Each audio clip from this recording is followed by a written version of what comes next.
What if the fate of an empire rested on the shoulders of a man who could crush kingdoms with a single glare? Frederick I Barbarossa, a name whispered in shadows, echoes like a thunderclap through the annals of history, yet he remains an enigma cloaked in blood and ambition. How did one man spark a conflagration that charred the very fabric of Europe? Picture this, the year is 1155.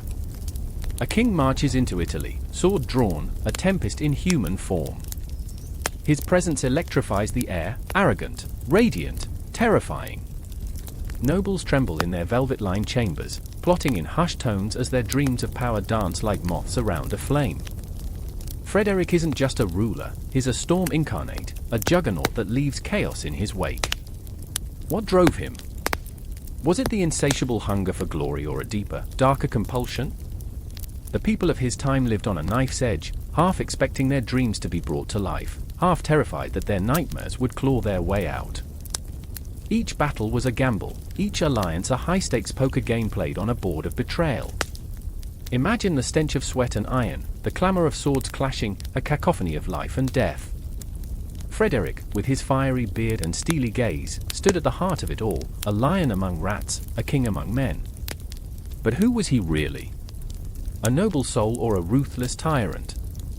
The whispers of the church rumbled like distant thunder, warning of his ambition, a man who dared to challenge the sanctity of papal power. What does it mean when a ruler's ambition eclipses the divine? Picture him, not as a monarch, but as a chess piece in a game played by forces unseen, where every move is calculated, every sacrifice demanded. And what of the notorious crown? A relic of power that could have belonged to a god, yet here it lay, tarnished and blooded. Frederick's quest for the Holy Roman Empire's supremacy transformed him into a tragic hero, a figure ensnared by his own destiny, forever grasping at shadows.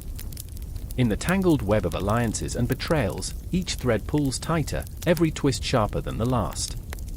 The stakes rise higher, families torn apart, legacies shattered. The irony? The more he achieved, the more he lost. As the pages of history turn, the ink bleeds with the tales of those who dared to stand against him. Their stories intertwine with his, forming an intricate tapestry of ambition, passion, and bloodshed. The question lingers, what price did he pay for glory? Frederick I Barbarossa, the name itself is a riddle, a cipher, a secret that demands reckoning. Beneath the surface of his triumphs lies a darkness, a haunting specter that refuses to fade. Are you ready to confront the shadows, to unmask the truths lurking beneath the gilded facade? In the corridors of power, secrets breed like rats in the dark. The clock ticks. The stage is set. The curtain rises. Will you dare to cross the threshold? The snow fell heavy that night, the kind that muffles the world, wrapping it in a blanket of eerie silence. The moon, a ghostly orb, hung low in the sky, casting pale shadows that seemed to whisper secrets of the past. I stood there, breath hitching in my throat, watching as the flickering light of the torches danced against the stone walls of the castle, our castle. It was a fortress, yes, but it felt more like a tomb, holding the weight of all the lives it had consumed. Blood soaked into its very stones, and somewhere within that crumbling edifice, the origins of the House of Hohenstaufen awaited, an impending storm cloaked in the guise of history. I remember my heart racing as I inched closer to the entrance. My brother, Frederick, stood beside me, a mere shadow of the boy I once knew. The fire that blazed in his eyes had turned cold, like the frost that nipped at our heels. "You're a fool for coming back," he said, his voice a low growl. "They will kill you. They will kill us all." But I had to return. The pull of blood and bone, of family ties that felt almost like chains, dragged me back to this cursed place. I wanted to scream that I had left the past behind, but the memories clawed at me, sharp and unrelenting.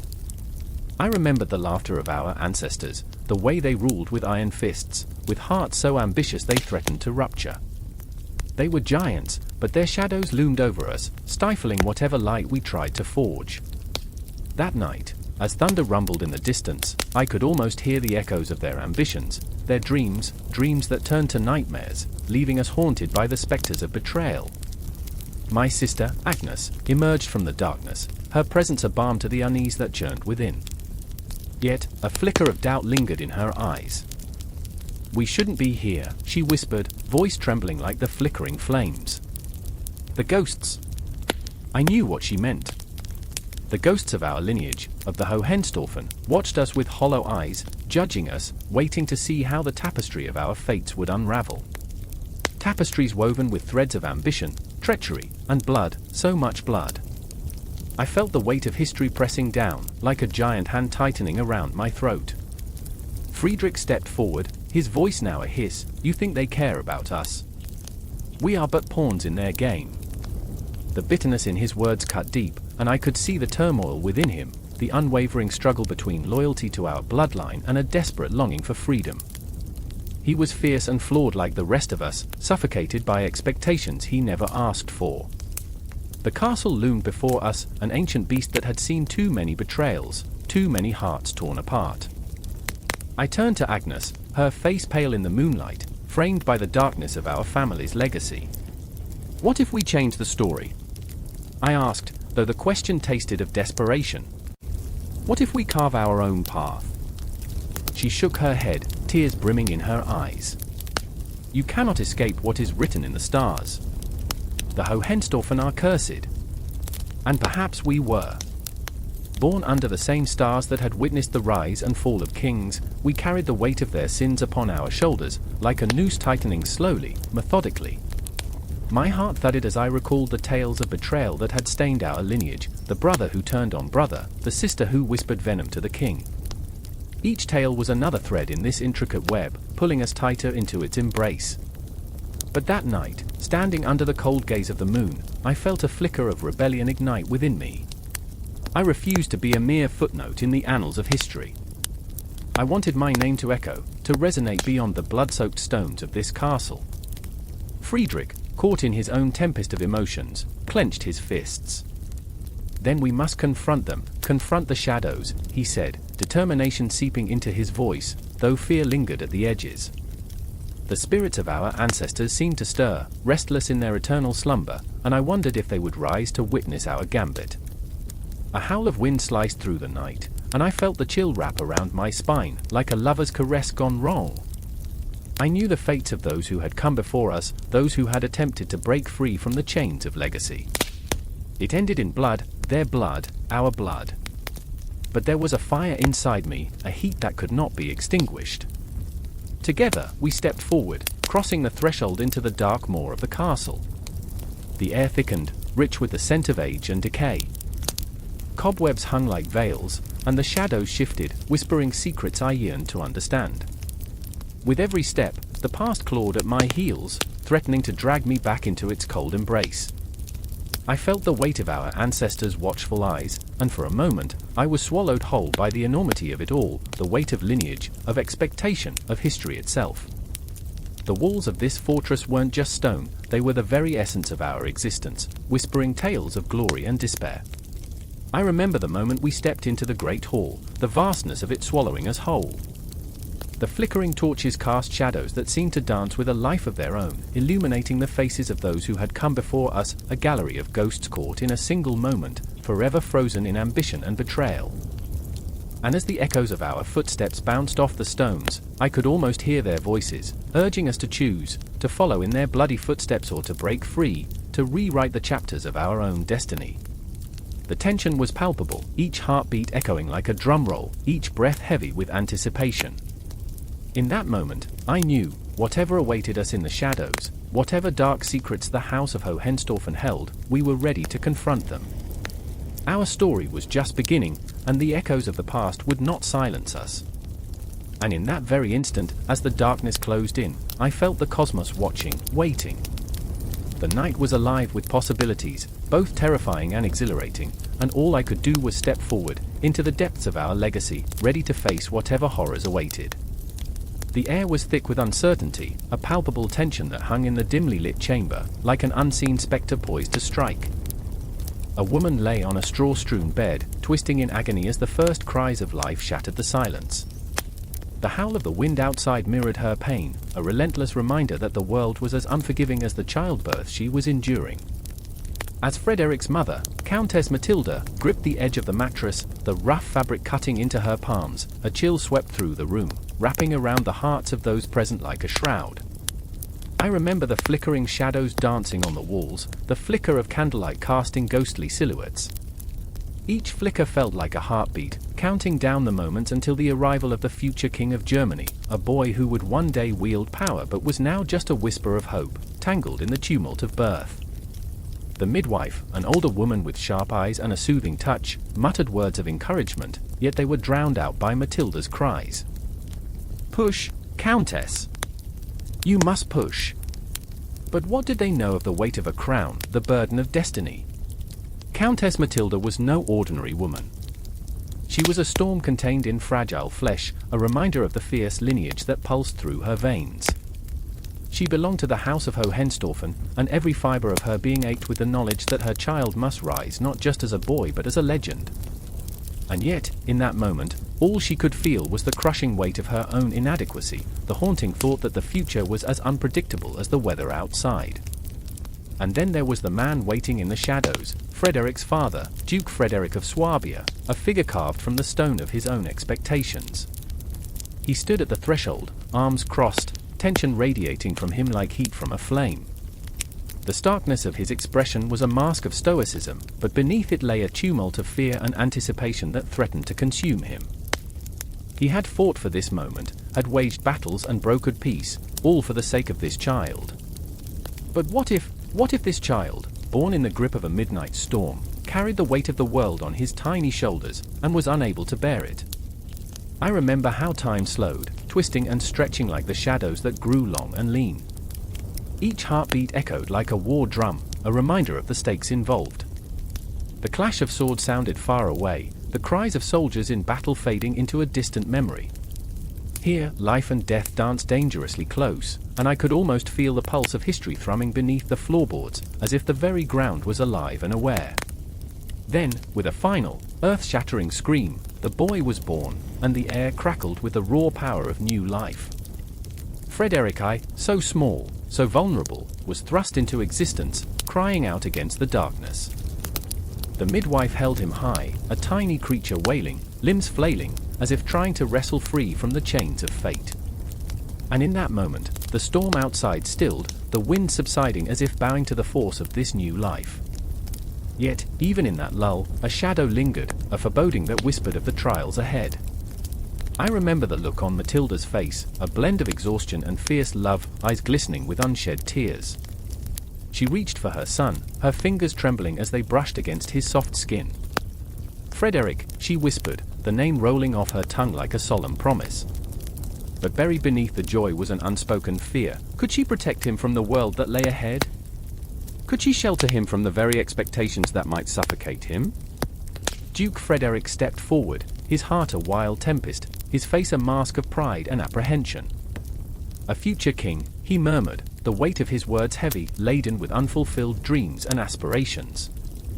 But in his eyes, there was a flicker, perhaps it was hope, perhaps a hint of despair. Can he live up to it? The question hung in the air like a ghost, a spectre of doubt that would shadow Frederick for years to come. The silent echoes of uncertainty filled the room, weaving through the space like a thread of darkness, whispering secrets that would reveal themselves only in time. And as the candle flickered one last time, casting its final light over the newborn boy, I remember feeling the enormity of it all. The promise, the danger, the love that would bind them together and tear them apart. The world outside was ablaze with possibility, yet within these four walls, the shadows loomed heavy, an ominous premonition of the storm that was to come. Life in the castle began to unfold with the speed of a galloping horse as Frederick grew, yet it was anything but peaceful. The halls echoed with laughter, but laughter has a way of hiding sorrow, doesn't it? The laughter of a child often masked the cries of a mother who feared for her son's future, who worried that the very throne that should cradle him would crush him instead. Matilda, while tender and fierce, was also a woman of contradictions. The weight of her lineage pressed on her like a chain, binding her to the expectations of her husband and family. She was a warrior at heart, yet in those quiet moments, I remember seeing the flicker of doubt ripple across her face. The ghosts of her own childhood haunted her, ghosts of women who had raised kings only to watch them fall, as fragile as the leaves in autumn. Will he ever be enough? She would ask herself, staring into the darkness of night. where the stars seemed distant and indifferent. The cosmos mocked her with its vastness, a reminder that greatness could slip away like sand through her fingers. Then there was Frederick, caught in a whirlwind of love and expectation. I remember the way he gazed out of the castle towers, the horizon a blur of promise and peril. His heart raced, not just from the thrill of being a child, but from the heavy knowledge that he was born to a legacy that demanded unwavering strength. He was molded by the hopes of his parents, yet deep within him lay a hunger for something more than just glory. Am I destined to be a hero, he would wonder, clutching a makeshift sword, the weight of it a stark reminder of the battles he would one day face. Or am I just a boy with a name? And so, the days turned into months, and the echoes of that fateful night remained etched in the very walls of the castle. With each passing moment, Frederick I forged his identity amidst the fierce love of his mother, the heavy expectations of his father, and the looming shadows of history. He was a child of the storm, a beacon of hope, and a vessel of unspoken fears. But as the world spun on, the question lingered, could a boy born under a dark sky truly shine as a king? I remember the sound of the clock ticking, each tick a reminder of the relentless march of time, drawing Frederick ever closer to the destiny laid out before him. The stage was set, the players in place, and the world, oh, the world, watched with bated breath, waiting for the moment when the boy would become more than just a name, but a force to be reckoned with, a name that would echo through the ages. The cold air clung to my skin like a shroud, the distant echo of clashing steel and desperate cries swirling in the fog of a restless night. The castle of Nuremberg stood tall against the dark sky, its looming stone walls whispering secrets only the ghosts of the past could hear. I could almost taste the fear, thick and metallic, mingling with the sense of damp earth and decay. Below, in the courtyard, men with blooded hands and weary eyes grappled for power, the flickering torches illuminating their desperate faces. I shivered, not from the chill but from the realization that this was not just a skirmish, it was the heartbeat of a crumbling empire, vibrating with the agony of betrayal and ambition. I remember the fierce eyes of Heinrich, Duke of Bavaria, burning with an insatiable hunger for authority. He was a man of flaws, a noble with a heart encased in iron, yet all I could see was his desperation. "You cannot betray me, Otto," he growled, voice low and gravelly, as if every word was a knife he hurled into the darkness. Otto, his once loyal companion, stood there, trembling but resolute, caught in a tempest of loyalty and self-preservation. Each man faced the other like gladiators in a colosseum, and I, an invisible witness, could feel the tension crackling in the air like the ominous hum before a thunderstorm. The shadows danced like phantoms around them, as if the very walls of the castle could feel the weight of their conflict. I could almost hear the sighs of the past echoing through the chambers, urging them to remember their shared laughter over goblets of wine, their dreams of a united empire. But dreams, like smoke, dissolve into nothingness. "You think you can rule without me?" Heinrich shouted, a primal roar that reverberated in my bones. His voice was a beast unleashed, clawing at the decaying remnants of their friendship. Otto's silence, his eyes darting like a wounded animal, was the scream of betrayal, a sound too raw to bear. And then there was Adelheid, a woman whose spirit mirrored the tempest outside, her heart a battleground of its own. She watched from the shadows, her fingers digging into the fabric of her gown, knuckles white with anger and despair. "This is not what we wanted," she whispered to herself, the words a ghostly lament that hung in the air, thick with longing. She had envisioned a world where unity reigned, where love could bloom amidst the chaos. But love, like the embers of a dying fire, flickered dangerously close to extinction. "Adelheid!" Heinrich's voice pierced through the tension, a summons that pulled her from the darkness. Her heart raced as she stepped into the fray, a fierce resolve igniting within. "You don't understand," she cried, her voice trembling but fierce, resonating like a clarion call against the chaos. "Power corrupts, and your ambition will kill us all." In that moment, she was a phoenix rising from the ashes of their shared past, but her wings were fragile, tinged with the sadness of a love unfulfilled. "Love?" Heinrich scoffed, his laughter sharp enough to cut the air. "What has love ever given us but weakness?" His disdain sent shivers down my spine, a reminder that passion can easily twist into a weapon. The political landscape of the Holy Roman Empire was a treacherous web, each strand fragile and fraught with danger. The alliances formed in the glow of camaraderie now lay shattered like glass beneath their feet, the shards reflecting the hollowness of their hearts. The courtyard pulsed with energy, soldiers shifting uneasily, their loyalty torn like the banners fluttering in the wind. I watched as Otto, swallowed by indecision, weighed his choices like a jester balancing on a tightrope. What if I choose wrong? The question hung in the air, a spectre that haunted every movement, every breath. The very cosmos seemed to pause, stars blinking like anxious witnesses to the impending doom of their fractured bonds. Adelheid stepped forward, every inch of her radiating defiance, her voice trembling with truth. This isn't just about you, Heinrich. It's about the lives that will be lost. The families that will suffer. Her words cascaded through the courtyard, a torrent of raw emotion that clashed against the cold steel resolve of her adversaries. I could see the flicker of doubt in Heinrich's eyes, was it fear or realization, but it was quickly snuffed out by the raging desire to conquer. I will not let you manipulate me, woman, he bellowed, and in that moment, I felt the despair of a nation echoing in his fury. Power, like a sorceress, danced at his fingertips, intoxicating and cruel, whispering promises of glory that only led to devastation. Otto stepped back, fear creeping into his very marrow, his loyalties weaving a tangled web of doubt. What have we become? He murmured, a question that reverberated through the night, a lament for lost brotherhood. The world was a stage, and they were caught in a tragic play, their lives intertwined like the threads of fate, each moment heavy with consequence. The ground beneath me felt alive, pulsating with the tension of impending decisions, a reminder that history is woven from the choices of flawed men and women, tangled in dreams and fears. I could almost hear the ticking of a clock, counting down to an inevitable confrontation that would shatter their fragile existence. Enough, yelled Heinrich, voice a thunderclap that silenced the night. It was not just a command, it was a declaration of war, a war waged not only against Otto but against the very ideals of loyalty and love that once bound them. A shiver coursed through me, the palpable fear of an empire on the brink of destruction crashing against the walls of its own making. The atmosphere was electric, charged with the weight of dreams and disillusionment, a swirling vortex of emotion that threatened to consume them all. I felt my heart race, a drumbeat of anticipation echoing the turmoil in the courtyard. Would they choose love or ambition? Unity or division?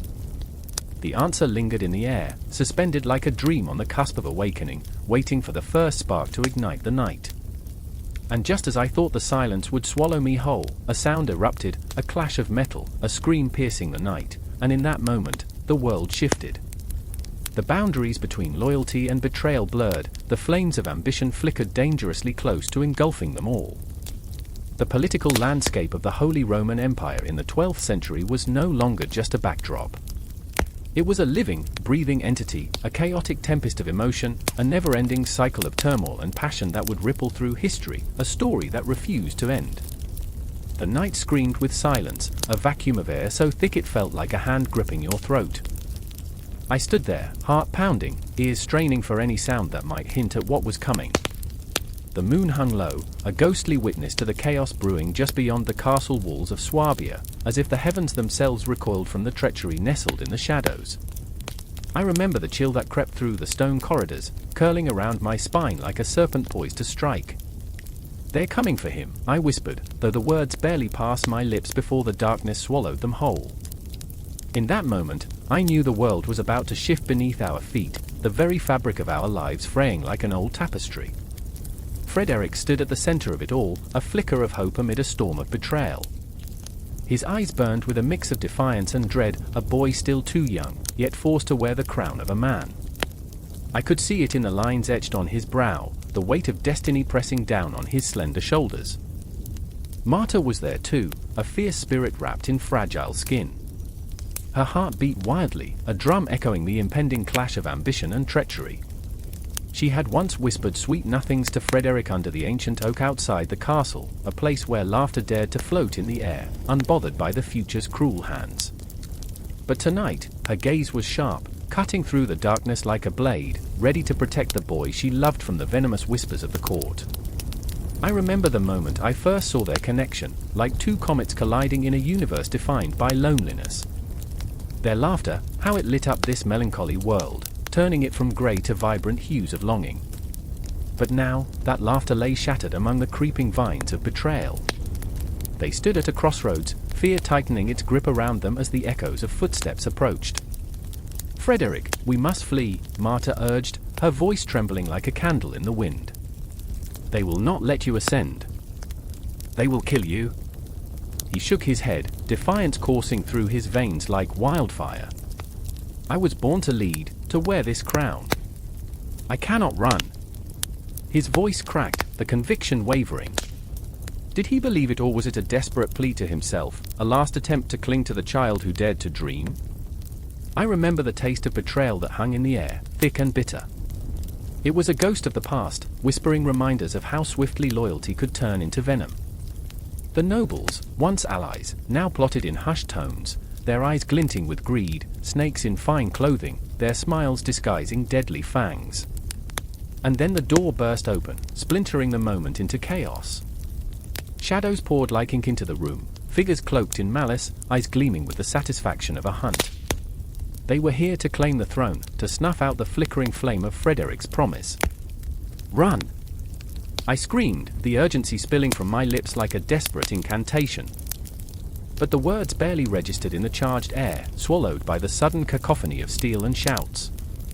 Frederick stood frozen, a monument to bravery and folly, and I knew in that moment, this was the threshold. This was where boyhood met the abyss. Marta lunged toward him, heart racing, panic trailing behind her like a shadow. She reached for Frederick's arm, her fingers curling around the warmth of his skin. "We can't let them take you." Her voice cracked, a fragile sound in the midst of chaos. Their gazes locked, a moment suspended in time, and I could see the world collapse around them, yet all that mattered was this bond forged in the furnace of fate. But fate is a cruel master, and the shadows had teeth. A figure lunged, a blade glinting ominously in the dim light, and it was over before I could catch my breath. The clash rang out, a violent echo that shattered the night, and in that instant, Marta gasped, a sound so raw it felt like the universe itself held its breath. I remember the feeling of time stretching like a taut string, every heartbeat echoing in my ears as I watched Frederick's courage bleed into desperation. The room spun, chaos becoming a grotesque ballet, each movement choreographed by destiny's unforgiving hand. I closed my eyes, willing time to rewind, wishing for a reprieve from this nightmare. When I opened them, Frederick was grappling with the intruder, a dance of life and death unfolding in stark reality. Every punch, every blow exchanged felt like a countdown, a clock ticking toward some unfathomable end. I could see the ghosts of dreams slipping through his fingers, could taste the bittersweet tang of despair as he fought not just for his life, but for a future that felt snatched away. "Frederick!" Marta cried, and the sound of her voice sliced through the chaos, a beacon of hope amid the suffocating gloom. I could feel my heart pounding, a frantic drum that thrummed in time with their struggle. The world around us faded, the echoes of betrayal muted by the singular intensity of their struggle, their love a fragile shield against the dark. And just as despair threatened to swallow us all whole, something shifted. Frederick regained his footing, a surge of raw determination igniting within him. He pushed the intruder back, the glow of resilience burning brighter than the shadows. "I will not be a pawn," he shouted, voice echoing with an intensity that made the very walls tremble. Time warped, seconds stretched into lifetimes as I clung to that moment, my breath catching in my throat. I could feel it, the weight of destiny, the unbearable tension, the heartache of what was lost and what could still be a thrumming in my veins. But the fight was far from over. The shadows loomed larger, conspiracies thickening like fog, and I knew this was merely the beginning. Frederick's ascension to the ducal throne of Swabia lay tangled in the threads of fate, woven with betrayal and hope, darkness and light. Each heartbeat echoed with uncertainty, a rhythm that masked the lurking dread of what was to come. In that darkness, as the battle raged on, time stood still, a ghostly reminder that the past could never be rewritten, yet the future remained unwritten, a tapestry of choices waiting to be woven. The air crackled with tension as the clock in the dimly lit hall struck midnight. The sound echoed, reverberating through the stone walls like the heartbeat of a dying man. Shadows danced wildly, flickering with the light of a single flickering candle, revealing faces twisted in fear, desire, and desperation. Lady Isolde stood at the center, her heart pounding like a war drum, caught between the suffocating expectations of her family and the burning passion of her heart. The gaunt spectre of her mother loomed behind her, a silent reminder of the sacrifices made for the sake of alliance, for the sake of power. "I will not be a pawn," Isolde whispered, her breath heavy with defiance, her fingers trembling as they brushed over the silk of her gown. It was a gown woven with the very threads of her family's ambition, gold and crimson, a tapestry of glory and blood. She remembered the stories whispered in the dark, tales of past brides who had walked to the altar with the weight of kingdoms on their shoulders. "I refuse to become another ghost in this house of echoes." Across the hall, Lord Alaric stood, his expression a tempest of turmoil. He had been raised in the cruel grip of duty, his future a chain forged by the ambitions of his father. Every choice, every smile, had felt like a dagger aimed at his heart. His eyes met Isolde's, and for a fleeting moment, the world around them faded. Their souls collided amid the clamor of political scheming and familial obligations. "You think I want this?" he shot back, voice low, trembling. "You think I choose this life of servitude?" But they both wore masks, veils of decorum that hid the wildness beneath.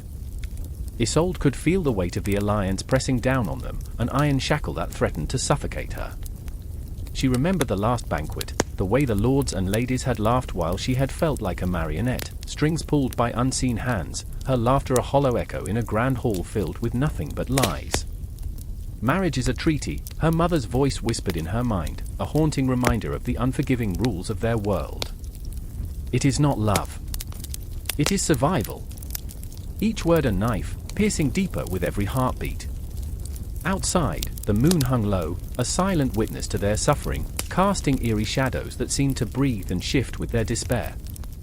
Alaric clenched his fists, the veins in his forearms standing out like the very lines of fate etched upon his skin. He too had tasted the bitter fruit of political unions, the taste lingered like ash on his tongue. He had watched as his sister had been wed off to a man whose heart was as cold as the steel he wielded, her laughter swallowed by the iron grip of power. "We are trapped, Isolde," he murmured, voice a mixture of anger and hopelessness. "Trapped in a game we never wanted to play." Isolde's heart ached for him, for the boy she had once known, the boy who had shared dreams with her under the stars on the castle roof. They had whispered their secrets into the night, unknowing of the fates that awaited them. But those dreams lay shattered now, scattered like the petals of a wilting rose. "I remember when we were young," she breathed, the memories flooding her like a tidal wave. "When the world felt larger than this cage. And now?" Alaric's eyes bore into hers, filled with an intensity that ignited the air between them. "Now we are nothing more than chess pieces, moved at someone else's whim." The candle flickered again, casting an ethereal glow over their faces, illuminating the truth buried deep within their hearts. The truth was a monster lurking in the shadows, waiting for the moment to strike. Isolde stepped closer, her resolve trembling but unyielding. "What if we refuse?" she whispered, the words a dangerous promise. "What if we break free?" Alaric's breath hitched. His heart raced, a cacophony of longing and fear. "You know what they'll do, Isolde. They will hunt us down like dogs. We will be the sacrifices on the altar of their ambitions." And yet, in the depths of that fear, there was a flicker of hope. In that moment, standing together in the dim light, they were no longer just pawns in a relentless game, they were two souls intertwined, longing for something more than mere survival. The unthinkable was alive within them, pulsing, vibrant, love or rebellion, they could not tell. The distant sound of laughter echoed through the halls, a reminder of the feast that continued without them, a masquerade of joy in a world of sorrow. Isolde's heart ached with a fierce intensity. What was joy if it came at the cost of their spirits? She couldn't allow herself to be weighed down by expectations, nor could she allow Alaric to sink into despair. "I remember the stories of the old kings," she said, voice trembling but resolute. "The ones who defied the odds, who fought for their freedom. We can be like them." Alaric laughed, a bitter sound that bounced off the walls. "You think we are heroes? We are shadows, Isolde. Shadows cast by the light of a dying sun." Yet within that shadow, she saw the glint of possibility. Perhaps they were not just ghosts drifting through a haunted castle but warriors of their own destinies, fighting the chains that bound them. With her heart racing, she took his hand, feeling the warmth of his skin against hers, igniting a fire that had long been dormant. "Together, we can rewrite our fates," she said, her voice steady now, unwavering in the face of despair. The clock chimed once more, each note resonating with the promise of rebellion, of a love that dared to challenge the very foundations of their world. Outside, the moon watched, full and radiant, as if it too believed in their dream. The shadows around them began to shift, whispering secrets of courage and sacrifice, of alliances broken and new paths forged. They stood on the precipice, hearts beating in synchrony, poised to leap into the unknown. Somewhere in the distance, the night whispered their names, a symphony of hope rising against the darkness. In that moment, as the world stood still, they knew one thing: love could be a weapon, and they were ready to wield it against the tide of fate. And as they stepped forward, hand in hand, the clock's chime faded into the night, leaving only the echo of their hearts, an anthem of defiance that would reverberate through the ages. The night was a tapestry of shadows and whispers, a thick, suffocating darkness broken only by the flickering torches that clung to the cold stones of the castle wall. The air crackled with a tension that made every heartbeat feel like a drum, echoing through the hearts of those who dared to stand in the great hall. The whispers of the nobles buzzed like bees, a frantic hum that filled the room, blending with the ghostly chill seeping through the stone, a chill that seemed to carry the weight of history itself. I could almost hear the ghosts of kings past, their laughter echoing in menacing tones, foretelling the chaos that would ensue. I remember the moment he entered the hall, the silhouette of a young man cloaked in uncertainty yet adorned with ambition. Frederick. His name held the promise of greatness, the audacity of youth paired with the wisdom of ages. He walked not just as a contender for the throne but as a vessel of hope and fear, a paradox wrapped in layers of velvet and steel. Each step he took seemed to resonate with the fervent prayers of those who believed in him, and the quiet curses of those who saw him as a usurper. The tension was palpable, a living thing that clawed at the throat, stifling the murmurs of dissent. And then there was the other. Henry, the old guard, stooped and weary, yet his eyes burned with a fire that defied age. He was a lion, even in twilight, and in that moment, I felt the weight of his years, the burdens that had crafted his soul into a weapon of political might.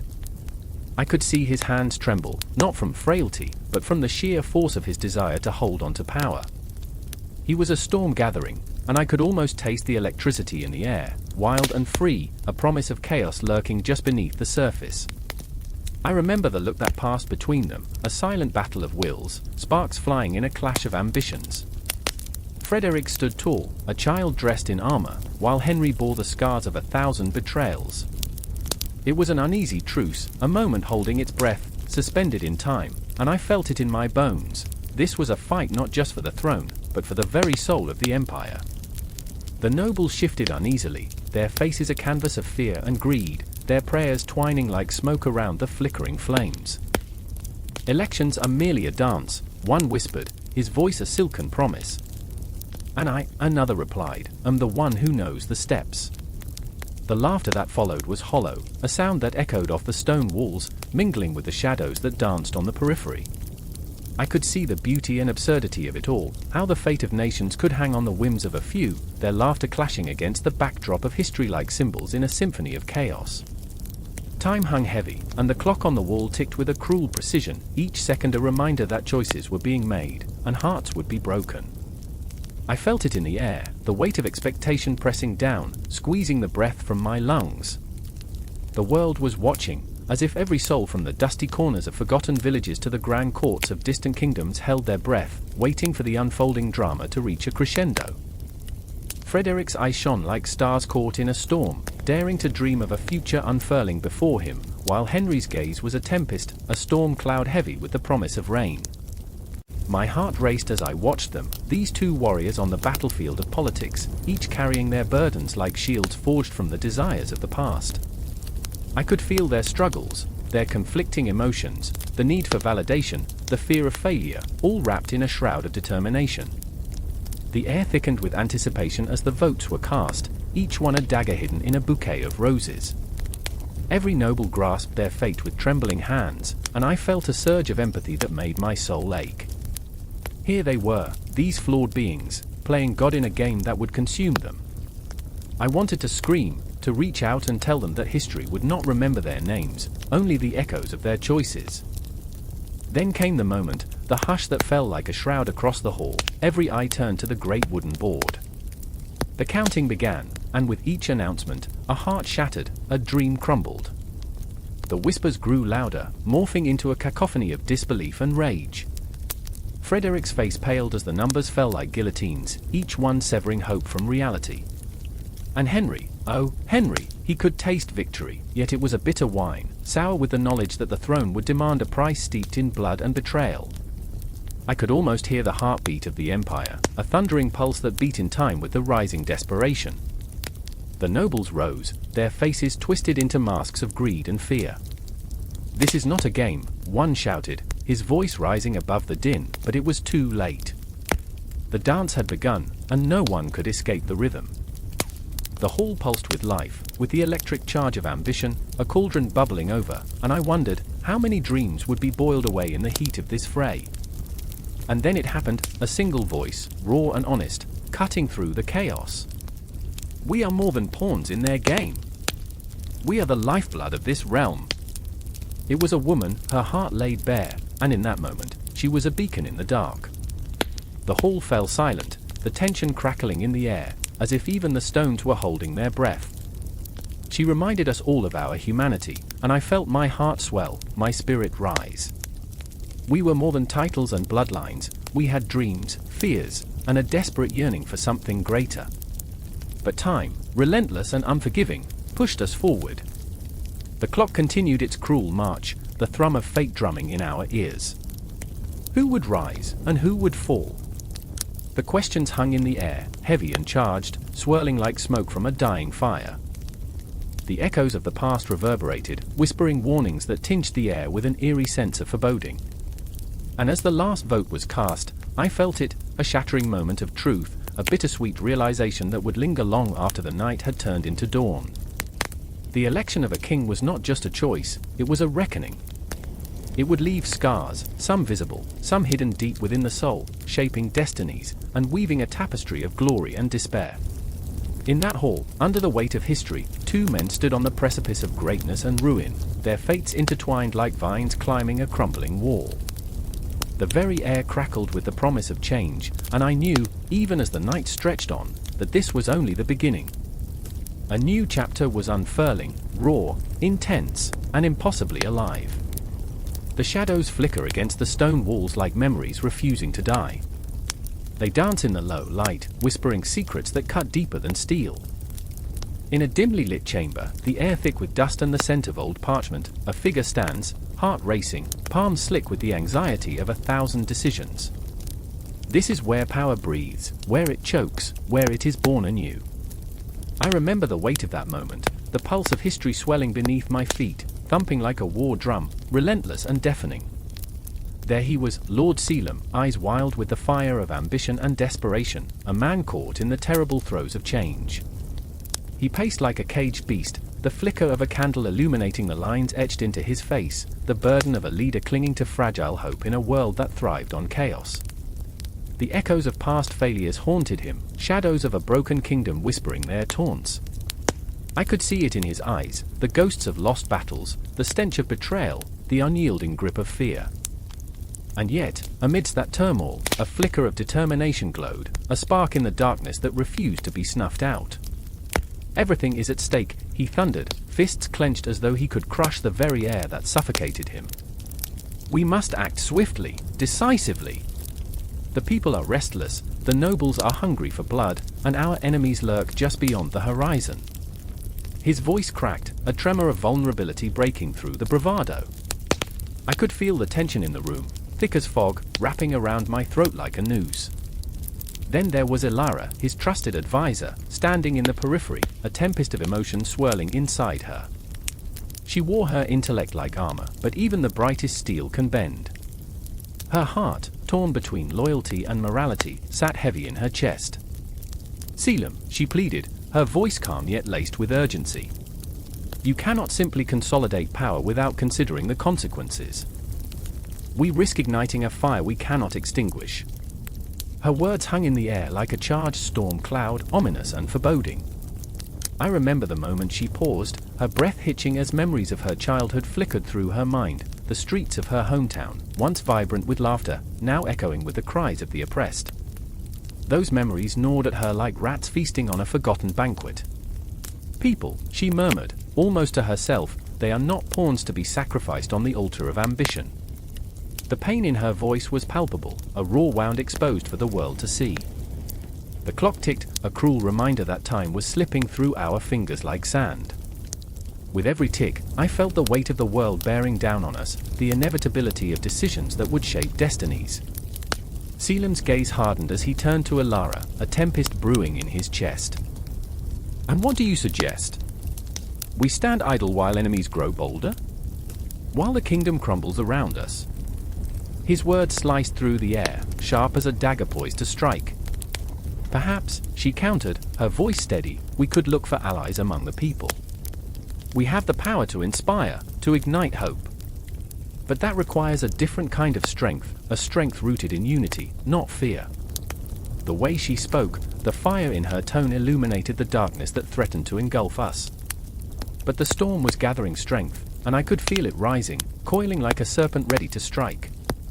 Selim's frustration boiled over, and he slammed his fist onto the wooden table, sending scrolls tumbling to the ground like the skeletons of forgotten dreams. "Unity? Hope? You speak of ideals as if they're solid armor. The world is not kind to dreamers, Ilara. It devours them whole." The intensity of his outburst crackled in the air, a raw electric energy that made my skin prickle. I could see Alara falter, but she stood firm, her heart forged in the fires of adversity. And what is power without the hearts of the people? A castle built on sand, destined to fall. If we cannot forge connections, if we cannot inspire belief, then we are no better than the tyrants who came before us. In that moment, the walls closed in, a suffocating silence spiraling around us. It was as if the very stones bore witness to our conflict, absorbing the weight of our words. I felt the tension tighten, a noose around our fates, as both characters stood at the precipice of their own ideals, yet unable to meet in the middle. Time twisted around us, memories creeping in like unwelcome guests. I remember sitting in the courtyard as a child, watching the sun set behind the castle walls, painting the sky bloody red. I remember the faces of the people, their laughter, their sorrow, their dreams drifting like autumn leaves. Those memories hung like a tapestry woven with anguish and hope, binding us all together, yet separating us by unseen chasms. "Then what do you propose?" Selim's voice softened, the weight of his burden clawing at him like a ravenous wolf. "What do you offer that will pull us from the jaws of despair, Ilara?" A beat passed, an eternity suspended in uncertainty. Her breath caught, and for a fleeting moment, I could see the flicker of dreams in her eyes, shining like stars just out of reach. "I will rally the people," she said, conviction washing over her. "I will remind them of the light that once was, the unity we can forge together." In that moment, I felt the heartbeat of the kingdom thrumming through my veins, a fierce reminder of the blood spilled on both sides of ambition. The air tasted electric, a prelude to the storm that awaited us. Selim watched her, vulnerability flashing across his rugged features, and in that heartbeat of silence, the choices hung heavy like an unsung song, waiting to be birthed. As the clock ticked on, the darkness wrapped around us, and the shadows deepened. I knew this was merely the beginning of the tempest, the early reforms that would either ignite a revolution or drown us all beneath the weight of ambition and betrayal. The sun hung low, a fiery orange orb bleeding into the horizon as the bells of St. Peter's rang out like war drums, their echoes reverberating through the narrow streets of Rome. I stood there, breathless, against the cold stone of the wall, the churning anxiety in my chest flaring up like a wound. The air was thick with the smell of burning incense and fear that gnawed at the edges of my thoughts like a ravenous beast. I could almost hear the whispers, a cacophony of uncertainty that crept under my skin, vibrating through the cobblestones and into my bones. Pope Eugene III, a man burdened with the weight of 1,000 prayers, strode purposefully past, his red robes trailing behind him like a storm cloud. His face, pallid and drawn, told a story of relentless ambition and the relentless demands of the Holy See. They say the Pope speaks for God, but today, he seemed more like a man haunted by shadows, driven by a desperate need to forge alliances, to pacify the restless souls who dared question his authority. The weight of the world pressed down on him, and I, an insignificant observer, felt the tremors of that power shift, like the quaking earth before an eruption. I remember the trembling hands of my friend, Marcus, as he gripped my arm, his voice a mere whisper but filled with a desperate urgency. "They're saying rebellion is brewing in the south," he said, his eyes wide with fear. "If Eugene doesn't act quickly, it may spread like wildfire." His words danced in my mind, intertwining with the reality of our precarious situation, a fragile existence hanging by a thread, each heartbeat a reminder of our mortality. "Rebellion?" I scoffed, though my heart raced. What could the likes of us hope to achieve against the papacy? But even as I said those words, the truth clawed at me.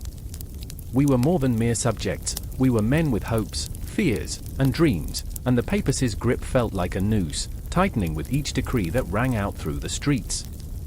As dusk settled, a chilling silence enveloped the city, the kind that stops your breath. I turned my gaze to the heavens, where the first stars began to flicker like distant candles, and I couldn't help but think of the ghosts of the past.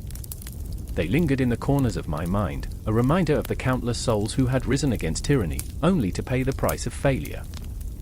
And then, there was Alara, my sister, a flame of fierce independence whose spirit clashed with the cold authority that held us captive. She was a wild card in a game where every piece was meticulously placed, and I could see the determination etched on her face as she entered the room, her steps echoing like thunder. "We can't let them silence us," she declared, her voice a clarion call that pierced the gloom. "We have to find our voice, to fight back. If we don't, we'll be lost to history, just another footnote in the annals of the Church's tyranny." But how? How do you fight a war against shadows? Against a man cloaked in divine authority? The question hung in the air, heavy and oppressive. I could feel the conflict raging within me, a tempest that mirrored the chaos outside. I wanted to stand beside her, to ignite the fires of rebellion, yet the fear of retribution snaked around my throat, squeezing tightly. "I remember the stories," I whispered, almost to myself. The stories of those who dared to defy. But they were just that, stories. Legends crafted by hope, but rooted in despair. We were mere mortals in a realm defined by the celestial. Days turned into weeks as the tension festered, each moment a slow burn that threatened to ignite. I saw the flicker of rebellion in the eyes of the commoners as they gathered in hushed groups under the cover of night, their murmurs rising like smoke into the starlit sky. It was intoxicating, this sense of unity, yet terrifying, like a storm gathering strength, ready to unleash its fury upon the unsuspecting. Pope Eugene, in his quest for control, issued edicts that echoed through the streets, his voice booming from the papal throne, demanding submission, unwavering loyalty.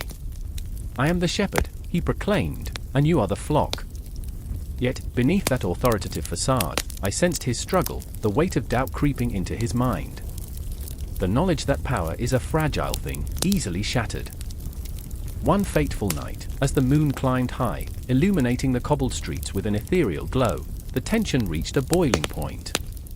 A gathering of rebels met beneath the ancient arches, their faces painted with defiance and desperation.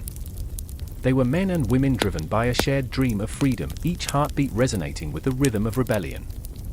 And there, in that moment, I made a choice.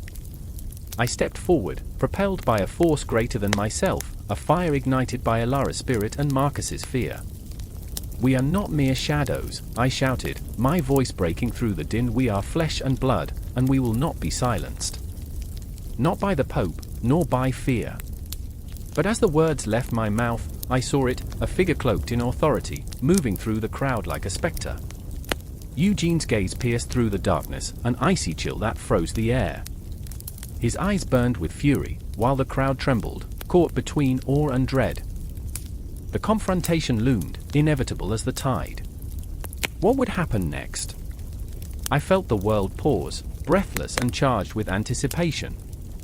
The clock ticked, each second stretching into infinity, a reminder that choices made in the heat of the moment could alter the course of our lives forever. In that electrifying silence, where dreams collided with reality, I realized something profound. This conflict would not simply be a battle of wills, it would be a crucible that tested our very souls. And as the shadows lengthened around us, I knew the fight for our voices was just beginning, a harrowing journey into the unknown, where every heartbeat would echo the promise of both hope and despair. The air was thick, a heavy fog curling around the cobblestones like a serpent, whispering secrets of betrayal and blood. A scream pierced the suffocating silence, raw and guttural, echoing through the narrow alleyways of Florence. It wasn't just a cry, it was the sound of despair, of dreams collapsing under the weight of war. I remember standing there, heart racing, eyes wide, feeling the tremor of the earth beneath me as soldiers marched, their boots marking the rhythm of impending doom. The streets were alive yet eerily still, as if the city itself held its breath, waiting for the storm to break. Marco was there, a soldier with a heart too big for a world so cruel. His laughter once rolled through the taverns like a warm summer breeze, but now it was a ghost, haunting the shadows of his eyes. He clutched a letter, crumpled and stained, the edges trembling in his grip. "It's from my sister," he whispered, his voice a fragile thread. "She's waiting for me to come home." But home felt like a distant star, shimmering yet unreachable. I could see the desperation etched on his face, the way hope flickered like a candle in a gale. Beside him stood Sophia, fiercely defiant, her spirit a tempest. She had a fire inside her that could ignite the darkest nights. But here, in the midst of chaos, that fire was dampened by the weight of expectation. "We must fight," she urged, her voice rising above the din of distant cannon fire. "For the freedom they've stolen from us." Yet, beneath her bravado lay a fracture, a fear of what it meant to fight for a cause that felt so hollow, so frail. The city was a chessboard, each building a piece, and we were the pawns, expendable, yet yearning for purpose. I remember the night spent under the dim light of flickering candles, plotting, dreaming, living in a world where courage was currency. "What if we fail?" Marco asked one night, his voice cracking like old wood. The question lingered. It hung in the air, dense and oppressive, like the smoke from the fires that burned just beyond our reach. "Failure is merely the beginning of something new," Sophia countered, though her eyes betrayed her. I watched her wrestle with doubt, with the ghosts of those who had come before, warriors whose names were etched into the fabric of history, yet whose lives had been swallowed by the tides of ambition. "We carry their weight," she said, almost to herself, almost a prayer. As dawn broke, painting the sky in hues of blood and gold, the aim of our campaign crystallized in our minds. It wasn't just about reclaiming territory, it was about reclaiming ourselves. Beneath the banners of empires and kings, we fought for our hearts, our families, our very souls. The weight of history pressed down on us, a reminder that the past was alive, thrumming through our veins. The stakes were not merely strategic, they were visceral, almost cosmic. We were but stardust, caught in a cosmic dance, desperately trying to carve our mark against the vastness of existence. "Every battle has its price," I reminded them, though my voice trembled. The irony wasn't lost on me, we were fighting to reclaim our lives, yet every moment felt like a step closer to our end. But we can't let fear paralyze us. We must be the ghosts that haunt our oppressors. And so we marched, uncertainty clinging to us like a second skin. The cacophony of war resonated, a symphony of chaos, punctuated by the shrieks of cannonballs slicing through the air. It was a dance of death, and we were twirling ever closer to the abyss. I remember the faces of fellow soldiers, their eyes wide, reflecting their own fears and dreams, for in that moment, we were all one, a collective heartbeat, a single pulse echoing against the brutality of our reality. The battlefield was a haunting tapestry of destruction, littered with the remnants of dreams crushed underfoot. I could feel the pulse of history beneath my skin, the echoes of those who had fought before us whispering warnings. What do we aim for? I wondered aloud, as the smoke curled around us, painting a surreal portrait of despair. Is it glory, or merely survival? Perhaps it's both, Marco replied, his voice quaking. To be remembered, to fight for something greater than ourselves. The longing in his words wrapped around us, binding us tighter than the armor we wore. And then, everything shifted. A roar pierced the air, a clash of metal, a scream of agony. They're here! Sophia cried, her eyes ablaze. In that moment, Time fractured. Each heartbeat drummed louder, echoing the fragility of our lives. I could see the glimmer of hope flickering in their eyes, a desire to be more than just a cog in the machine of war. But the clash was inevitable, a convergence of dreams and fears. As we charged into the fray, I felt the divide between life and death grow thin, like a fragile thread ready to snap. I remember the taste of blood, the scent of gunpowder, the cacophony of cries, some triumphant, others desperate. And in that chaos, we became more than soldiers, we transformed into artists of survival, painting our legacy against the canvas of history. The aim was no longer just victory, it was to inscribe our essence into the annals of the past, to defy the shadows that sought to consume us. We were the ghosts, not merely of soldiers lost, but of dreams ignited, fighting against the relentless march of time. Every clash of swords, every cry for freedom, it all became a symphony of defiance. "Remember us," I whispered, though I knew not if it was to those we fought alongside, or to those who would come after. The air crackled with intensity, a reminder that the spirit of the Italian campaigns was more than strategy, it was the pulsing heart of humanity, raw, unfiltered, bleeding into the pages of history. And as the dust began to settle, we understood, the true aim was not merely to conquer land, but to reclaim our very souls from the clutches of despair. We had become the heartbeat of a revolution, and the echoes of that heartbeat would resonate through time, an undying testament to our struggle, our passion, our relentless pursuit of hope amidst the chaos. The flickering torches cast shadows like spectral dancers against the cold, rough-hewn stone walls of the town hall, their glow barely illuminating the dread that settled like a thick fog over the assembly. Voices rose and fell in a chaotic symphony of anger and fear, a tempest brewing in the hearts of the Lombard cities. Outside, the moon hung low, a haunting observer, its silver light penetrating the darkness but offering no solace. I remember the moment when Giovanni, his face a mask of anguish, thrust his hands toward the gathered crowd. His voice cut through the air, raw and desperate, "We cannot stand divided when the wolf prowls at our door." The murmur shifted, a tremor of recognition vibrating through the crowd. Giovanni's shoulders bore the weight of a city, a people, a legacy. He was not just a merchant, he was the lifeblood of his community, yet he felt the icy grip of hopelessness. How many more must suffer under the thumb of the emperor? His voice cracked like thunder, and a collective breath caught in the throats of those listening. Beside him stood Bianca, her eyes sharp and glimmering like shards of ice catching the light. She was the daughter of a nobleman, a title that felt more like a curse in the presence of injustice. "Enough," she cried, her heart racing as she fought against the tide of fear threatening to drown her. "They treat us like cattle, herding us under their repressive rule.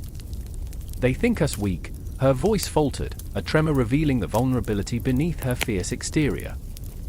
She knew the stakes, she saw it in her father's hollow gaze as he spoke of compromises that choked the spirit of the cities. I remember the fear that clung to the air. The oppressive silence following Bianca's outburst was thick enough to stifle even the bravest souls. Faces turned towards her, a flicker of hope mingling with doubt, arms wrapped tightly around their chests as if trying to ward off the chill of impending betrayal. Pietro was there too, a gruff, weathered blacksmith who had forged weapons for the city's defenders. His hands bore the scars of labor and loss. "You speak of resistance," he said, his voice gravelly like the stones he hammered daily. "But what do we have left to fight with? We bathe once a year, and that's not even to look good." The crowd erupted in nervous laughter, a momentary relief punctuating the tension, but Giovanni's expression remained grim. This was no jest, the laughter was a mask for their suffering. "What do we have left?" Giovanni echoed, pacing like a caged animal. "We have our unity. We have our cities. We have each other." His words exploded into the night, a rallying cry that sent chills down spines. They were echoes of a deeper truth, yet doubt whispered in the recesses of their minds. The importance of time weighed heavily as the clock tower struck midnight, its sonorous bell a mournful reminder of their plight. The Emperor's shadow loomed large, a distant but omnipresent threat that tightened its grip with every passing moment. "I will not sit idly while they strip us of our rights. I refuse." Giovanni's voice surged, a tide of fervor crashing against the craggy rocks of despair. Bianca's heart raced, rebellion igniting a spark within her. She had watched her father bargain away their autonomy, feigning loyalty to save face while her spirit withered under the weight of oppression. We need a league. A brotherhood of cities. The idea rolled off her tongue like a prayer, reckless and hopeful. If we unite, we can stand against them. We can reclaim our freedom. The air crackled with energy, like the moment before a storm, pregnant with both promise and peril. Their gazes locked, Giovanni and Bianca standing side by side, two souls entwined in purpose yet grappling with their own fears. Giovanni's brow furrowed. He had seen too many dreamers crushed beneath the heel of tyranny. A league, he questioned, the weight of it pressing down on him, a mantle too heavy to bear alone. And what if it fails? Then it fails together. Bianca shot back, her voice laced with fervor. But we can't let fear dictate our lives. We owe it to our people to try. To fight. Pietro crossed his arms, his heart a battlefield of allegiance and skepticism. And what of the bloodshed? Those who have risen before us have met only death and despair. It is a merciless cycle, and we stand at the edge of a precipice. His voice rumbled like distant thunder, yet within it lay the crackle of hope, the possibility of change. They lingered in uncertainty, the weight of their choices pressing down like an anvil. Outside, the wind howled, a wild creature unchained and unyielding, as if the very cosmos conspired with their fears. Do we dare take the step into the unknown? Giovanni pondered, his heart racing. Do we risk it all for a fleeting chance at freedom? I remember the tension that hung heavy in the air, thick as the fog that enshrouded the night. The faces before him shimmered with a blend of fear and anticipation, like stars just before a supernova, ready to erupt yet tethered by the gravity of their reality. Together, we can forge a future, Bianca whispered, her voice a beacon cutting through the darkness. The air shifted, a palpable surge of energy spiraling, igniting the spirit that dwelled deep within each of them. And in that moment, they became more than individuals, they were a collective heartbeat, a pulsating force echoing through the night, ready to shake the foundations of the world. And as the clock struck once more, the resolute decision pierced the veil of doubt like a blade through the heart of darkness. They would fight, as one, against the great shadow looming over them, a unity forged in defiance. Time seemed to stretch, moments elongating like the shadows cast by the moonlight, as their fates intertwined, ready to plunge into the abyss of rebellion. The Lombard League was born not from conquest but from the desperate, fierce desire to live free, to grasp at the stars, no matter the cost. As they stood on the precipice of change, the night air thrummed with potential, a whispered promise that the fight for their shared destiny was just beginning. The air crackled with a tension so thick you could slice it with a sword. A dark cloud loomed over Legnano, pregnant with the weight of uncertainty, as if the heavens themselves were holding their breath. I stood on the precipice of chaos, heart racing like a stallion bolting from the stables. It wasn't just a battle, it was a reckoning, a clash of wills that reverberated through time, rippling into the fabric of every soul present. I remember the moment when the first trumpet blared, its shrill cry slicing through the murmur of anxious men. It was a call to arms, but to me, it echoed as a death knell. I could see the fear in the eyes of my compatriots, men who had once laughed at the absurdity of their own mortality, now transformed into shadows of their former selves. Among them was Ricardo, a man with laughter that could light up the darkest corners of the world, but today, his face was drawn, lined with the weight of expectation. He gripped his sword, knuckles white, as if it might dissolve the dread spiraling in his gut. I remember the taste of blood and sweat, he whispered, desperation clinging to every syllable. I remember the dreams we once had, before this madness consumed us. In stark contrast, there stood Beatrice, so fierce and unyielding, her spirit a tempest. She was the daughter of a merchant, yet her heart beat like a warrior's drum. I watched her as she tightened the leather straps of her armor, a stark reminder that every breath could be her last. The shadows of the past haunted her, her father's laughter, muffled under the weight of the crown's oppression. Every step she took toward the battlefield was a step away from the ghosts of her family. She was a firebrand, her fury ignited by the loss of those she loved. She would fight, not just for her city, but for every soul crushed under the heel of tyranny. And then there was me, a man with a penchant for getting lost in the annals of history, who had somehow found myself wrapped in the present calamity. What business did I have on a battlefield? My obsession with tales of glory and defeat felt absurd as I gripped my own sword, the weight almost mocking me. My heart pounded like the war drums, an erratic rhythm that threatened to drown out all reason. The irony wasn't lost on me. I'd spent countless hours romanticizing the past, yet here I was, standing on the edge of oblivion.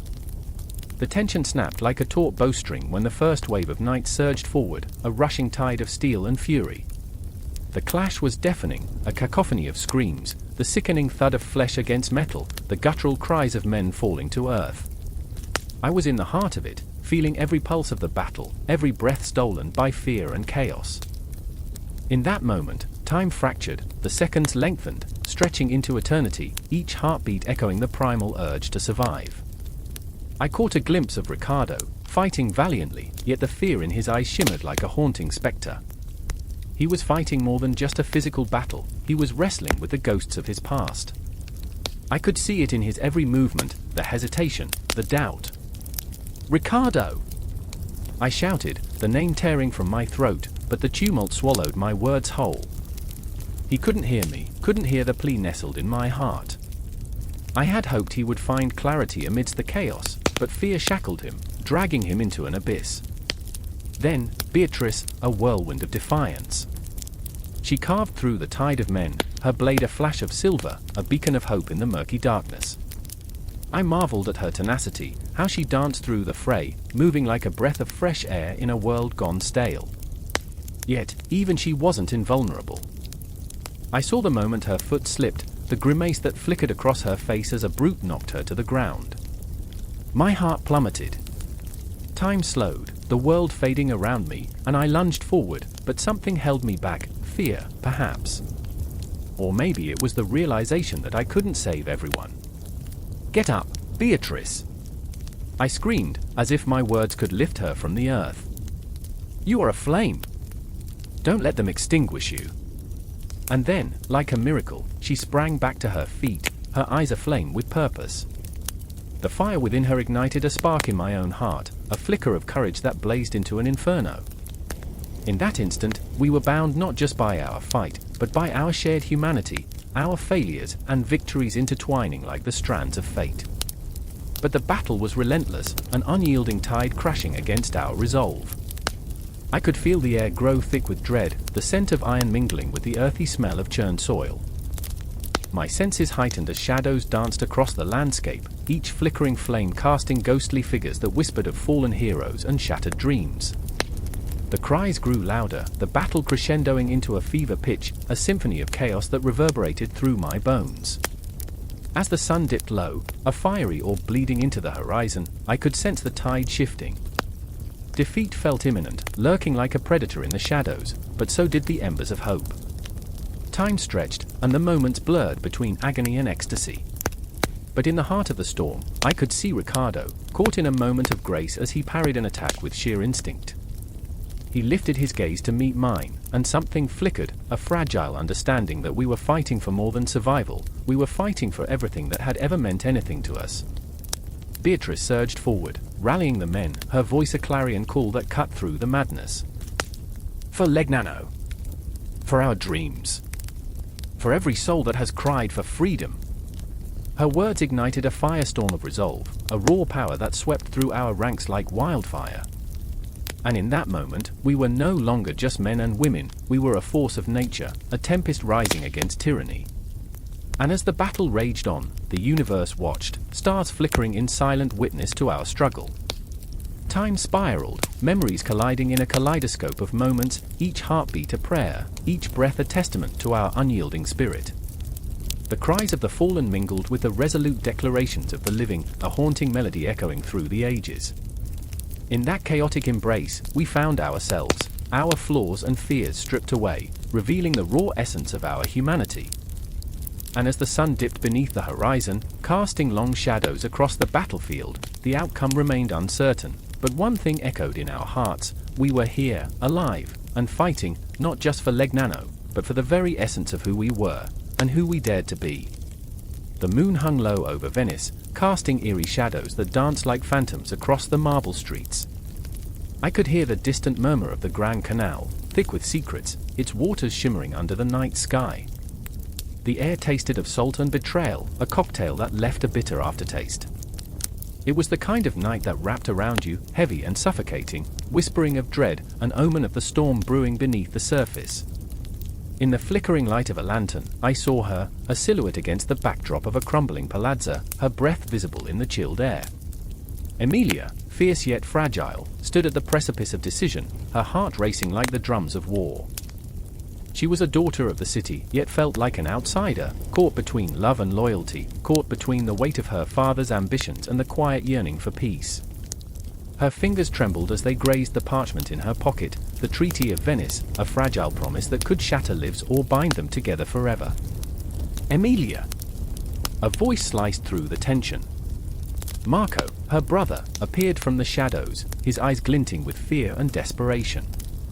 You can't, I have to, she spat back, her voice cracking under the strain of her own resolve. You don't understand what's at stake. This treaty is a death sentence, he interrupted, the urgency in his voice rising like the tide. Marco was a man of the streets, a rogue with a heart of gold, yet burdened by the shadow of his father's failings. He'd learned too well that loyalty could be a dagger, and sometimes, you had to unsheath it. They'll come for you. They'll come for us both. The clock tower chimed, a mournful sound, echoing through the night, a reminder that time was slipping away, that every moment was a heartbeat closer to calamity. I could see the fear in his eyes, a reflection of the turmoil inside me. I remembered the stories of our ancestors, tales of honor and valor, now twisting into something monstrous. The very essence of Venice was at stake, and it all hinged on a treaty brokered in desperation. Emilia's gaze softened, vulnerability seeping through the cracks of her fierce exterior. But what if peace is possible? What if we can end this bloodshed? She was a dreamer, a fleeting whisper of hope amidst the chaos, and I felt the tug of her vision, even as I recoiled from its impossibility. No peace comes without sacrifice, Marco replied, his voice a low growl. They'll take everything from us. They'll use you as a pawn. The desperation in his tone hung heavy in the cool night air, an unspoken truth that echoed in the hearts of all who had dared to challenge the tides of power. Emilia turned away, the moonlight catching the shimmer of tears in her eyes, glistening like the lost dreams of countless souls. I felt a crack in my own heart, an echo of her pain, an ache so palpable it was as if the very fabric of time was unraveling around us. She was not just fighting for herself, but for a city woven into the very essence of her being, a place where laughter was drowned out by cries, where love was lost in the shadows of ambition. Do you remember the first time we saw the stars from the rooftop? She whispered, the memory wrapping around us like a warm blanket.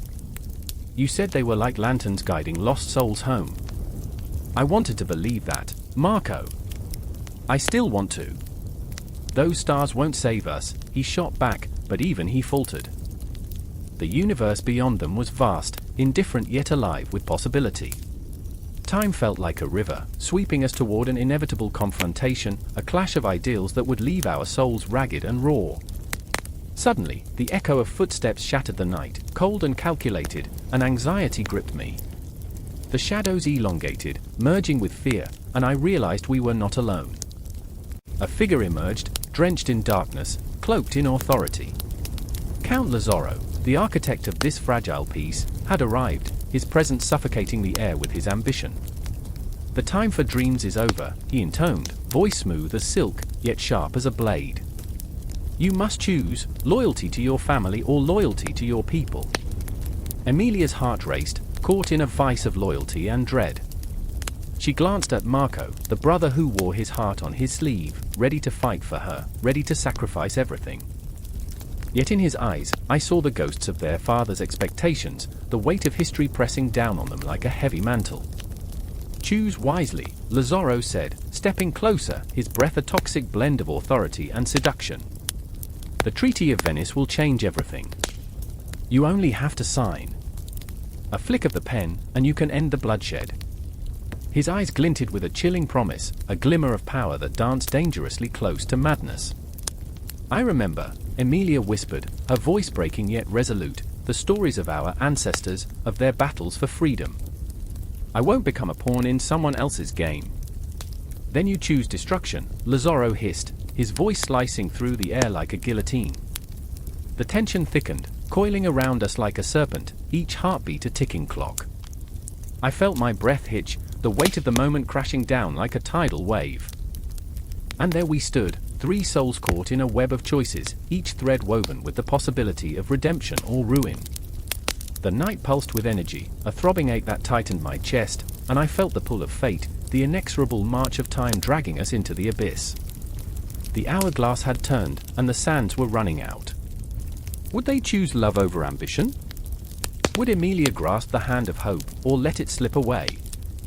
The shadows danced around us, and with each passing moment, the future hung in the balance, unwritten. The ink was waiting, the quill poised, and Venice was holding its breath. Through the murky shadows of the cathedral, the air hung heavy, thick with the scent of incense and the impending clash of iron wheels.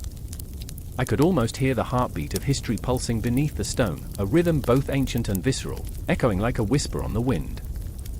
I remember the moment, the heavy doors flung open, like a king stepping from the darkness into the blinding light, and there stood Gregory, his eyes ablaze with righteousness, his pallid face framed by the deep black of his priestly robes, a ghost among the living. He was the Pope, a man both blessed and cursed, standing on the precipice of a conflict that would carve divine lines into the earth for centuries to come.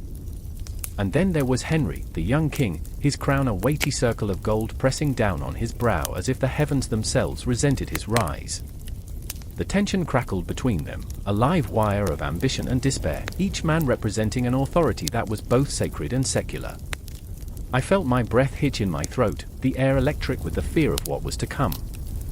They were locked in a deadly waltz, spinning around the truths and lies of loyalty, power, and the ultimate question of who held dominion over the souls of men. I remember the first time I saw them, 2 titanic figures, poised on a knife point.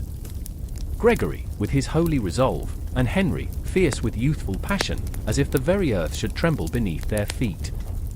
Gregory, so determined to wrestle the power of the church from the clammy hands of kings, believed himself the chosen shepherd, and yet, so often I saw the flicker of doubt dance in his eyes. Could he really lead the faithful, or would he falter, like so many before him? And Henry, my God, that boy was a tempest. He was a firework bursting into the night, but also, perhaps, a candle flickering in a storm, unsure if he would extinguish or light the way.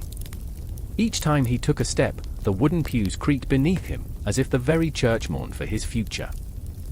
I remember peeking through the aged wooden slats, a child of history, half awed, half terrified, as he proclaimed, "I will not cower before the throne of the church." His voice rang out, a clarion call that sent chills racing down my spine. Every word uttered, every glance exchanged, was a spark that ignited the powder keg of their relationship. Henry needed the church, craved its blessing like a starving child craves bread, yet here he was, ready to defy the very institution he relied upon. The stakes were nightmarish, the power of heaven and earth was at war, and I could feel the air shudder with the tension of impending doom. Every heartbeat echoed through me, a reminder that history was not a grand narrative but an intimate, aching struggle of the human heart. I remember the night of the thunderstorm, the clouds swirling above like an angry sea, and the sound of rain pounding against the ancient stones. It was as if the heavens themselves were mourning the collision of these 2 titans. Henry, isolated in his chamber, paced like a caged lion, his thoughts spiraling into a torrent of fear and bravado. What if Gregory refused to accept his appointed bishops? What if the church turned against him? He could feel the weight of his ancestors upon him, their specters lingering like shadows at the edges of his mind, whispering warnings and encouragement in a cacophony that made him dizzy. Across the city, in the stark silence of the papal residence, Gregory knelt before the altar, surrounded by flickering candles casting long, dancing shadows. The tension in his heart was a living beast, gnawing away at his resolve as he prayed for strength. He was a man of God, yet solitude wrapped around him like a shroud, and doubt crawled beneath his skin. Was he truly the voice of divine authority, or just another man blinded by ambition? When the 2 finally met again, it was under a sky bruised with the threat of storm, the world around them vibrating with an energy that felt otherworldly. They stood on the steps of the cathedral, neither willing to back down, neither willing to yield. It was a moment suspended in time, the air thick with unspoken words, the ground trembling beneath their feet as if the very earth itself was caught in the balance. "Your authority ends where mine begins," Henry declared, his voice a low growl, a challenge that hung in the air like a thunderclap. The words rolled off his tongue like poison, and I felt my blood quicken, excitement mingled with dread. How could this young king know the depths he was plunging into? Gregory's eyes narrowed, a fierce light igniting within them, a storm brewing behind that calm facade. "And God's will is not subject to the whims of kings," he shot back, his voice steady, but I could feel the cracks beginning to show. The very heavens seemed to hold their breath as these two forces of nature clashed, each one more relentless than the other. In that moment, I saw their flaws laid bare: Henry, the brash young ruler, blinded by his ambition, and Gregory, the weary shepherd, torn by the burden of his sacred duty. They were two sides of the same coin, battling for something far greater than themselves, yet shackled by their own insecurities and fears. And then, as if the universe itself had tilted, the moment shattered. Shouts echoed through the streets, cries of support and condemnation, a chorus of the people rising up, and the air crackled with transformation. The storm broke above them, drenching them in cold rain, and for a fleeting second, as they stood drenched and defiant, I knew there was no turning back.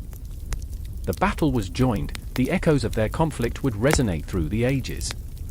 I remember standing there, a silent observer to their war, my heart pounding in rhythm with the chaos. Each clash of wills sent shockwaves through the fabric of time, and I knew, deep in my bones, that their intertwined fates were about to set fire to the pages of history. The echoes of their struggle, heavy with heartbreak and ambition, would never cease. It was a dance of shadows and light, of dreams and destiny, a haunting melody that would play long after the last notes faded into the night. The air crackled with tension, a heavy silence draping the cobbled streets of Nuremberg like a suffocating shroud. Shadows danced in the flickering torchlight, whispers of fear and hope intertwining, wrapping around the throats of those who dared to breathe too deeply. I stood there, heart thundering, my breath shallow, as the cries of the citizens echoed through the narrow alleys. They mourned their losses, yet they clung to dreams of a brighter future, a future woven into the very fabric of the imperial cities. The clock tower loomed above us, its face a grim reminder of time slipping away, each chime feeling like a death knell. I remember the first time I saw it, the intricate carvings of saints and sinners etched into its stone, their expressions frozen in eternal judgment. But now, their eyes seemed alive, watching, judging, screaming for justice. I turned to Anna, my sister, her face pale, eyes wide. She was the heart of our family, bright and fierce, yet at this moment, she felt like a bird trapped in a cage, desperate to escape the weight of the world pressing down upon us. "Frederick has to understand," she whispered, her voice trembling like a leaf caught in a gale. "These cities, their blood runs through his empire. He must protect them." But I could see the doubt lurking behind her fierce gaze, like a wolf hiding in the shadows. It gnawed at her, a relentless beast, a reminder that not all loyalty is rewarded. I glanced over at Marcus, our childhood friend, now a soldier draped in the colors of Frederick's army. His posture was rigid, the weight of his armor a physical manifestation of the burden he bore. He was a soldier, yes, but also a man caught in the storm of loyalty and betrayal. "They'll come for us," he muttered under his breath, as if speaking the words aloud would summon the very shadows he feared. A chill ran down my spine. I remember too well the tales of soldiers turned against their own, of cities burned to ashes, dreams turned to dust. The imperial cities were more than just places on a map. They were living, breathing entities, their streets alive with the laughter of children, the cries of merchants haggling, the whispered secrets of lovers hidden in the folds of alleyways. In that moment, they felt more like ghosts, haunting the edges of my memory, pleading for recognition. They had seen their share of conflict, their cobblestones stained with blood, yet they had also tasted the sweetness of triumph, the joy of community, the warmth of humanity. "Remember the festival last year?" I said, my voice breaking through the tension like a blade. "The music, the lights. We danced until dawn." A flicker of a smile crossed Anna's lips, a brief respite from the storm. "And you stepped in the pig's trough while trying to impress that girl," she laughed, the sound like a melody in the dark. But it quickly faded, the shadows creeping back into our hearts, reminding us of the stakes of a world that shifted beneath our feet, threatening to swallow us whole. Marcus clenched his jaw, his eyes hardening. But that was before. Now, we're nothing but pawns in a game played by kings.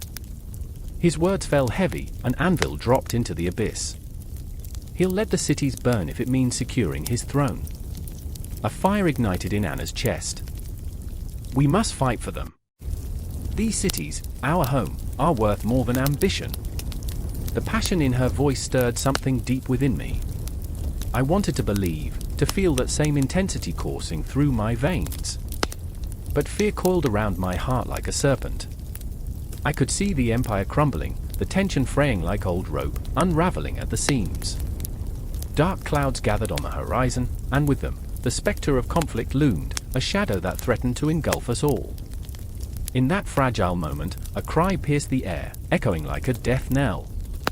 It was not just a sound, it was a lament, a prayer for the lost, the forgotten, those who had fallen in the name of power.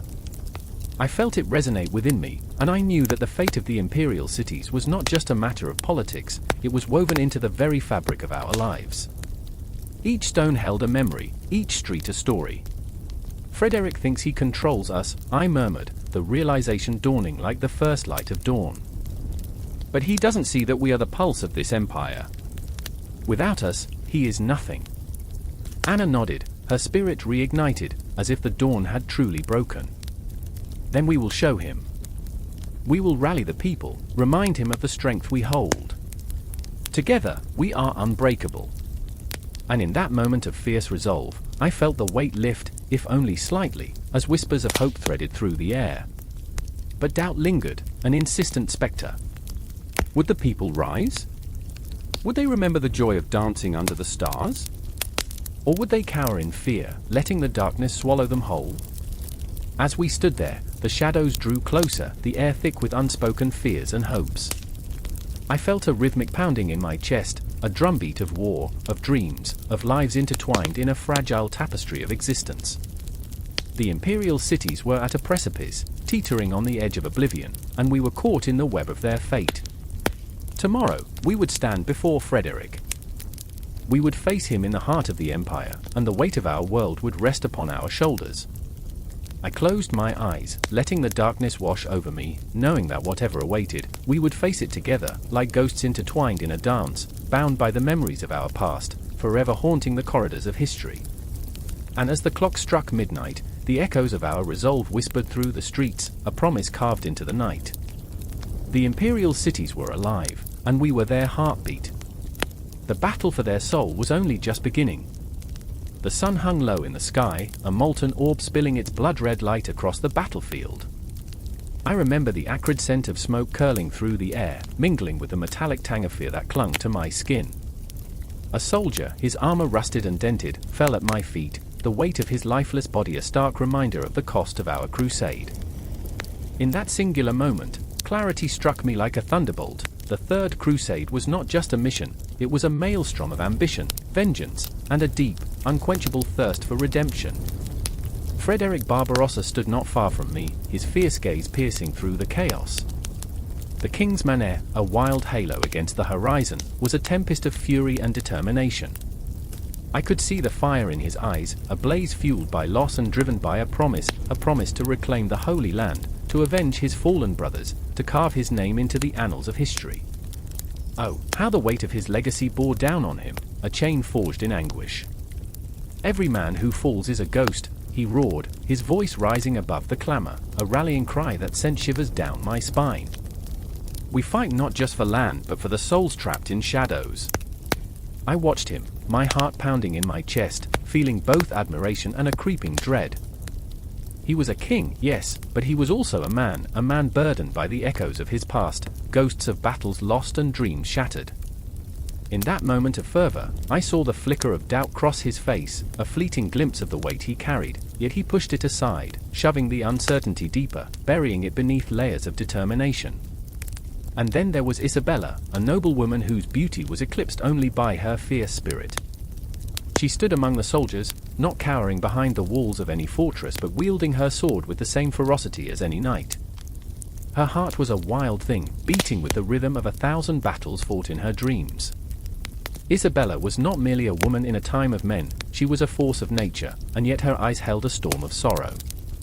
I could see it, a glimmer of something darker, something that whispered of loss and longing.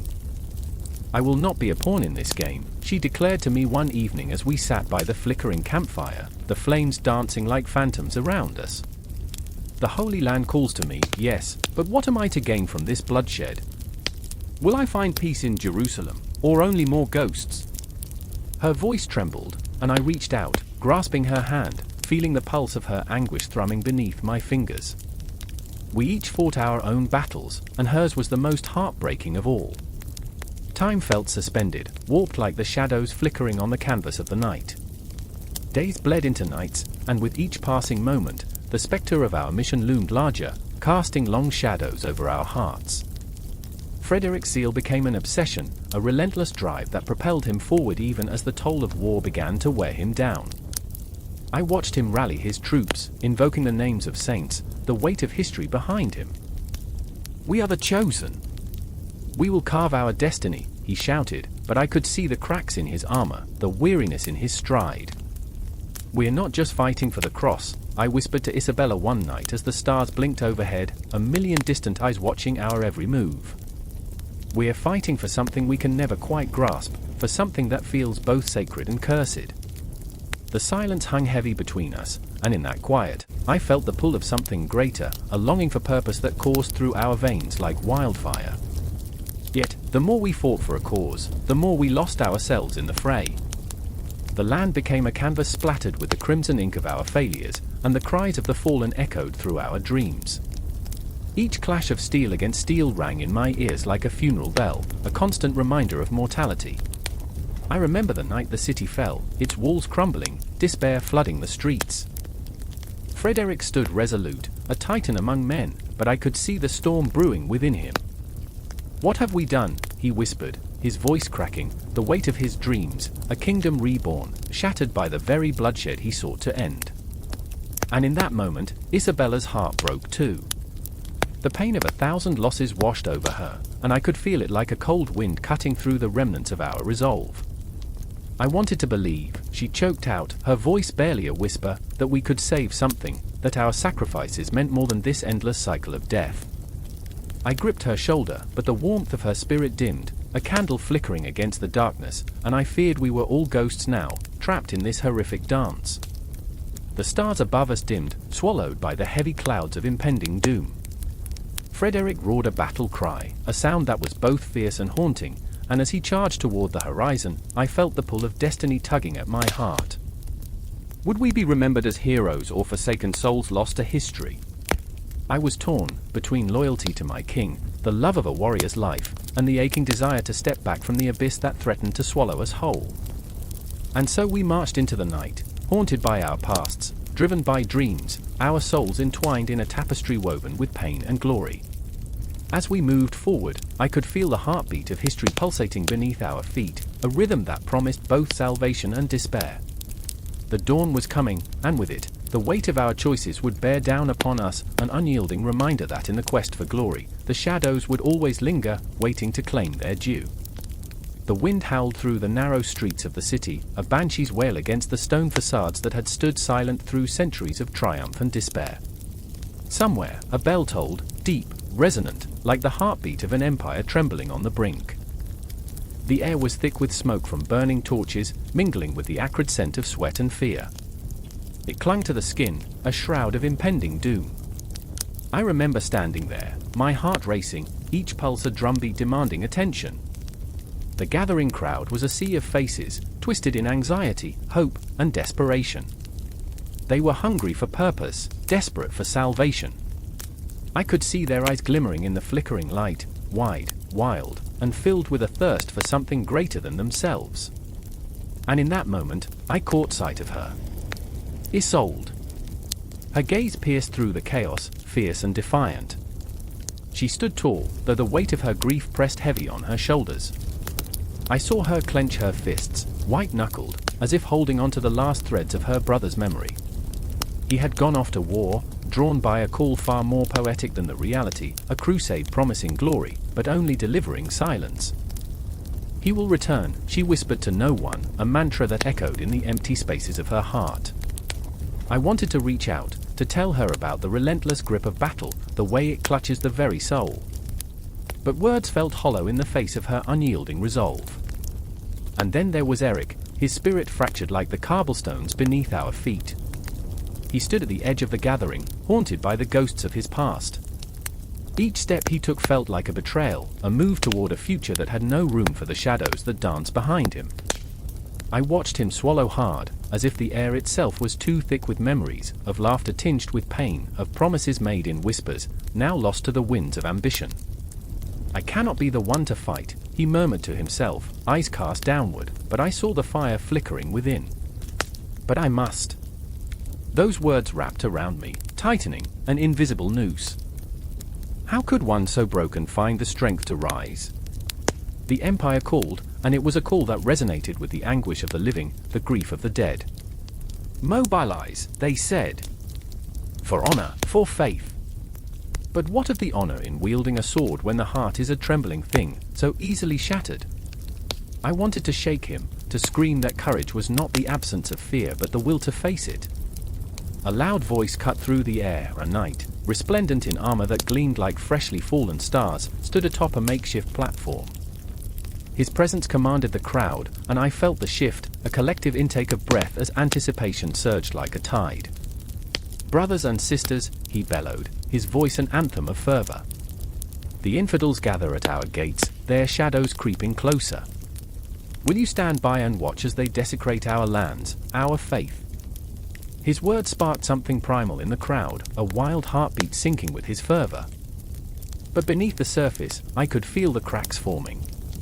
Men, once brothers in arms, were now haunted by visions of their own mortality. What if I don't return? Eric's voice trembled against the rising cheer, a whisper lost in the roar. I caught his eye, and an unspoken understanding passed between us.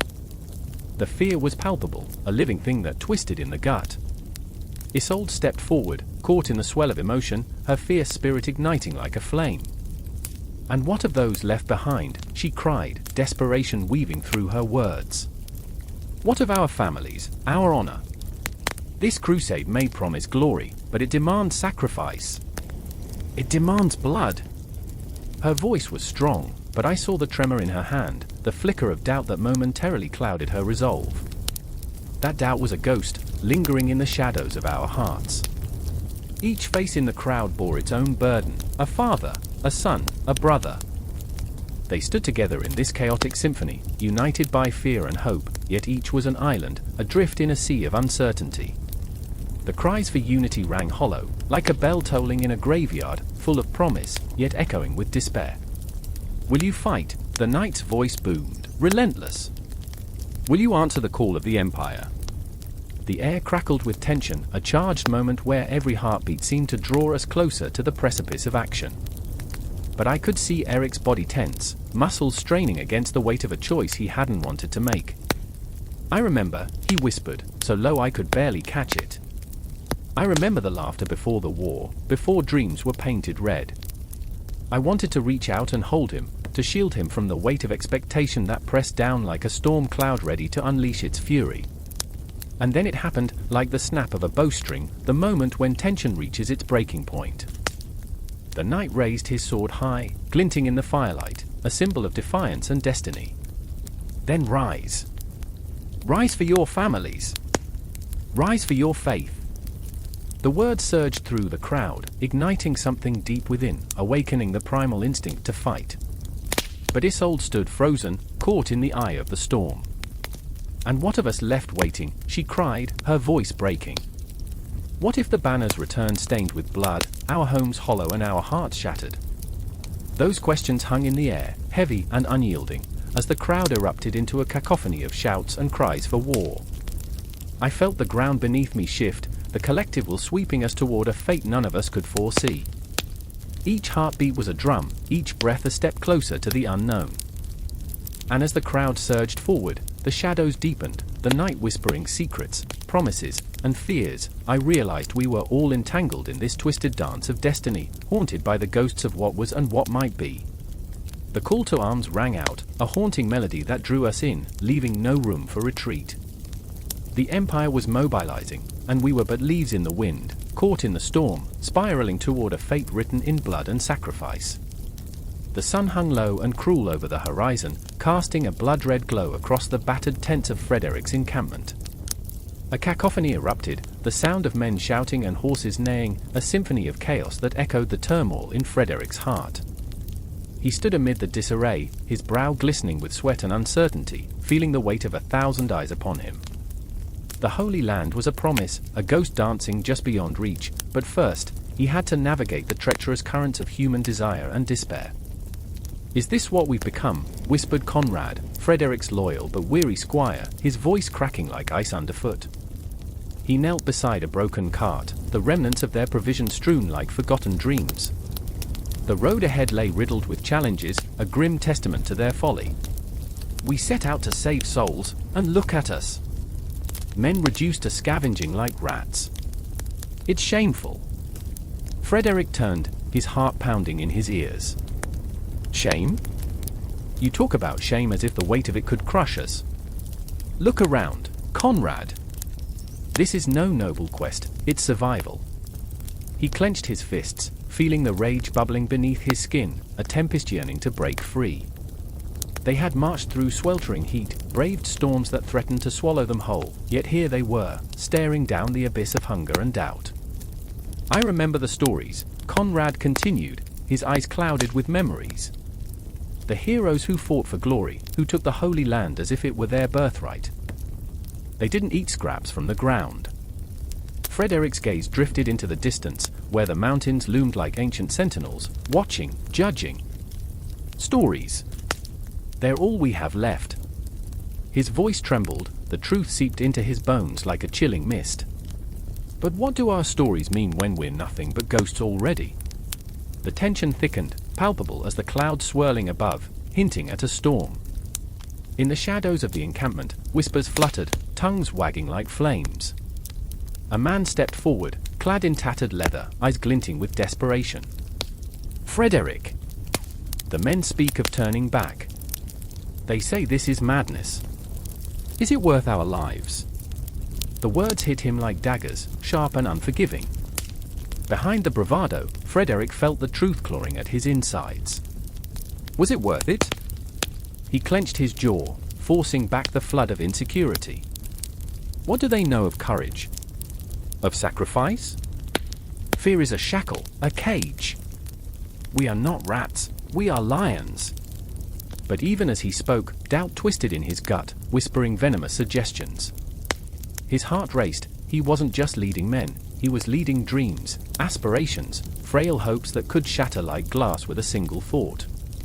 Through the crowd, a soft voice emerged, like a fragile flower blooming amid the chaos. It was Isabella, the healer. Her hands were stained with the remnants of their struggles, but her spirit shone bright. "Frederick, listen. The men are restless, yes, but their hearts are still with you. We can adapt, plan better. We have the strength to endure." Her eyes held a fierce determination, yet a flicker of fear danced within, just below the surface. He could see it, raw and real. She was afraid of losing them, of watching the flickers of hope extinguished one by one. "I remember when you spoke of glory," she continued, her voice steadying. "When you believed in the power of faith. We can't lose that. Not now. Not when we're so close." Frederick felt her words grip him like a lifeline, but the weight of reality threatened to drag him down. "Close? Isabella, we're still days away from the coast, and the seas are treacherous. Our numbers dwindle. What if we're not meant to reach the Holy Land?" The admission tasted bitter on his tongue, a confession of his greatest fear. The wind howled as if mocking his uncertainty, carrying with it the faint cries of men beyond the encampment. The weight of leadership pressed heavily on him, a burden he had never fully grasped until now. Every heartbeat echoed with the dreams of 1,000 souls resting upon his shoulders, dreams he wasn't sure he could fulfill. Then came the thunderclap of reality, a shadow passing over the camp like a grim harbinger. It was a scout, breathless, eyes wide with terror. The Saracens! They're advancing fast! We need to retreat! Panic ignited like wildfire, consuming the air. Frederick's heart raced as men scrambled, grappling with their fears. "Stand firm," he shouted, the words tearing from his throat. "This is our moment. We will not back down." But even he felt the tremor of uncertainty. They were so close to the edge, teetering on the brink of despair. Faces turned to him, searching for strength, for a glimmer of hope. And in that moment of vulnerability, he saw the truth. The reality of their journey wasn't just about reaching the Holy Land, it was about holding on to the very essence of what it meant to be human. He caught Conrad's eye. Oh, the boy was scared, but there was fire in his spirit. "We can't let fear dictate our fate. We must move. Prepare for battle." As the chaos swirled around him, Frederick felt a flicker of resolve ignite within. This was not merely a quest for land, it was a fight for something greater: belief, faith, a vision that transcended the blood and sweat of men. In the distance, the sun dipped below the horizon, casting the world into twilight. Shadows danced, flickering like forgotten souls. The night was thick with uncertainty, yet a new sense of purpose surged through him. They would face whatever came, they would become the stories they so desperately sought to live. But as they prepared for the unknown, Frederick couldn't shake the feeling that the hardest battles were still ahead, battles not just against foes in the dark but against the ghosts haunting their hearts. The real enemy lay within, lurking in the shadows of their fears, waiting for a moment of weakness. And in that moment, amid the rising tension of the encampment, he vowed to fight not just for the Holy Land but for every soul that had ever dared to dream. Their stories would not end here, they would only grow louder, echoing through the ages. But first, they had to survive the night. The sun hung low over the Salif River, casting a golden haze that turned the water into liquid gold, but all that shimmered was not light. I stood there, breath caught in my throat, the air thick with anticipation, the kind that crackles like static just before a storm. I remember the sound of hooves pounding against the earth, the stench of sweat and fear mingling in the air, a visceral reminder of the world teetering on the edge. This was not a day for dreams, but for nightmares to come alive. Frederick I, the man once revered as the lion-hearted, now sat trapped in a churning chaos, his heart a wild drum echoing the panic swelling in his chest. He was not just a king, he was a father, a friend, a man who believed in the honor of his word. But here, in this twisting river, his promises felt as fragile as the raindrops that would soon fall. He gazed at the darkening clouds, consumed by a fear that clawed at the edges of his mind like a ravenous beast. I remember the way his eyes darted. There was a storm brewing inside him, matching the tempest outside. He felt it, too, the foreboding that wrapped around him like a shroud. The icy fingers of fate stroked his spine, prickling his skin. This was not his first venture into danger, but the stakes had never felt so personal. He could almost taste the salt of his own sweat mingling with the bitter tang of failure. Nearby, a figure stood, cloaked in shadows. His name was Conrad, a steadfast ally turned reluctant adversary. I could see the conflict etched across his face, a tapestry of loyalty and betrayal. Each breath he took seemed to weigh 100 pounds. He was the anchor to Frederick's ship, the voice of reason whispering through the storm. But as the river roared beneath him, he battled his own demons. He had watched his friend rise and conquer, yet now he feared for his own soul. How many times could he save a man without drowning himself? "Conrad!" Frederick barked, his voice booming over the chaos. "Don't just stand there. I need you." There was desperation in that command, raw and visceral, a plea cloaked in authority. Every syllable felt like a lifeline thrown into the turbulent waters, and it twisted the knife deeper into Conrad's heart. I remember their eyes locking, a silent conversation weaving between them, both desperate to understand. Was it loyalty, or was it fear? Would betrayal mark the end of their bond? Conrad's heart raced in his chest, pounding like the drums of war, and every heartbeat echoed the unspoken words spiraling around them. What if he chose to let Frederick drown? The river churned, a twisting serpent, pulling at Frederick's legs as he struggled against its grip. I could feel the cold water lapping at my own ankles, the chill creeping up my spine. The world around us seemed to hold its breath as the shadows deepened, the sun slipping into the abyss like a fading ember. "Frederick, you'll kill us both!" Conrad shouted, desperation heavy in his voice. The water roared back, drowning out his words, but he pressed on. "You cannot fight the tide. You have to let go." But letting go felt like surrender, and Frederick would never bow to the whims of fate. He lunged forward, defiance etched into his features. "No. I will not let this river claim me. I am the lion-hearted." The arrogance clashed with the reality of his situation, and the river roared in laughter, mocking the very essence of his identity. I felt the tension crackle like a thunderstorm about to burst. The current tugged at Frederick relentlessly, a relentless predator seeking its prey. The shadows merged with the water, a haunting mirror reflecting the chaos within. As I stood there, caught in this moment, I realized the stakes were higher than I had ever imagined. This was more than just a battle between man and water, it was a struggle against the very fabric of destiny. "Frederick!" Conrad cried out, a flicker of fear igniting in his chest. "If you don't let go, you will drown us both." More than once, I had laughed at the absurdity of royal intentions clashing with nature's indifference. The past haunted me like a ghost, slipping through my fingers, just as Frederick now slipped beneath the surface. I remember the way the water closed over him, whispering secrets that would never see the light again. The river held its breath, a silent witness to the tragedy unfolding. Frederick's face twisted in horror, the realization dawning like the first rays of dawn breaking through a stormy night. The shadows deepened, but an ember of hope flickered in his eyes. "I won't allow it. I will rise." He fought against the current, a lion roaring in the face of inevitable defeat. But the river, relentless and cruel, pulled him deeper, its icy grip stealing his strength. I could feel the heartache, the desperation clenching like a vice around my chest. I was a mere witness, a ghost hovering in the space between the living and the dead, watching as the darkness enveloped him. Conrad was no longer the loyal companion, he was a man on the brink of losing everything. Each second stretched into eternity as time slowed to a crawl.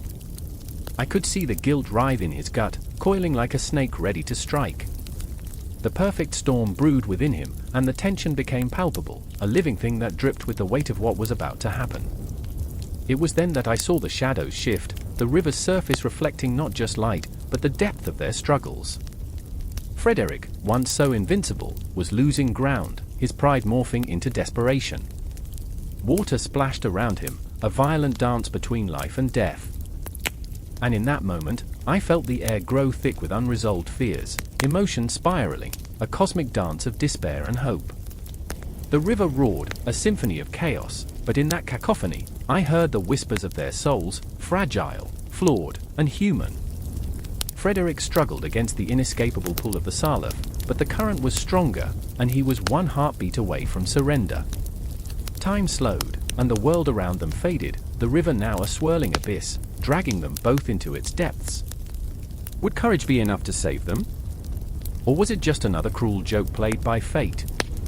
"Hold on. I'm coming!"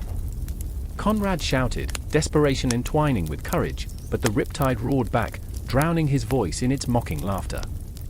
The river was hungry, and it was just beginning to feast.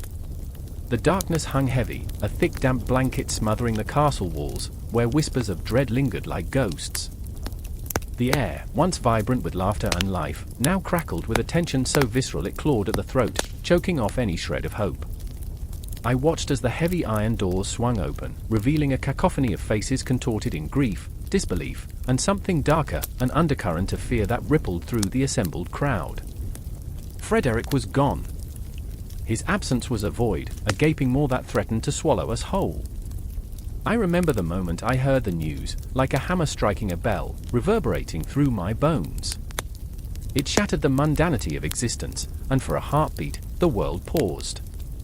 I stood in the courtyard, the sun a mocking orb, casting long shadows over cobblestone still slick with the evening rain. The townsfolk gathered, eyes wide, breaths shallow, as if our collective disbelief could summon him back from whatever abyss had claimed him. Why? Why now? Why him? The questions mingled, swirling like autumn leaves caught in a tempest.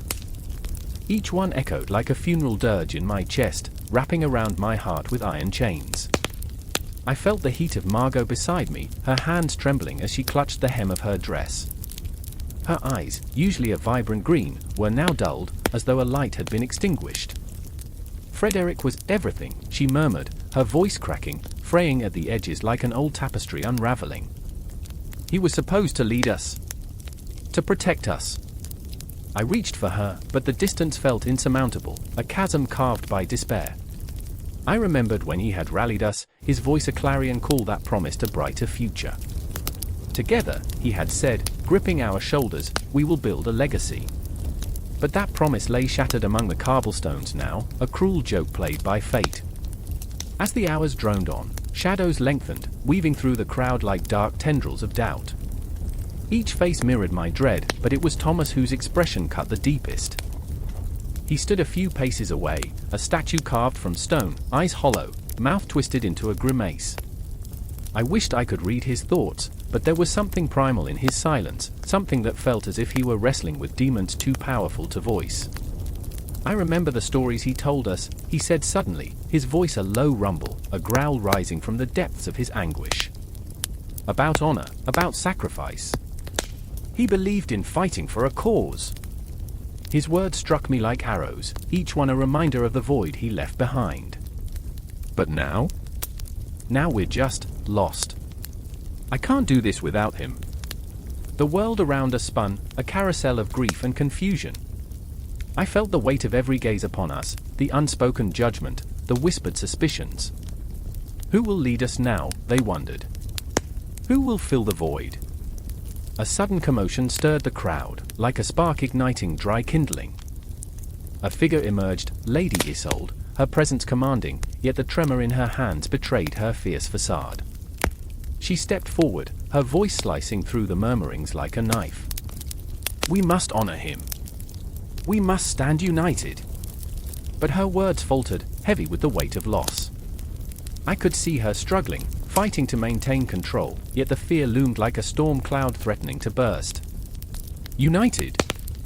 Margot scoffed, disbelief coloring her tone. We're fractured.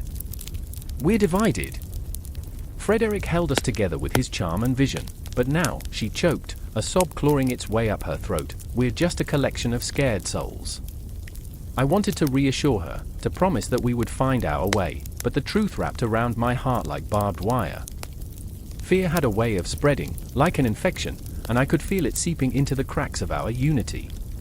People turned against each other, glances sharp as daggers, suspicion igniting like orbs of fire. In the shadows of the courtyard, I caught a glimpse of old Martin, his eyes glassy and unfocused, staring into nothingness. He had fought beside Frederick, sharing stories of valor and loss over mead and laughter. What haunted him now? I approached slowly, careful not to disturb the delicate balance of his grief. Martin, I whispered, and he turned slowly, as if awakening from a long slumber. Do you remember the night before the battle? His voice was raw, a whisper of a ghost. Frederick gathered us around the fire, spoke of courage as if it were the very air we breathed. I thought we were invincible. I nodded, feeling the knot in my throat tighten. We were, but we weren't, were we? And now, Frederick's absence felt like a chasm that could never be spanned. The night deepened, an inky blanket swallowing the remnants of the day. Dread seeped into every corner of the castle, every shadow concealing secrets waiting to unravel. I felt the tension wrap around us, an electric charge in the air, as if the very fabric of our reality was teetering on the edge. And then, a scream, sharp, piercing, cut through the thick veil of night, echoing off the stone walls, slashing through the choking silence. My heart raced, pounding in time with the urgent footsteps that followed. What had happened? A palpable fear gripped the crowd, tightening its hold like a vice. Something's wrong. Someone shouted, panic bleeding into their voice, and in that moment, everything fractured. I turned towards Thomas, whose eyes were wild, a tempest of emotion swirling within. "We have to do something," he shouted, though the words felt heavy on my tongue. But what could we do? We were lost, adrift in a sea of uncertainty, and Frederick was gone. The shadows danced around us, taunting, whispering promises of chaos and destruction. And in that darkness, we stood, 3 souls entwined in grief, with the weight of the world pressing down upon us. The clock ticked, every second an eternity, every heartbeat a reminder of the fragility of existence, and as we braced ourselves for the storm that was to come, the darkness closed in, relentless, unforgiving.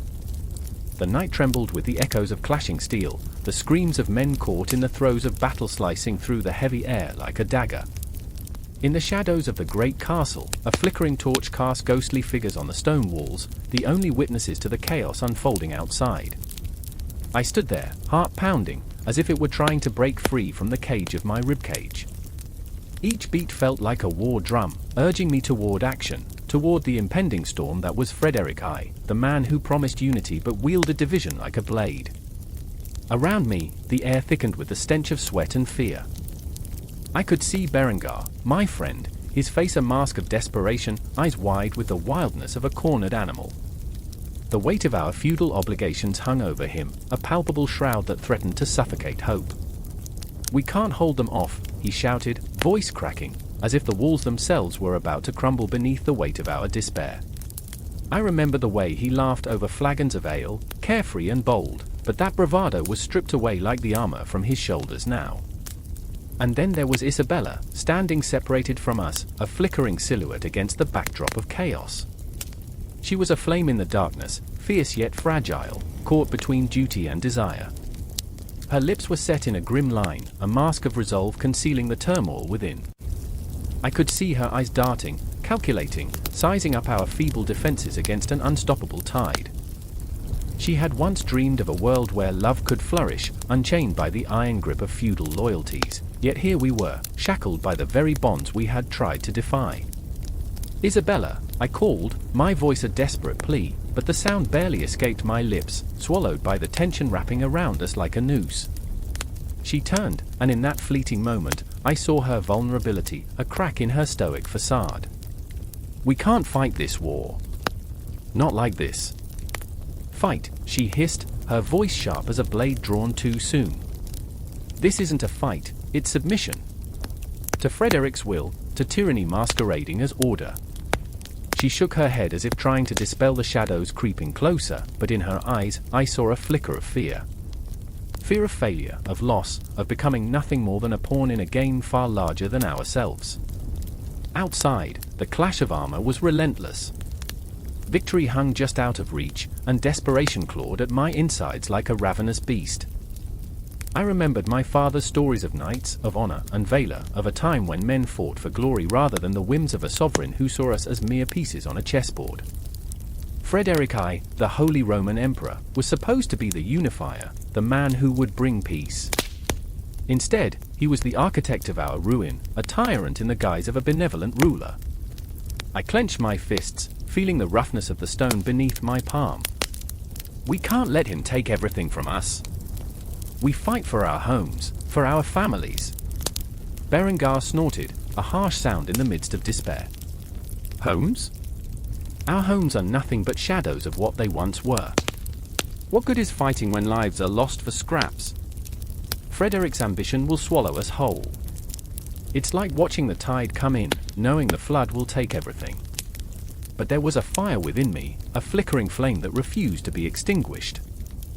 I could feel the weight of history pressing down, the collective sorrow of those who had paved the way to this moment. They had fought and bled for the promise of something better, something brighter. What would they say if they could see us now? Would they weep for our cowardice or cheer for our defiance? "Isabella," I said again, my voice steadier now, "if we don't fight, we'll lose ourselves. We'll become ghosts in the very land we love." Her gaze softened, and for a fleeting moment, I could see the fierce spirit that had first drawn me to her. "And what will fighting cost us?" she asked, her voice barely above a whisper. "The cost of freedom is measured in blood, and the blood might be our own." A roar erupted from outside, men's cries melded with the clang of weapons, the very sound of despair and determination.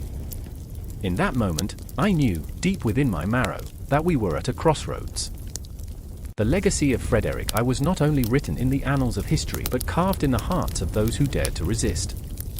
The walls around us whispered secrets of betrayal and allegiance. The shadows danced with the ghosts of those who had come before, warriors and peasants alike, united in their struggle against the weight of feudal lords.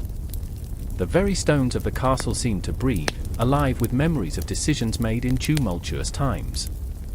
I took a breath, filling my lungs with the stench of war, and felt the rush of adrenaline. "Then let the tide come," I said, the words spilling from my lips like a battle cry. "Let it come, and we'll fight it. We'll carve our own destiny from this chaos." Berengar's eyes flickered with uncertainty, but beneath that lay a hint of admiration, the spark of a shared purpose. Isabella stepped forward, her resolve hardening like tempered steel. In that moment, we were not just three souls caught in a storm, we were a rebellion waiting to ignite. As the clash of battle raged outside, I felt the pull of history at my back, the weight of our forebears pushing us toward the storm that awaited. Frederick I may have sought to centralize power, to bend us to his will, but we were not merely subjects. We were the pulse of a new era, a heartbeat that echoed with defiance against the night. And just as I prepared to take a step toward the battle, the world shifted. The air crackled with tension. I could hear the whispers of the past, the echoes of dreams unfulfilled, and I knew this moment, this breath, would change everything. In the heart of chaos, a flicker of hope emerged from the shadows, daring us to grasp it. The world outside was a cacophony of fury, but within us burned the promise of something greater. The legacy of Frederick I was not merely a tale of feudalism and centralization, it was the story of our fight for freedom, our refusal to be silenced, and the relentless pursuit of a future that belonged to us. The night was thick with uncertainty, but the dawn awaited on the horizon, waiting to be born from the ashes of rebellion. And we would rise, together, from the depths of despair into the light of a new day. The night was alive with whispers, the kind that twist around the spine like fingers of smoke, curling into the ears of the faithful gathered in the dimly lit chapel. Shadows danced on the walls, flickering like memories long forgotten, as if the ghosts of popes past were biding their time, waiting for the right moment to reveal their truths.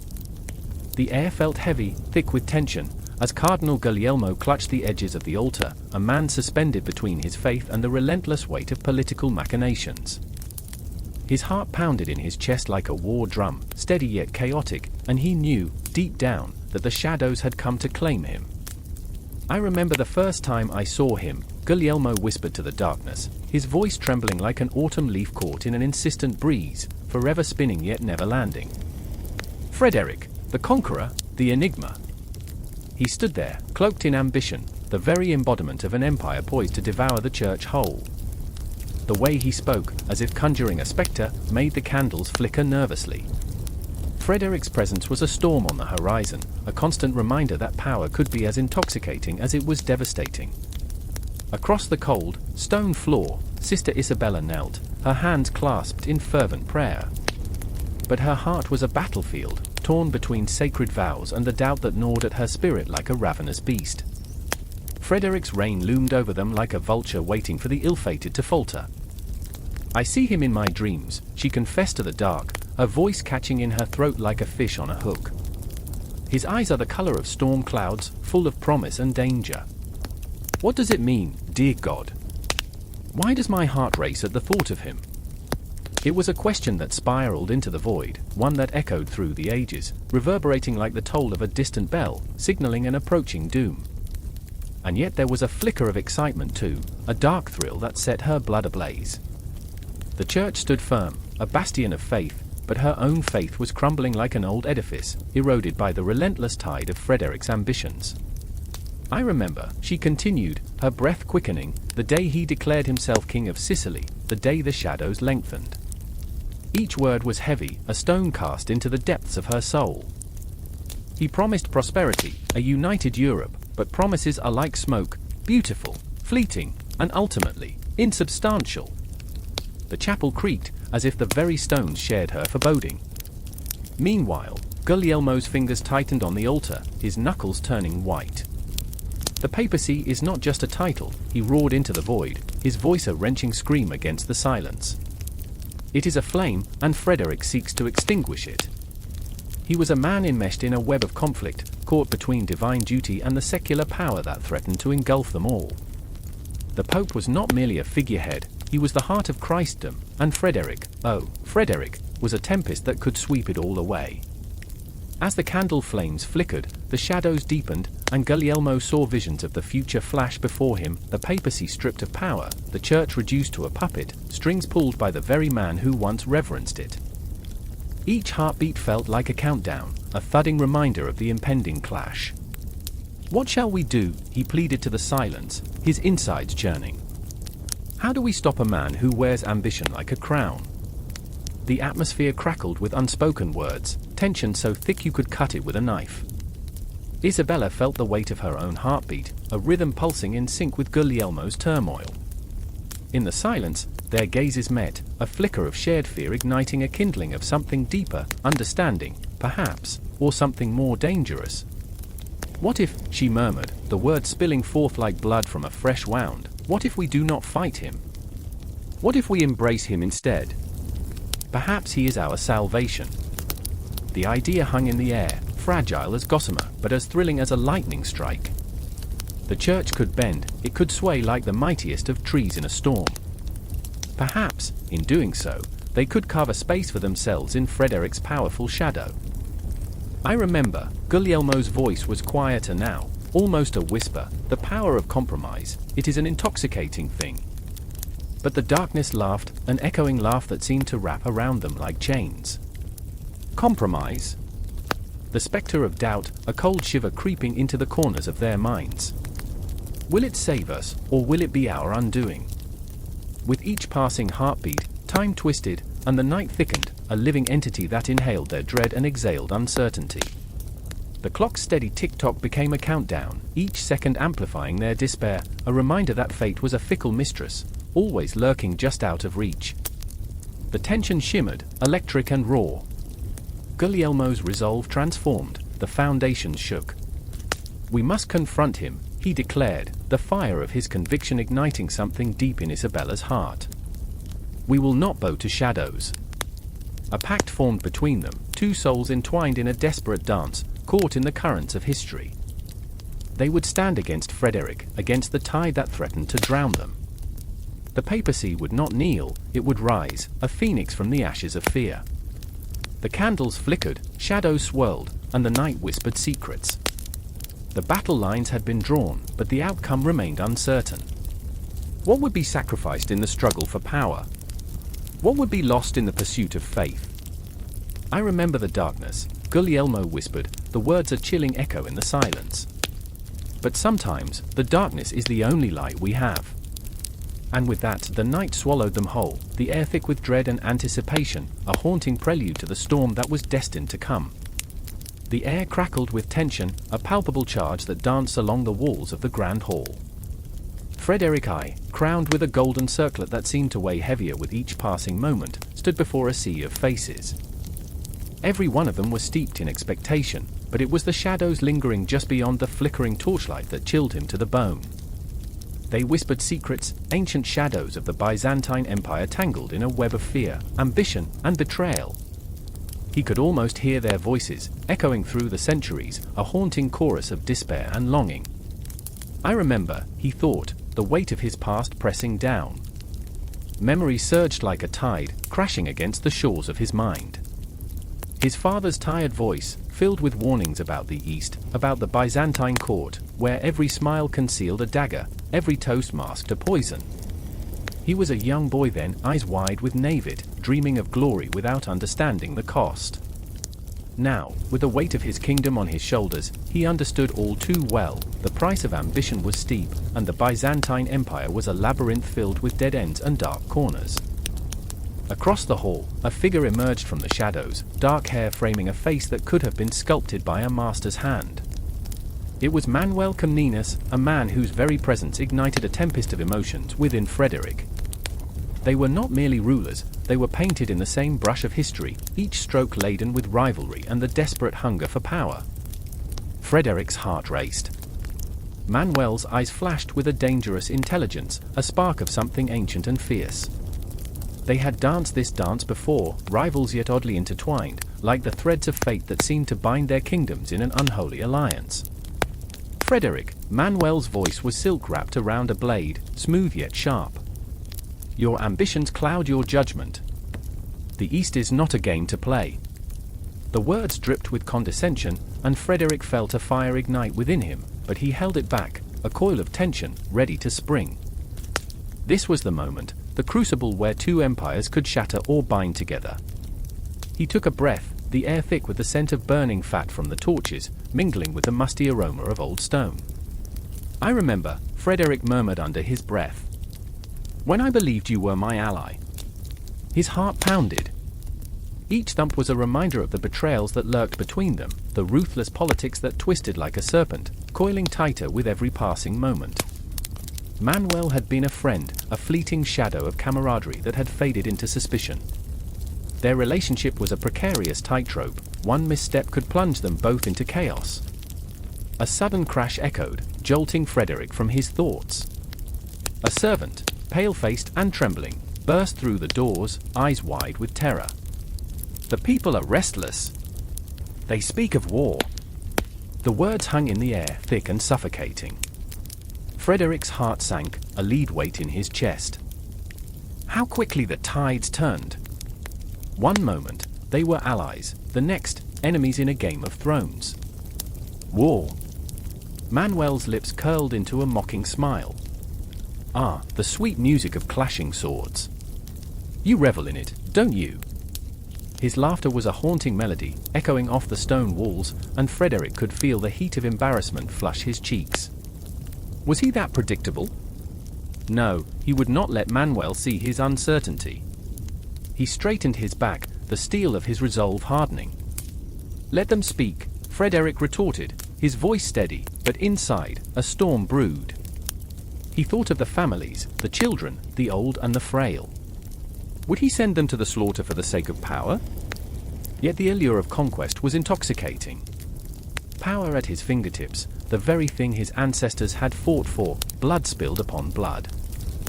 The weight of history bore down on him like a great stone, and the shadows whispered again, what would he sacrifice? "Ah, but you will not be the one to bleed," Manuel snapped, his brow furrowed in contempt. "You will sit upon your throne, while you what?" Frederick interjected, anger boiling just beneath the surface. "While you continue to play your games. We both know the truth, Manuel. This is a fragile piece, and you clutch it like a dying man holding on to the last breath of life." Silence enveloped the room, heavy and suffocating. The tension danced like a live wire, sparking wild thoughts in the minds of those who watched. Frederick could feel their eyes boring into him, judging, questioning. He was a king, but at that moment, he felt like a boy on the brink of a storm, a tempest of emotion swirling around him, fear, anger, desperation. "I remember," he whispered again, a mantra against the impending chaos. "I remember my dreams of uniting us, of a lasting peace." But those dreams were slipping away like smoke through his fingers, and he felt the crushing disappointment of reality close in around him. Peace? Or tyranny? Manuel's voice sliced through the silence, and Frederick's heart quickened. He was a paradox, both friend and foe, the ghost of history that haunted every decision. You stand on the precipice of greatness or ruin. Choose wisely, my friend. The weight of those words hung in the air as Frederick's mind raced. He thought of the Byzantine Empire, the shimmering jewel that beckoned, promising glory, yet hiding the shadows of treachery. He could feel their history, their legacy whispering through the stone walls, urging him forward, yet holding him back. And then, a thought, a terrifying, exhilarating thought. What if there was no choice? What if he forged a path through the chaos, a new destiny that would shake the foundations of both empires? The clock was ticking, the shadows whispering, and time was a relentless beast, gnawing at the edges of his resolve. Frederick's gaze locked with Manuel's, two souls caught in a tempest of ambition, fear, and an unnameable desire. The air hummed with electricity, the moment stretching like a taut string ready to snap. The future awaited them, dark and uncertain, the echoes of their choices reverberating through the annals of history. As the world held its breath, Frederick took the first step into the abyss, and with it, he knew, and neither of them would ever be the same. The clock tower struck midnight, and the chimes echoed through the empty streets, a hollow sound that vibrated through the silence like a heartbeat in a corpse.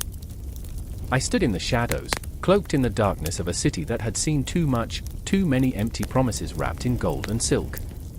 The Emperor's palace loomed above me, an edifice of power and dreams, a monument to ambition. It was a fortress, but within its walls, the air crackled with tension, the kind that makes you hold your breath, waiting for the inevitable. I remember the first time I witnessed the Emperor's hand in action.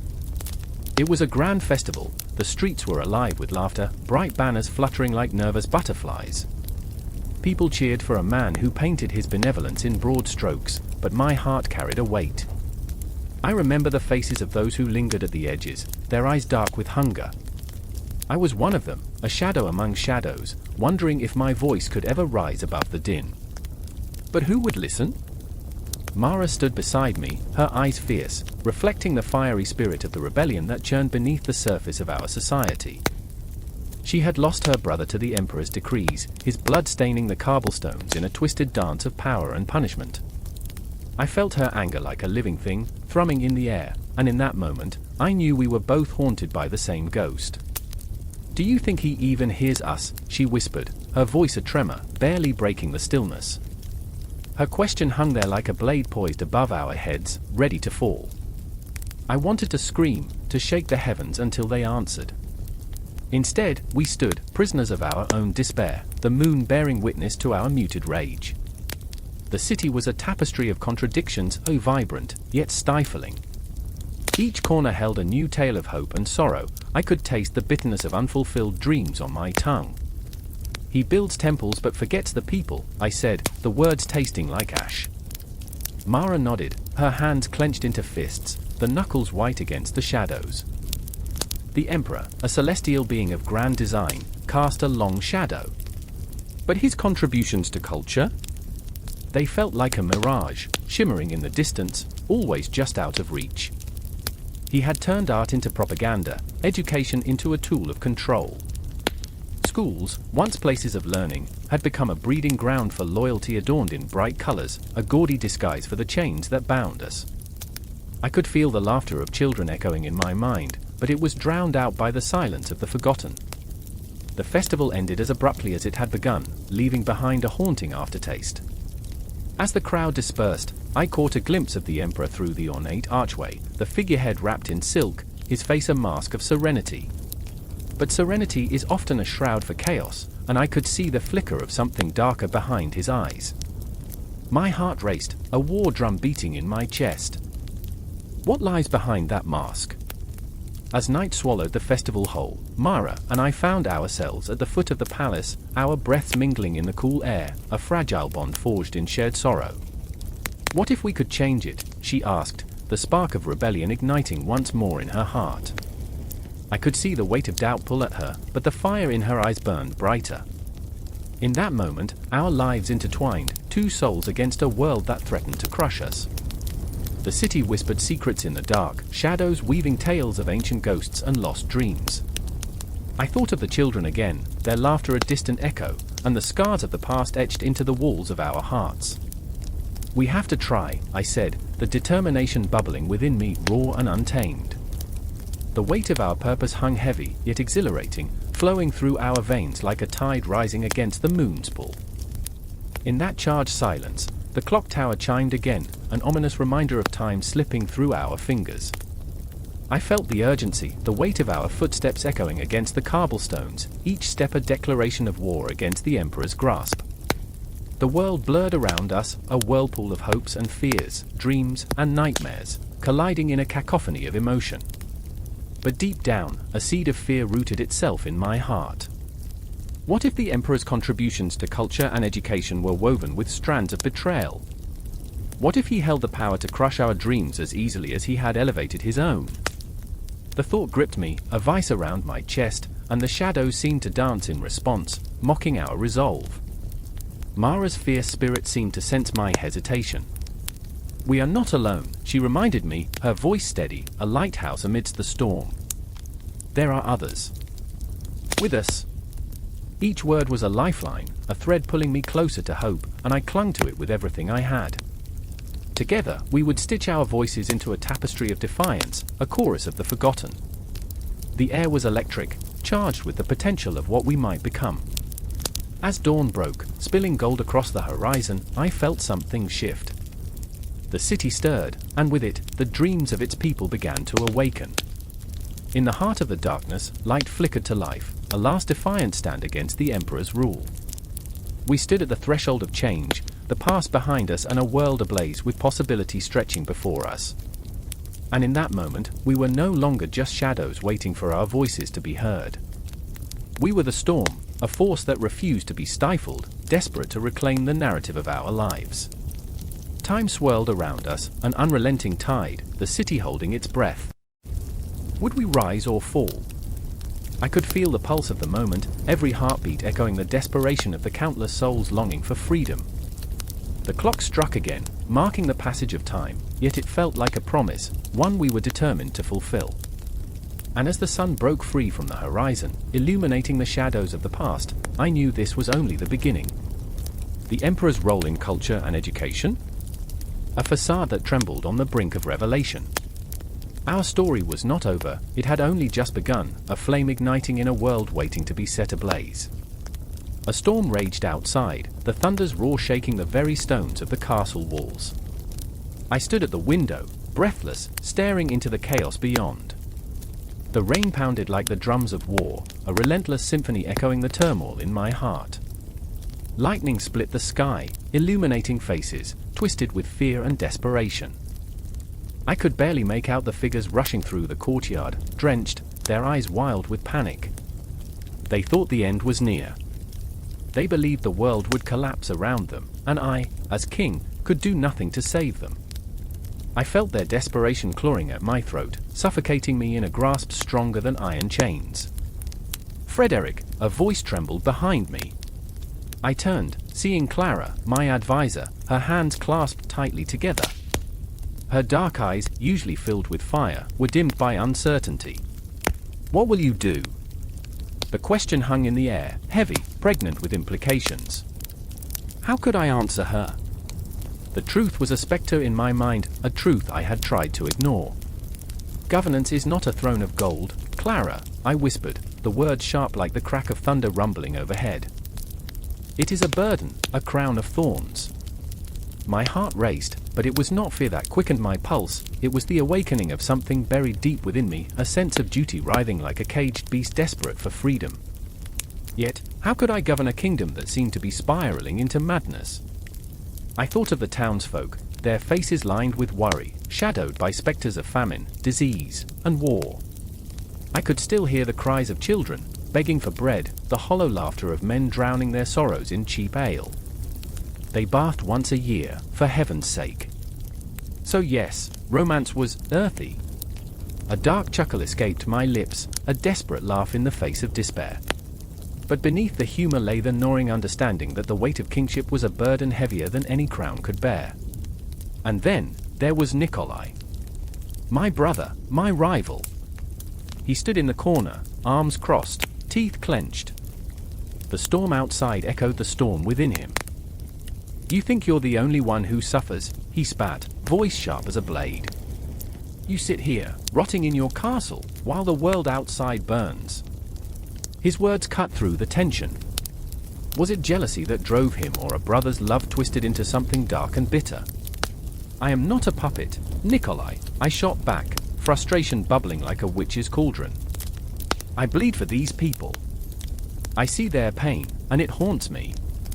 I cannot offer them false dreams of glory when the reality is a nightmare."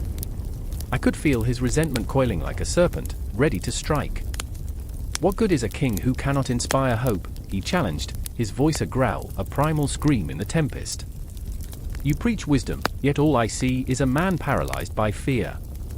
Lead us or step aside."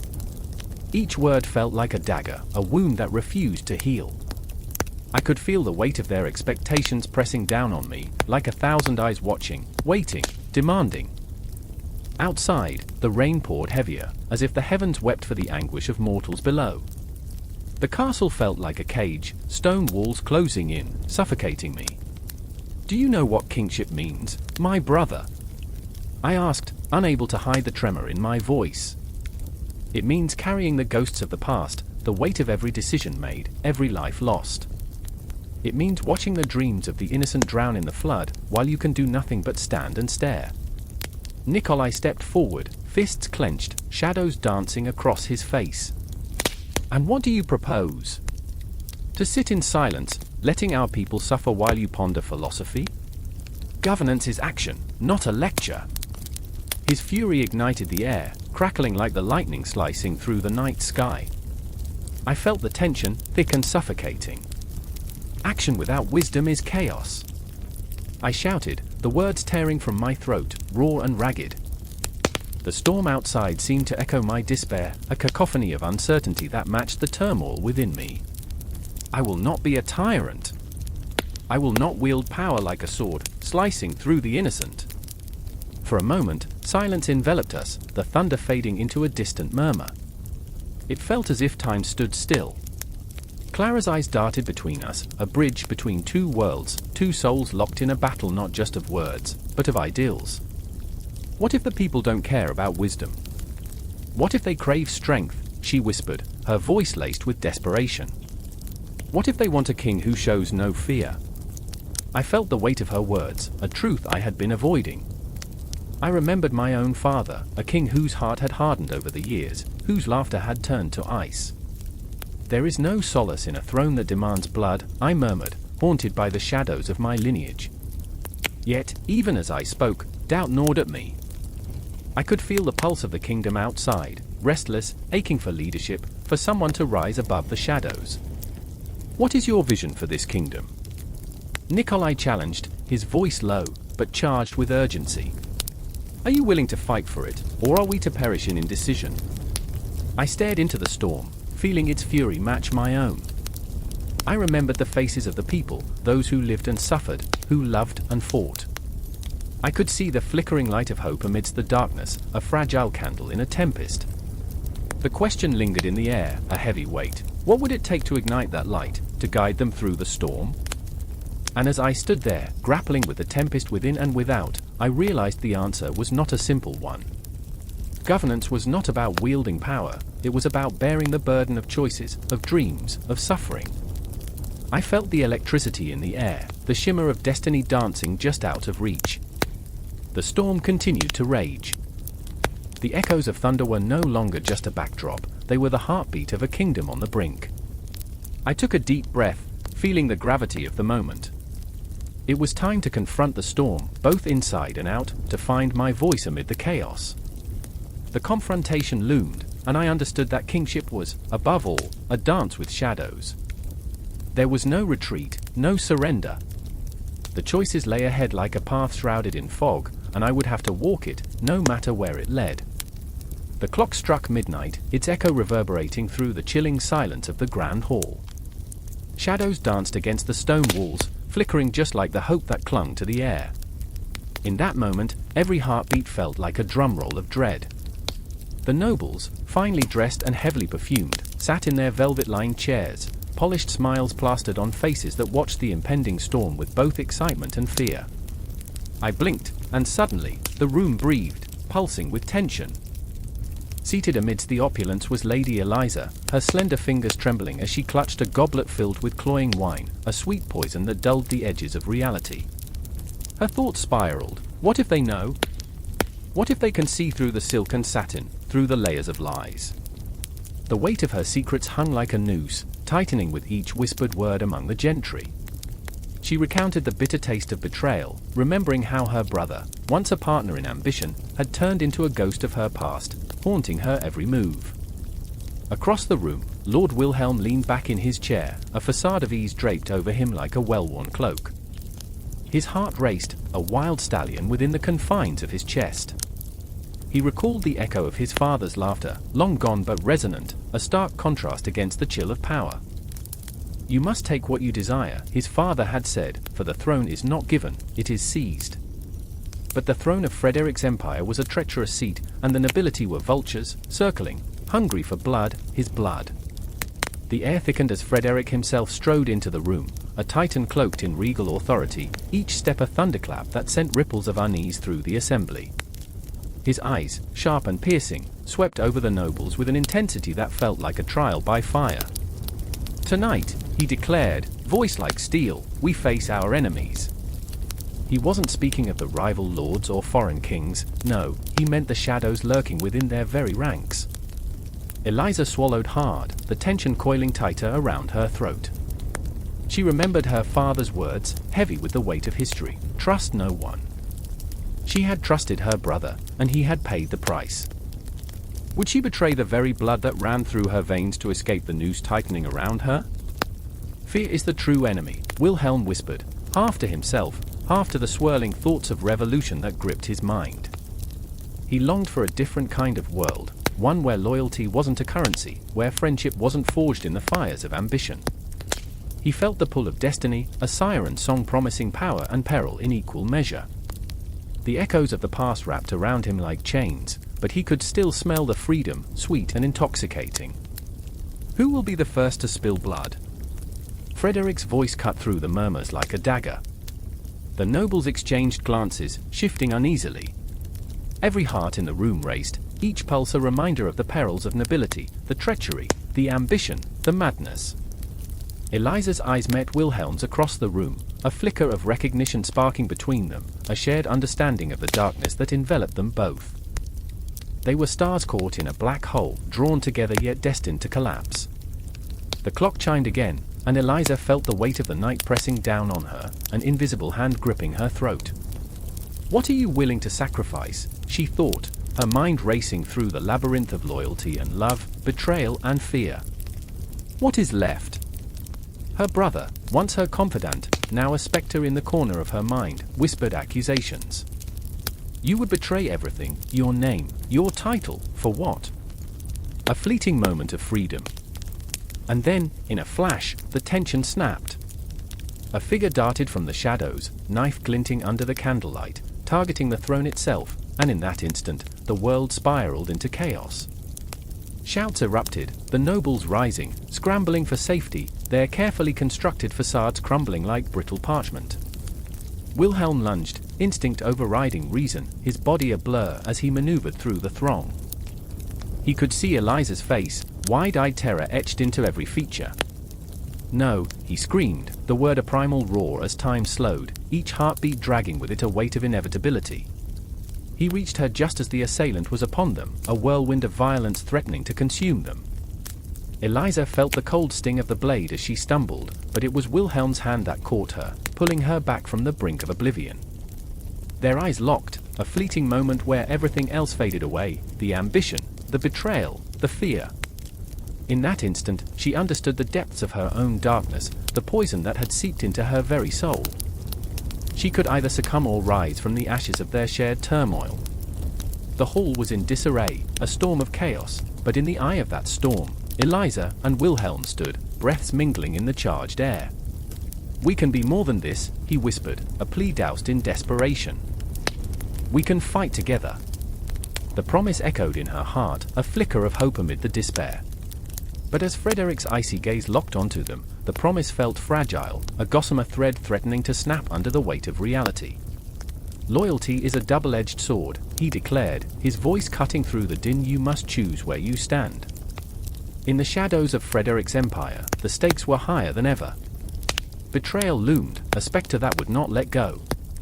Eliza's and Wilhelm's choices would ripple through time, like the clock's relentless ticking, marking every heartbeat, every breath, a countdown to an uncertain fate. The conflict was just beginning, and the darkness promised nothing but endless night. With every heartbeat, every pulse, they felt the weight of the world pressing down. Together, they would either rise or fall, and in that moment, the nobility's role in Frederick's empire became a storm of emotion, chaos, and heartbreak, an endless loop spiraling into the void. The moon hung like a silver coin tossed into a bottomless well, its light washing over the blood-soaked earth where dreams had turned to ash. The air was thick with the scent of iron and smoke, a pungent reminder of the lives lost in the maelstrom of ambition and ideals. I stood there, heart pounding like a war drum, as shadows danced across the battlefield, whispering the names of the fallen, their stories fading like echoes in the wind. Among them, Frederick, a figure of hope and despair, forged by a crucible of ambition, a man torn between the lofty ideals of a crusader and the gritty reality of power. I remember Frederick's eyes, piercing like daggers, shining with a fervent light that could ignite 1,000 souls. He believed, oh, how he believed, in a world bound by noble ideals, in a sacred cause that would lead humanity from darkness into a golden dawn. His voice, like thunder in the still night, rallied men from all walks of life, their hearts aflame with visions of glory. But with every rousing cry, I felt the weight of fear creeping in, gnawing at the edges of their courage. For Frederick, while charismatic and brave, harbored a tempest within, a desperate need for validation, a craving for destiny that hungered for blood. And then there was Clara, oh, sweet Clara, draped in shadows of her own. She stood apart from the throng, eyes wide and searching, as if trying to decipher a script written in the stars. She had known Frederick long before the banners were unfurled, had watched him evolve from a boy with dreams to a man burdened by those very dreams. I could see the conflict etched across her brow, a mixture of admiration and dread. She loved him, yes, but that love was laced with questions. Did the flame of his ambition burn too hot, too bright? Would it consume him, engulf them all in a conflagration of destruction? As the battle raged, time warped around us. I remember the faces of men turned to masks of terror, of glory lost in a heartbeat. The clang of metal echoed like the tolling of a bell, each strike a reminder of the fragility of life. Frederick, caught in the chaos, fought like a lion, every blow a testament to his ideals. Yet, with every swing of his sword, I saw the flicker of a doubt, a momentary glance over his shoulder, as if he could sense Clara's gaze, could feel the weight of her unspoken fears. The ghosts of those ideals clung to him like shadows, murmuring sweet nothings that turned bitter on his tongue. "What have I done?" he would whisper in the stillness of the night, alone with his thoughts, the battlefield a haunting reminder of the price of ambition. I watched him grapple with his demons, the desire for conquest battling against the specter of regret. In those moments, he was not the valiant crusader, but a man stripped bare, vulnerable amidst the carnage. And Clara. Oh, Clara, whose heart beat to the rhythm of hope and despair.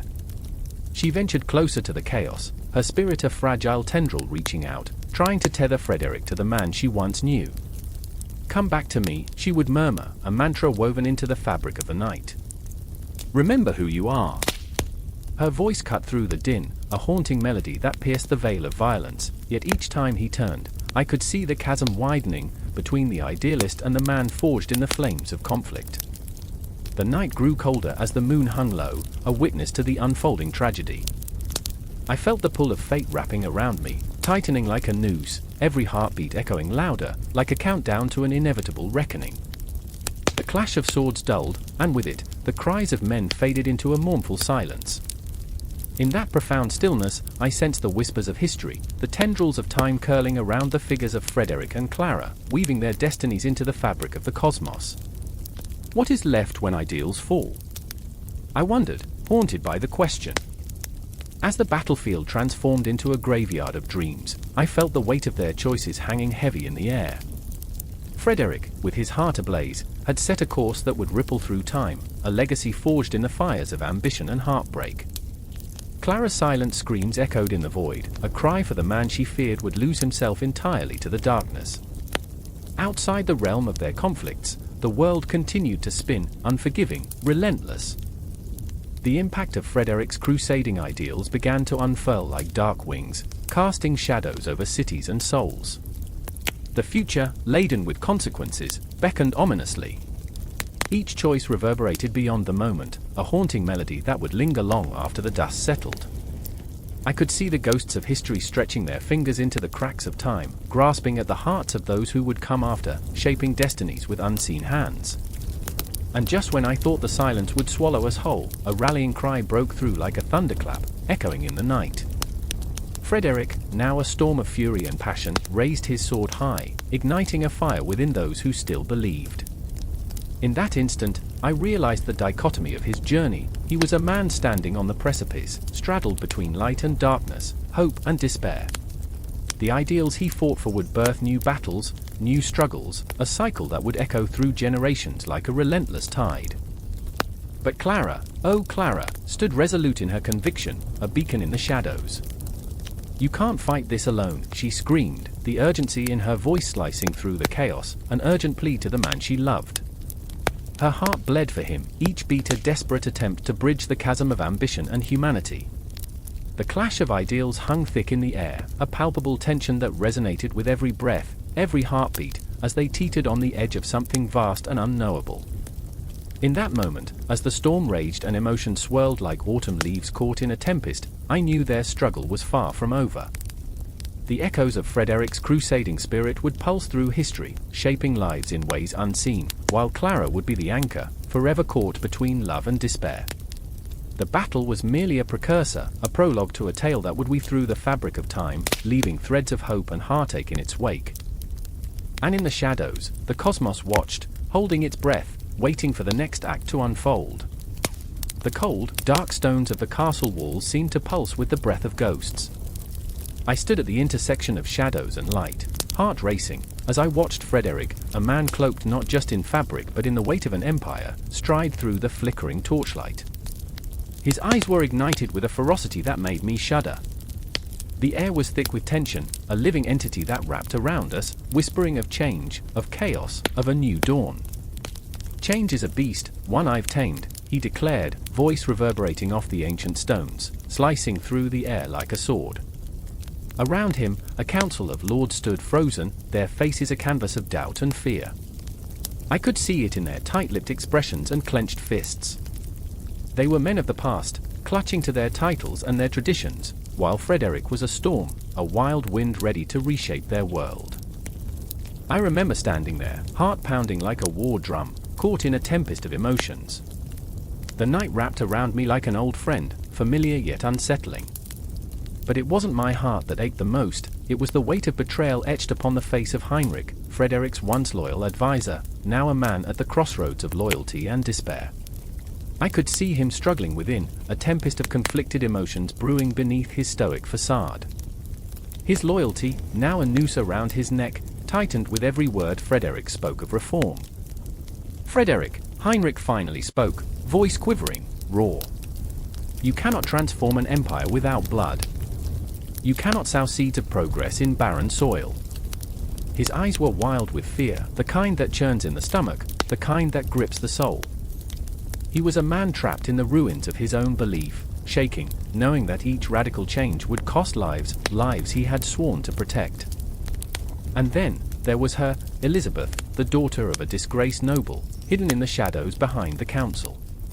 She watched, breath hitching as she witnessed the unfolding drama. She was the embodiment of hope, yet a caged bird longing to soar. The reforms Frederick spoke of were whispered promises of freedom, but she felt the chains of her lineage dragging her back into darkness. Here was a woman torn between the path of rebellion and the safety of submission, and every heartbeat echoed the question, was change worth the price? "Do you think the peasants will bow to your ideals?" Heinrich challenged, his voice a dagger aimed at Frederick's heart. "They know nothing of nobility, only of hunger and despair. Let them rise." Frederick shouted, defiance igniting his frame. "Let them break the chains. I will give them the tools to stand as equals, not as serfs." The walls of the castle trembled with the force of his words. I remember feeling a rush of hope mingling with fear, a fusion of exhilaration and dread. Change was a beast, indeed, wild and unpredictable. Elizabeth's hands trembled as she whispered to herself, "Will they listen? Will they rise?" Each syllable a prayer, a gamble cast into the void. Her heart was a pendulum, swinging between dreams of emancipation and the gnawing reality of oppression. She held the weight of her future in her hands, a fragile thing, while Frederick stood on the precipice of a revolution, blind to the chasms that lay ahead. Enough! The council erupted into chaos, voices clashing like swords. The air was electric with anger, fear, and a desperate longing for stability. I could feel the pulse of the room, fear and ambition, tradition and innovation, all colliding in a cacophony of raw emotion. "Will you betray the very essence of what it means to rule?" one lord bellowed, his face flushed with indignation.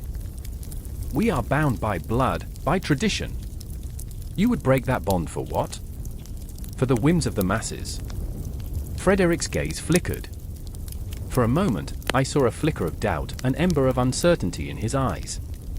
But it was snuffed out by a greater flame, a vision of a new era burning so brightly that it consumed him whole. I would rather be a man of the people than a king of shadows, he roared, his voice echoing into the void, igniting the very air around him. Heinrich stepped forward, a storm brewing beneath his calm veneer. But what of the consequences, Frederick? This isn't a game. You are playing with lives. The words hung in the air, heavy and suffocating. I felt the weight of the impending storm, an anguish that seeped into the very stones of the castle. I could see the flicker of anger in Frederick's eyes dim as he wrestled with the enormity of his ambition. Each heartbeat a reminder of the sacrifices that lay ahead, each breath a reminder that not all change is born from glory. Elizabeth, caught in the tide of emotion, was swept away. Her heart raced, pulsing with the rhythm of longing, of hope, and of fear. She stepped from the shadows, tears glistening like stars in the darkness. What if we fail? Her voice trembled, a tiny crack in the facade of her resolve. What if this dream becomes a nightmare? Silence enveloped us, heavy and suffocating. Frederick turned to her, the flame of his ambition flickering against the chill of uncertainty. Then we face it together, he breathed, the vow hanging in the air between them, a fragile thread binding their fates. In that moment, I felt the cosmos shift, the very fabric of time stretch, the air crackle with possibilities. I was rooted in the chaos, feeling the ghosts of the past linger in the corners of the room, witnessing the birth of a new chapter in history. Frederick's reforms, were they a beacon of hope or an omen of doom?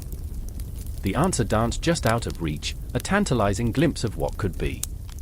And as the night deepened, shadows flickering like specters against the stone walls, I knew we were at the edge of something monumental. The winds of change howled outside, mingling with the echoes of ambition and doubt, binding us all together in a moment suspended in time, a heartbeat away from the unknown. The air crackled with tension, thick enough to cut with a knife. I remember the shadows dancing on the stone walls of the castle, flickering like the uncertain fate of those who dared to breathe in this kingdom. It was a night when the stars held their breath, when history hung in the balance, and the distant rumble of thunder echoed the turmoil brewing in Frederick I's heart. The candle flames trembled, casting ghostly figures that whispered of betrayal, ambition, and a war that loomed like a black cloud on the horizon, ready to unleash its fury. I remember. The hallways of the castle felt like a labyrinth of dread and desire. Frederick stood at the window, his silhouette framed by the moonlight, a tragic hero caught between two worlds, the seductive charm of France and the cold, piercing gaze of England. His heart, a stormy sea, battled the tides of loyalty and ambition. He clutched a letter, its edges curled like the fingers of fate, bearing the seal of the French king, a promise wrapped in silk and deceit. Oh, the irony! To dance with the very serpent that could strike at any moment. Frederick, a voice called, soft yet fierce, his sister, Mathilde, stepping into the dim light, her brow furrowed with worry. You know they won't wait forever. England gathers its armies. France is a fickle ally. You're playing with fire. Her words dripped with urgency, yet there was a flicker of something else, fear or perhaps a yearning for a simpler time when politics didn't twist the very fabric of their family. But Frederick, oh, he was a man possessed, haunted by the specters of his ambitions. I must choose, Mathilde, he replied, his voice low, gravelly. But choices are never as simple as they seem. France sings a siren song, but England's might brings a chill. I remember the way he turned away. The weight of his decisions hung like a guillotine, poised to fall. He glanced over the battlements, where the night swallowed the horizon. It was as if the very cosmos conspired against him, stars flickering in mockery of his plight. The clock ticked, mercilessly counting down the moments until he would have to decide, betray one for the other or forge an alliance that could save his people but shatter his soul. Mathilde's gaze pierced through the haze of his turmoil. You are not just a king, Frederick, you are my brother. Do not mistake ambition for honor. Honor is what will keep you sleeping soundly as the night creeps in. Yet he felt the pull of destiny, dark and alluring. The allure of France's golden fields beckoned him. He could picture them, lush and vibrant, dreams of lavish feasts and songs that floated on the breeze like petals in spring. But lurking behind that beauty was a darkness, the ghost of betrayal. The ghost of his father's ambitions, high hopes that had crumbled into dust. Then came the echo of footsteps, a herald, breathless and frantic, bursting into the dimly lit chamber. My lord, gasping, eyes wide with the spectre of urgency. News from England. The king has summoned his lords. They speak of vengeance. A chill raced down Frederick's spine. Vengeance! The word was a dagger, sharp and gleaming. The implications twisted in his gut like a serpent, coiling tighter with each heartbeat.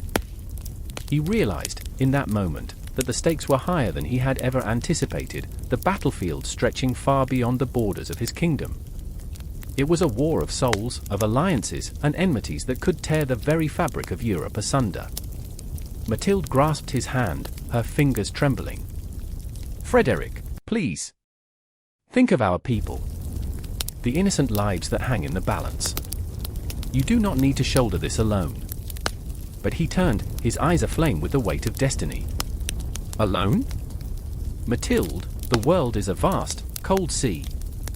I am but a ship without a compass. If I do not seize the winds of opportunity, I shall be swallowed by the waves. Their gazes locked, a clash of wills, of heart and ambition, two souls intertwined by blood but divided by ideals.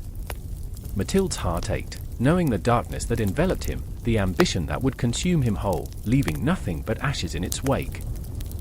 Frederick, she pleaded, the venom of fear lacing her voice, are you willing to sacrifice everything we hold dear? Our family, our legacy? Do not let France and England become the tombstones of our dreams. In that moment, the air thickened, charged with desperation. Frederick closed his eyes, drowning in the weight of her words, haunted by the ghosts that whispered in the corners of his mind. Choices, decisions, destinies unfurling like a scroll before him. And then, the thunder rolled again, a warning, a herald of the storm to come. He opened his eyes, the intensity of his resolve igniting like wildfire. I will not be a pawn in their game. I will forge my path, for better or worse. I will not cower in the shadows. He could almost taste the bitter wind of battle, feel the pulse of history thrumming in his veins. The echoes of past kings, past wars, ghosts who had walked this very ground, who had faced the same choices, the same heart-wrenching dilemmas. But Mathilde remained, her presence a tether to his humanity in a world that felt increasingly unmoored. Just remember, brother, she whispered, the softness of her voice a balm against the chaos. You are not alone in this. Our blood binds us, even in the realm of kings. And just like that, the room felt like a battlefield, hearts clashing, dreams colliding. Frederick turned back to the window, the night sky a canvas of uncertainty and possibility. France or England? Allies or enemies? All fading into the background as he became a man ready to fight not just for a throne, but for the very soul of his kingdom, and the love that anchored him amid the storm. The clock ticked on, relentless, a grim reminder that time waits for no king. The darkness was closing in, shadows creeping across the stone, but in that moment, amid the chaos, there was clarity. The choices awaited him, looming like the spectre of destiny, and he would face them, heart pounding, breath hitching in his throat. The storm was coming. And so was the reckoning. The bells toll, their sound slicing through the heavy air, resonating with a finality that sits like a stone in my stomach. Each clang is a heartbeat, a reminder of the choices made, the faith shattered, and the blood spilled. I can almost taste the metallic tang of fear on my tongue, mingling with the damp stench of the earth beneath me, soaked in secrets, the kind that cling to the skin and whisper of ancient wars between faith and power. I stand there, clutching the tattered remnants of parchment, the ink still fresh, alive with pulsing lines of scripture. Frederick, my king, my friend, a man torn between the weight of the crown and the shadows at his feet. He paces like a caged animal, eyes darting to the flickering torches that cast grotesque shadows on the stone walls. His brow furrows as if the burdens of 1,000 prayers rest upon him. Can he hear them? The whispers of the faithful, the screams of the damned? I remember the first time he recited the scripture in our small chapel, his voice like honey, sweet and pure. Faith flowed from him like water from a spring, and I drank deeply, believing it would quench my thirst for truth. But now, within these sacred walls, faith feels like a shackle. They want my head, Linus, he hisses, desperation lacing his voice. Every sermon pricks the air like a thorn. They think I'm a monster for turning away from the church. His hands tremble, and I see the boy he once was, the boy who laughed at the stories of saints and sinners, who dared to dream big in a world that wanted small men. This man stands in a crucible of his making, and the flames lick at his feet. But what if it's not just the church that hunts him? What if the specters of his own making haunt him more than any cleric's curse? I remember the nights spent in laughter and wine, the way he would light up when discussing visions of a better tomorrow, a land where belief and reason held hands instead of grappling for dominance. I remember how his vision unfurled, a tapestry woven with threads of hope, ambition, and a deep-seated fear of betrayal. And then there's Clara, her presence an echo of light amidst the encroaching darkness. She stands at the edge of the chamber, wrapped in shadows, her eyes reflecting the flickering flames like twin stars about to collapse. Frederick, she implores, voice trembling but fierce, you cannot let them control you. Remember who you are, remember how you defied them before. The words spill out like a prayer, reverberating against the cold stones, and I feel the pull of her conviction. But doubt gnaws at her, too. I see it in the way her fingers twist the fabric of her dress, in the way she chews her lip until the red gives way to white. They'll paint you as a heretic, a sinner, she whispers. You'll lose everything. You'll lose us.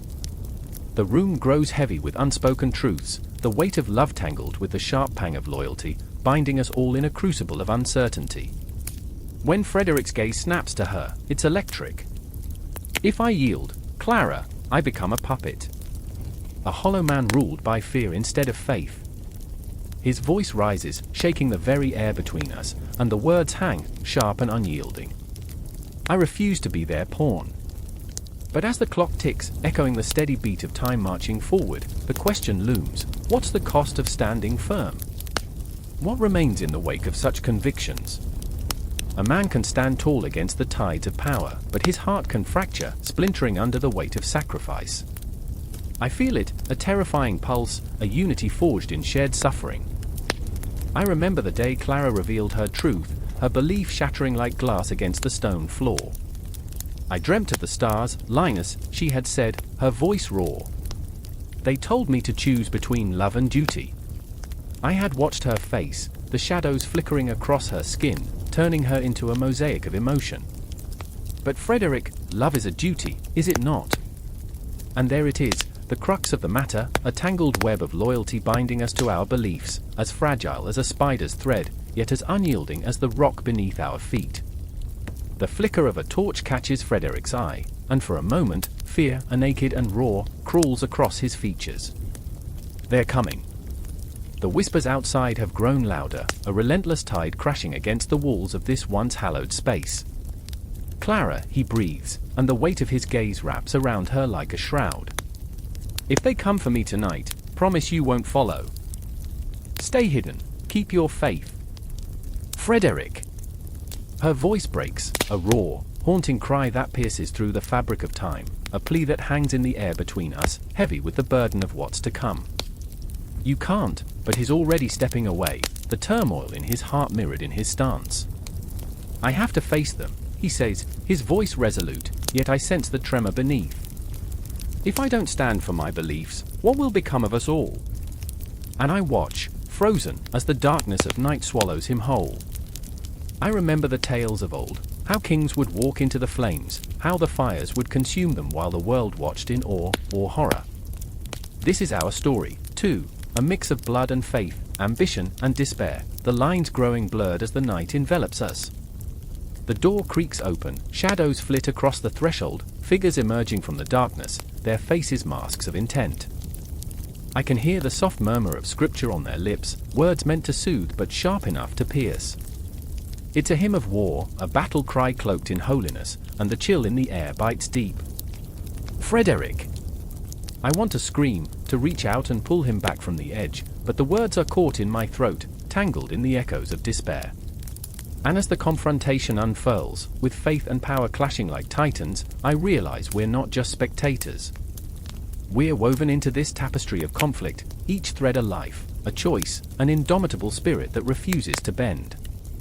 The room fills with tension, every heartbeat echoing the tolling of the bells, a reminder that the true influence of religion on Frederick's rule lies not just in the doctrines preached or the power wielded, but in the very souls intertwined in this relentless battle. Here, in the heart of conflict, amidst the shadows and whispers, we are forever trapped in this moment. The dawn may break, but the night will linger, etched into our memories, a testament of faith, of loss, and of an insatiable longing for more. The air crackled in the dim room, thick with tension.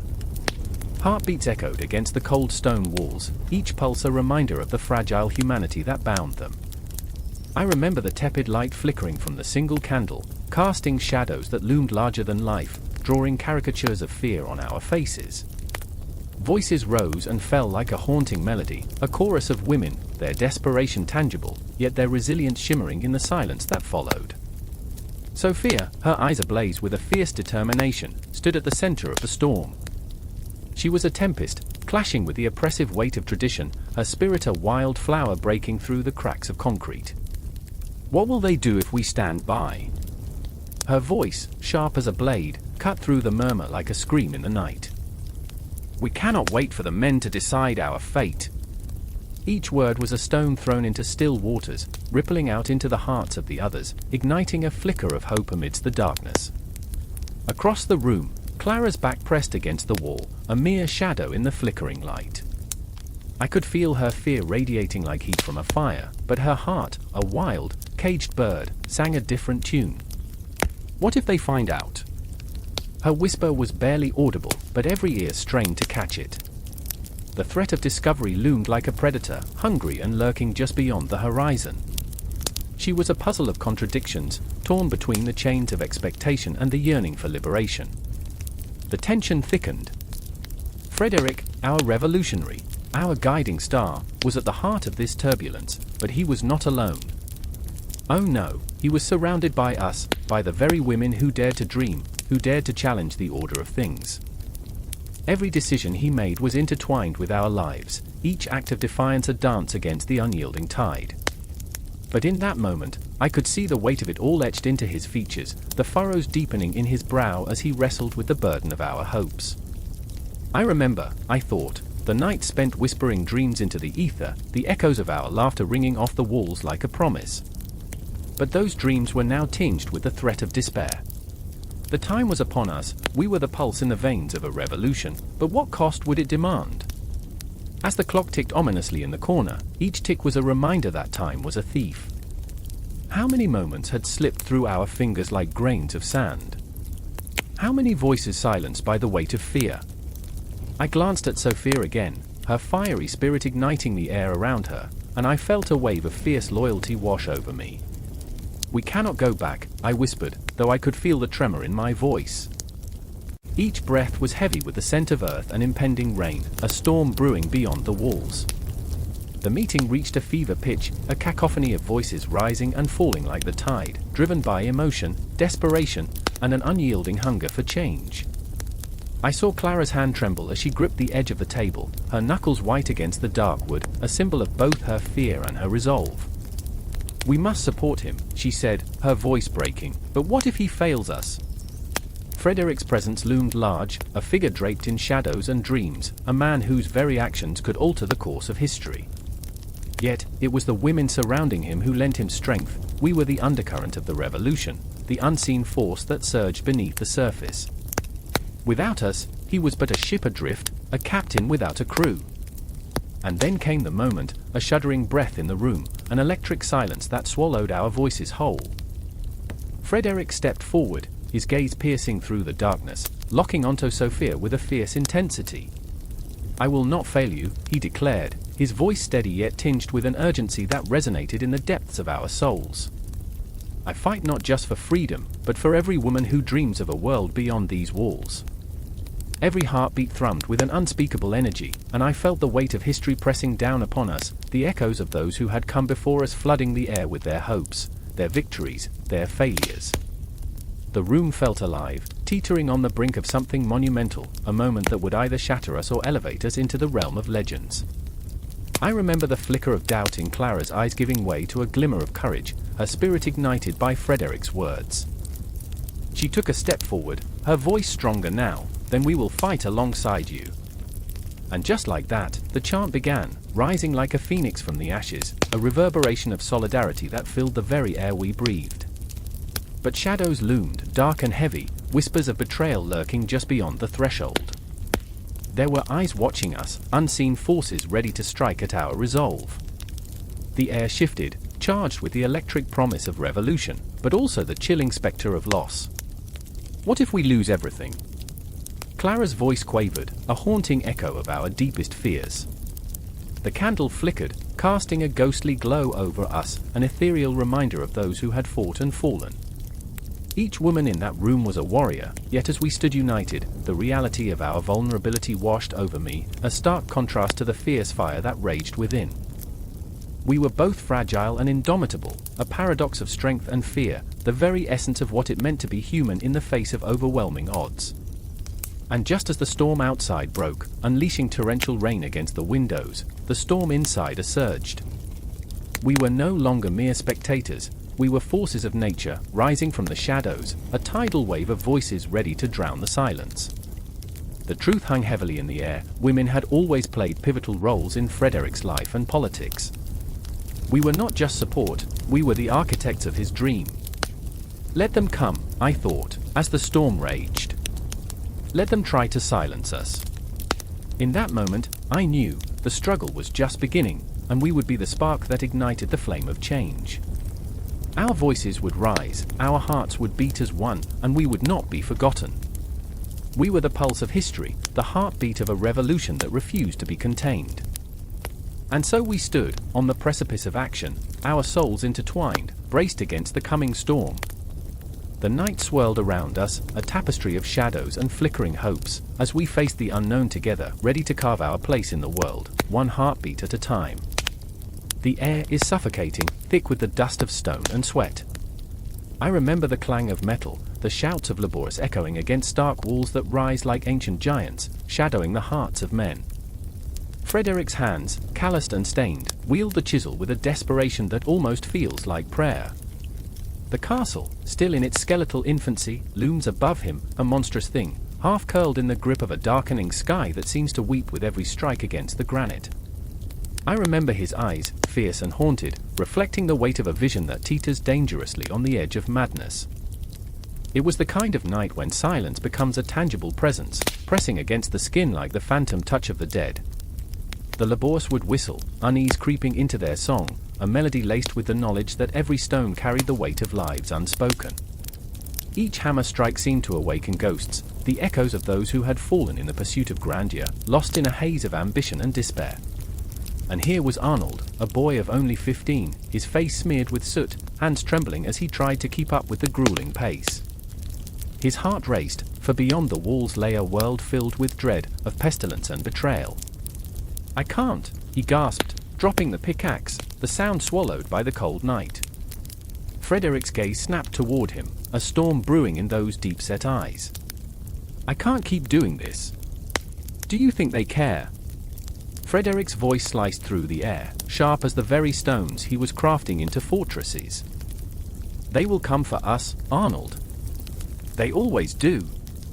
You want to be a man? Then build." His passion burned with a ferocity that ignited the night, and yet, there was something else lurking behind it, the flicker of fear, the whisper of desperation that echoed in the spaces between their breaths. I remember the flicker of torches, the shadows dancing like phantoms against the walls, the laughter of children mingling with the groans of the dying. The city, the one Frederick dreamed of, a place where hope would rise like the dawn, lay beyond the reach of their grasp, a whispering mirage slipping through fingers stained with the ash of ambition.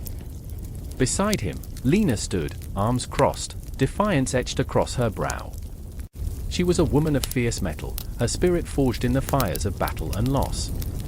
"You're building your tombstone," "Frederick," she warned, her voice low, filled with a tenderness that belied the steel within her. "Look around you. You're losing them." Each word struck him like a blow, and yet he pushed further into the depths of his ambition, his voice rising like a battle cry. What is a city without its walls? What is a life without purpose? But the city he envisioned was a labyrinth of contradiction.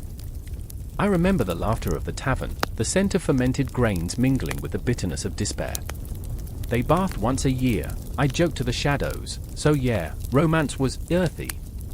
My laughter died in my throat as I felt the weight of Arnold's unfulfilled youth, the heartache of dreams deferred, and Lena's fierce loyalty battling against the tide of inevitability. In a moment of vulnerability, Frederick's mask slipped, revealing the jagged edges of his heart. "I remember when I was a child," he whispered, his hands falling to his sides. "I built castles in the dirt, dreaming of knights and glory. But now," his voice faltered, a chasm opening beneath his feet. "Now, I'm building for the dead." The cold pressed in, wrapping around them like a shroud. Shadows pooled in the corners, reminding them of the cost of their ambition. The earth shuddered beneath their feet as they worked, the very fabric of their lives woven with threads of fear. "Do you hear them?" Arnold asked, eyes wide, the innocence of youth battling the dread creeping into his bones. "The whispers?" "They're in your head, boy," Frederick snapped, but even he could feel them, those voices rising like a tide, relentless in their clamoring. "You want to build something? Then build it strong enough to keep them out." But Lena knew better. "What we build, Frederick, it won't shelter us from the past," she urged, a tremor beneath the fierce facade. "It will only remind us of those we left behind." The tension hung thick as stone dust in the air, a pit in their stomachs. I remember the grim humor threading through the darkness, the absurdity of their plight. Here they were, caught in a cycle of blood and stone. Arnold's hands trembled as he picked up the pickaxe again, the weight of it a small comfort.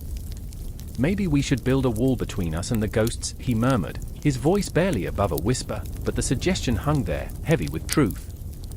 With each blow, they built not only castles and churches but a prison of their own making, a fortress that would stand against the world, but ultimately cage their dreams. Frederick's laughter rang hollow, echoing against the stones. "We'll be immortalized in our creations," he shouted, but the truth curled in his gut like a serpent. What is a monument if the souls who built it remain trapped within its shadow?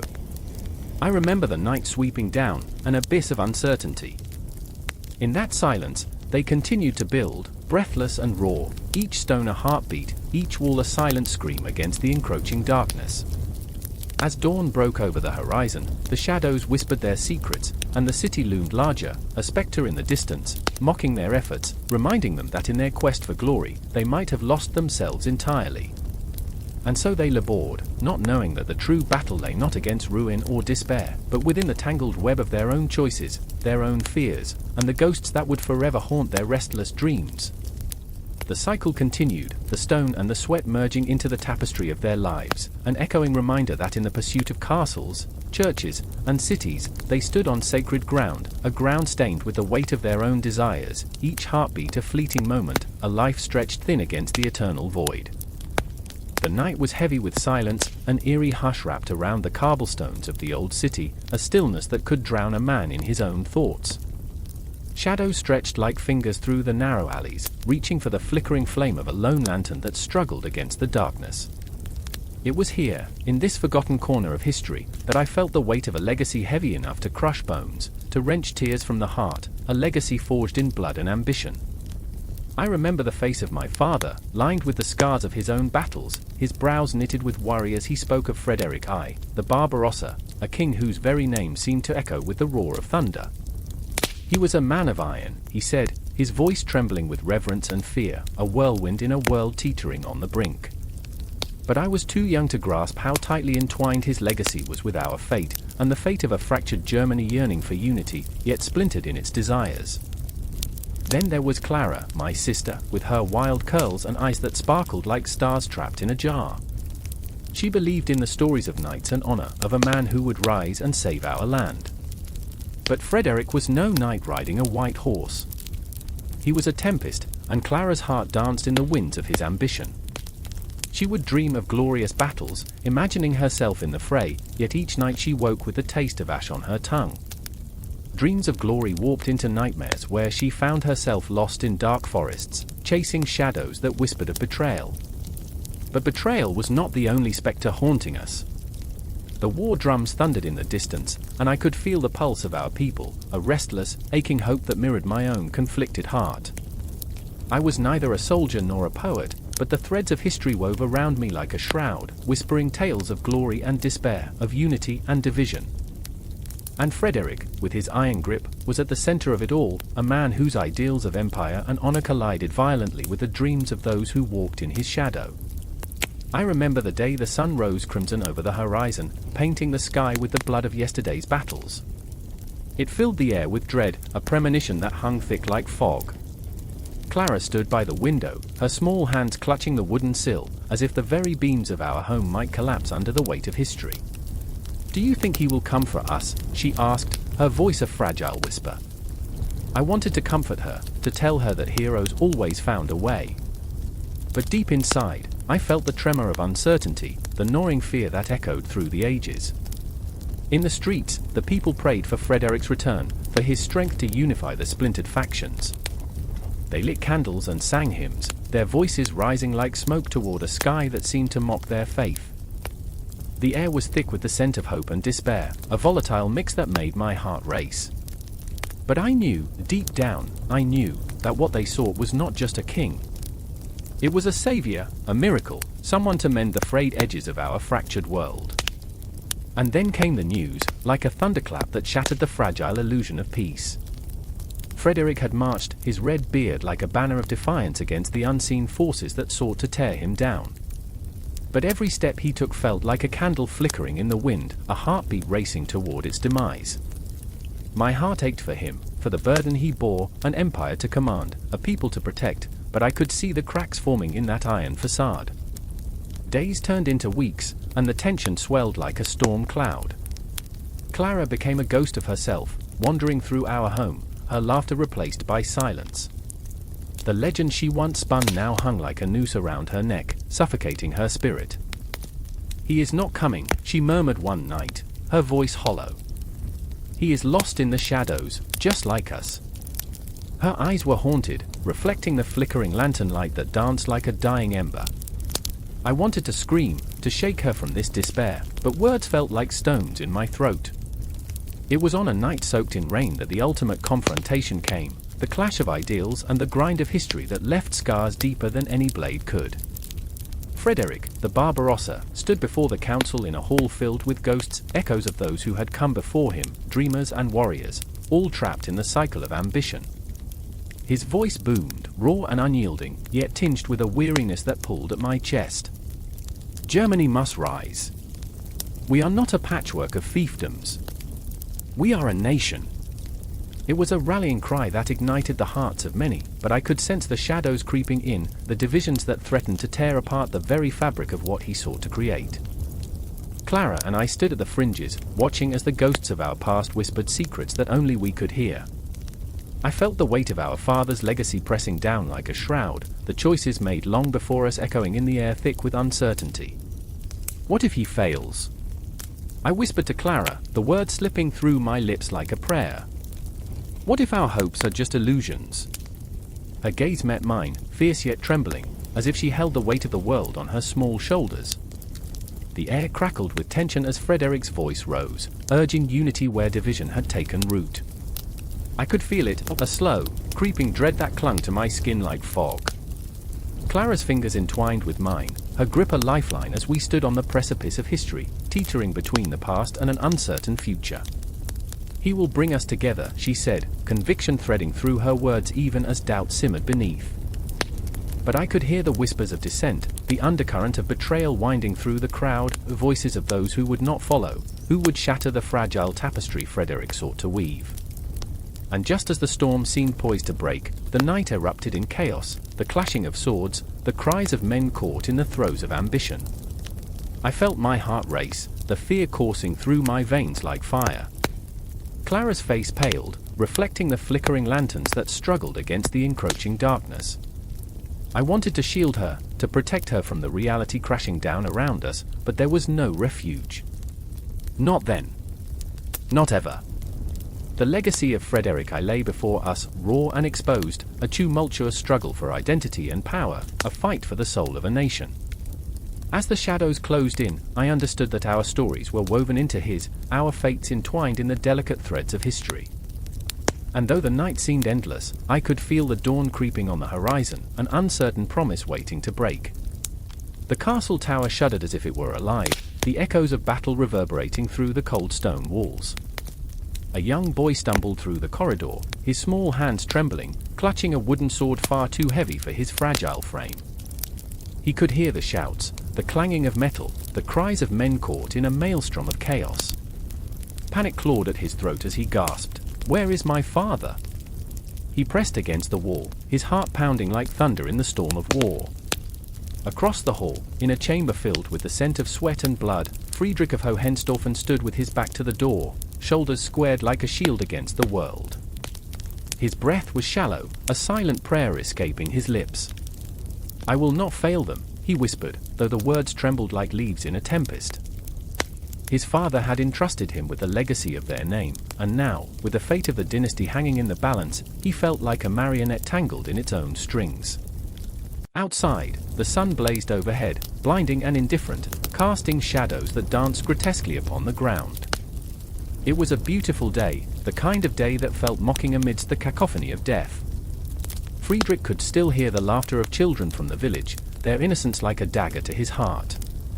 He remembered his own childhood, how he had once played in these very halls, dreams soaring like kites in the sky. "I remember," he breathed, the memories a painful ache that gnawed at his resolve. "I remember laughter."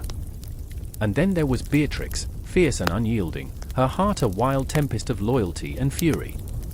In the heat of the chaos, she wielded her sword like poetry, every swing whispered a promise to the fallen and a curse to her enemies. Her eyes blazed with a fire that defied the destruction surrounding her. For the Hohenstaufen, she cried, an invocation that sent shivers down the spines of the men around her. But with every victory, a shadow loomed closer, the weight of betrayal creeping into her veins. She had always been drawn to Friedrich, his quiet strength both a comfort and a torment. He carries the world on his shoulders, she thought, her heart a fluttering bird caught in a cage. The struggle she felt was profound, a fierce longing to stand by his side while grappling with the gnawing fear that their love could crumble like the walls around them. If he falls, will I follow him into that abyss? The thought was a dagger, twisting within her as she fought through the enemy ranks, each clash of steel a reminder of the stakes at hand. Amidst the chaos, time contorted. The hours sprawled out like shadows at dusk, warping and stretching with each heartbeat. The skies wept dark clouds, and the air grew thick with the scent of the dying. Friedrich felt the weight of history pressing down, an unbearable burden that threatened to crush him. What good is lineage, he wondered, panting as he parried another strike. What good is a crown if all it brings is suffering? And then came the moment of reckoning. A sudden silence enveloped the battlefield, hanging heavy and pregnant with anticipation. Friedrich stood face to face with an enemy, a dark spectre cloaked in malice, eyes glimmering like twin daggers in the dim light. "Your bloodline will end here, Hohenstaufen," the foe hissed, the words like a bitter wind slicing through Friedrich's resolve. In that breathless instant, he saw everything, the weight of history, the faces of those who had believed in him, the dreams that had thrived like wildflowers in their shared laughter. With a roar that erupted from the depths of his soul, Friedrich surged forward, sword raised and heart ablaze. He felt Beatrix at his side, her spirit intertwining with his, a vine of defiance spiraling into the darkness. Time slipped through their fingers like sand, and as the clash of steel ignited the air, the world narrowed to a single moment where destiny collided with choice. But the battle was not merely physical, it was a storm that tore at their very essence. Friedrich caught glimpses of the future, visions of a world where children played in the meadows of peace, where laughter rang without the spectre of war. Each strike he made was for them, for the legacy he craved to forge anew. Yet behind every swing, a question echoed, "What if I fail?" The tide turned with a chilling abruptness. From the corner of his eye, he saw Beatrix falter, a shadow crossing her fierce countenance. In that instant, Terror gripped him like icy fingers. No. Not her, he thought, the fear piercing through the adrenaline like a knife. He rushed towards her, but time, treacherous and cruel, twisted and contorted again, stretching that moment into eternity. And then the chaos returned, a howl of despair rising around them, swallowing the laughter of children, drowning the dreams of a better tomorrow. Friedrich's heart raced, a thunderstorm of emotion, as he pushed through the crowd, desperation clawing at his throat. "I will not lose you," he screamed, but the world swirled in confusion, reality blurring as shadows crept closer, whispering promises of doom. In a final breath, he felt the weight of legacy upon him, not as a burden, but as an anchor. "We are more than our forebears," he thought. "We will write our own story, and the ink will not be blood." As he faced the darkness, he realized that their struggle was not merely for land or title, it was for the spirit of a dynasty that could rise anew from the ashes of its own making. And with that realization came a fierce light, illuminating the path ahead, igniting his very soul. The air crackled with tension, a moment suspended between heartbreak and hope, and the battle roared back to life with a vengeance. Each swing, each breath, each heartbeat became a testament to their will, forging a new destiny in the forge of chaos. And just as the dawn of their future lurked on the horizon, the echoes of their fight blended with the distant memories of laughter, weaving them into a tapestry of pain, love, and an unwavering promise. The Hohenstaufen would not fade into the shadows, they would rise anew, a phoenix born from fire. The night hung heavy over the castle, draping it in shadows that whispered secrets of the past. I stood there, rooted to the cobblestone courtyard, the air thick with the scent of damp earth and distant smoke. Thunder rumbled low, a growl echoing through the ancient stones. I remember the flickering torches, their flames dancing like restless spirits, illuminating the faces of those gathered, their expressions a mosaic of hope and fear. They were waiting for a king who never came. Frederick I Barbarossa, they called him, a name that sent shivers through the hearts of men and women alike. I remember the stories, those spine-chilling tales spun by firelight, tales of a ruler who wandered through the annals of time, a ghost haunting the dreams of generations. They said he would return when the world needed him most, but the clock ticked on, and the weight of his absence pressed down like a stone. In the shadows, I spotted Agnes, a seamstress whose hands were stained with the colors of her craft, hands that had stitched not just fabric but the very fabric of our lives. She stood alone, her eyes fixed on the horizon, searching for something she could no longer name. I remember how her heart beat in sync with the distant thunder, a rhythm of longing and despair. She had once believed in love, in the promise of a better tomorrow, but life had a cruel way of unraveling even the most beautiful dreams. And then there was Otto, a former soldier, a man whose laughter could pierce the darkest night. But laughter had become a rare commodity, the weight of loss had turned his mirth into shadows. I remember how he'd once told me tales of glorious battles, of charging into the fray with nothing but fervor in his heart. Now he wore the scars of war like a shroud, each one telling a story of love lost, of comrades fallen. He stood beside Agnes, their silence speaking volumes, a shared grief that bound them in ways words could never convey. "Do you think he'll come back?" Agnes's voice trembled, a fragile thread weaving through the air. Her question hung between us, heavy with hope entwined with despair. In that moment, I saw the flicker of a dream in her eyes, a fleeting glimpse of what could be, if only the past could be rewritten, if only Barbarossa would rise from his slumber. But the clock ticked on, an unrepentant reminder of time's relentless march. I remember staring at the large stone tower in the distance, its silhouette cutting against the darkening sky. Legend spoke of Frederick buried within, a king sleeping beneath the weight of history. They said he slumbered, waiting for the moment the world would cry out for him again. Was it foolish to hope? To believe that a man could transcend time, defy death, and return like a comet blazing through a bruised sky? The air crackled with an electric tension as Agnes took a step forward, her feet moving almost unconsciously, drawn by an unseen force. "What if he didn't leave us at all?" she whispered, her voice like a fragile wisp of smoke escaping the fire. "What if he's here, watching, waiting?" Her eyes sparkled with an intensity that made my heart race, the thought both intoxicating and terrifying.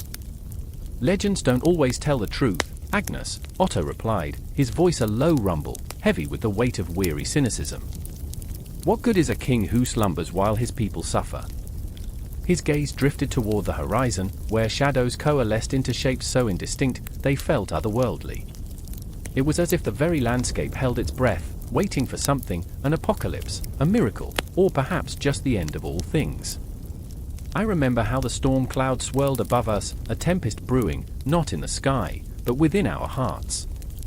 Each pulse of thunder matched the beat of our anxious souls, echoing the doubts that gnawed at our fervent hopes. We were trapped between worlds, the world of the living and the world of the legends we clung to. What was it that drew us into this vortex of despair and hope?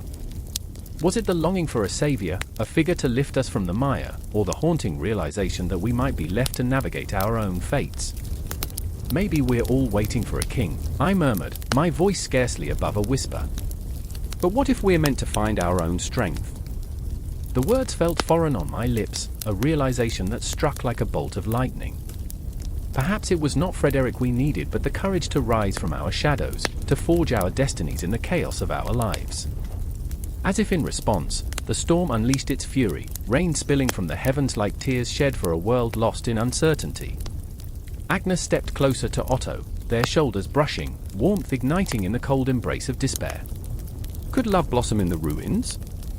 I remember the way their hands found each other, fingers intertwining, a fragile but fierce bond amidst the storm's wrath. And then, in that moment of connection, the air shifted. A rumble, not from the sky but from the very earth beneath us, sent tremors through our bones. I remember the moment our eyes widened, a collective shock coursing through the crowd, a whisper that rippled like a ghost of Frederick himself moving through the space. Was it the winds of change?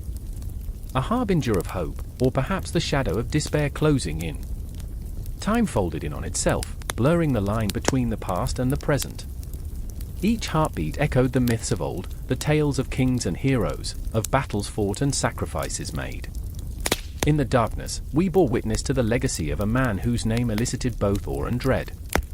Frederick I, a figure cloaked in the shroud of history, a ghost we could not escape. With every passing moment, we spun deeper into the web of our shared fears and desires.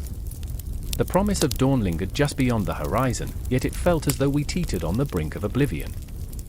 In that tangled web of hope and despair, we stood, searching for a king, for a savior, for the strength to rise. But as the storm raged on, I could only wonder, was it a return we sought, or the courage to become the legends we needed?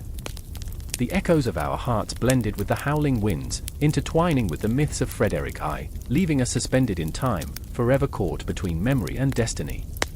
The shadows danced across the stone walls of the crumbling castle, a flickering reminder of the past's grip on the present. A distant scream echoed, raw and chilling, reverberating through the corridors as if time itself were unraveling. I stood there, breath caught in my throat, heart pounding as though it were trying to escape my chest.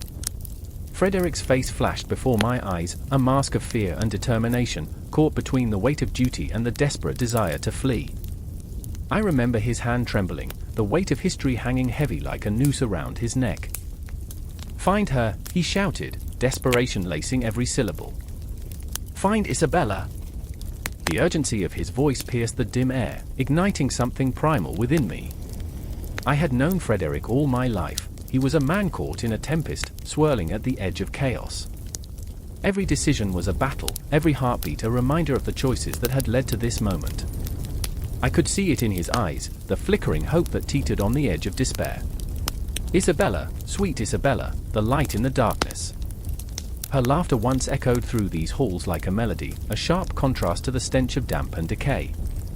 But now, her absence was a gaping wound, and Frederick was a soldier on the front line of heartbreak. I remember the first time I saw her, a vibrant spirit amidst the shadows, her laughter a balm for all wounds. What a cruel twist of fate this was, a battle for her life, and the ghosts of the past clawing at their heels. Footsteps echoed, a relentless march of inevitability. They were coming, the shadows chasing Frederick with a hunger that felt almost sentient. I could almost hear the rustling whispers of history, taunting us, reminding us of the bloodshed that had soaked these stones, the dreams that had shattered like glass beneath the weight of power. They bathed once a year. So yeah, romance was earthy, I thought, almost hysterically, clutching at humor as a lifeline. Dark comedy wrapped around me like a shroud, a bizarre shield in the face of encroaching horror. "Stay behind me!" Frederick's voice sliced through my thoughts, and I felt the tension radiate from him like heat from a fire. His shoulders were hunched, the weight of kings and commoners alike resting upon them. I could see the conflict etched on his brow. He was a ruler, yes, but also a man, flawed and imperfect. His heart was a battleground, torn between the love for his people and the love for the woman who had vanished into the night. "I can't lose her," he murmured, more to himself than to me, and I felt the rawness of that truth claw at my insides. I remembered the way she had looked at him, a fierce light in her bright eyes that could spark a fire in even the coldest heart. Was it even possible to save her? The walls around us seemed to close in, the air thick with dread, every heartbeat echoing the certainty that time was slipping away. Frederick's breath was ragged, each inhalation a desperate plea to the universe, to the heavens that seemed indifferent to his plight. In the depths of my mind, fragments of the past twisted together, a dizzying whirl of memories. The banquet hall where laughter rang out, the flickering candlelight casting shadows that danced like spirits. And then, the whispers, the ones that spoke of betrayal and blood, of ancient grudges that wrapped around families like chains. How could Frederick fight the very fabric of history that sought to ensnare him? The weight of legacy pressed on us both, its fingers cold and unyielding. A sudden crash pulled me back to the present, the sound reverberating like thunder in my chest. "They're here!" I gasped, and I could feel the heat of panic rise, creeping like smoke through my veins. Frederick's resolve hardened, his gaze fierce as he turned to face the encroaching darkness. "We will fight," he vowed, and his voice was a battle cry, a declaration that echoed off the stone walls. I could see the fire burning in his soul, a flicker of hope amidst a suffocating night. As the door burst open, shadows poured in, a cacophony of chaos, sharp blades glinting like teeth ready to devour hope. Frederick stepped forward, a warrior for love and legacy, but the fear threaded through me like ice. I could feel Isabella's presence in the air, a whisper of her spirit urging us on, even as the darkness threatened to swallow us whole. "We stand together," he shouted, and I felt the surge of adrenaline, the pulse of 1,000 hearts beating as one. In that moment, I saw our lives woven together, Frederick, the king burdened with the weight of history, Isabella, the beacon of light lost in shadows, and I, the forgotten observer, caught in the maelstrom. Would we emerge from this alive? The question hung heavy, a ghost that loomed larger than any threat before us. I felt the tension coil tightly in my chest, a spring ready to snap, and I clutched at my own heart, willing it to keep beating, to keep believing. "Together!" Frederick roared, and it was as if the very stones of the castle resonated with his fierce determination. I felt my own fear morphing into strength, a pulse of energy surging through me, ready to confront the unknown. The shadows loomed, but in that moment, we were more than just pawns in a game of history. We were fierce and alive, clinging to hope as the night threatened to consume us. And then, silence descended, a breathless pause where time stretched like a taut wire, waiting for the inevitable snap. I remember the weight of it in my bones, the electric charge of what was to come, the breath held in collective anticipation. This was not merely a confrontation, it was a reckoning, a clash of souls against the dark tides of fate. What would history record? What echoes would remain in the shadows of this moment? With one fierce breath, we stepped forward, ready to face the storm. The clash of steel rang out, a symphony of chaos, and I could feel the world around us fracture, the past and present entwined in a desperate dance.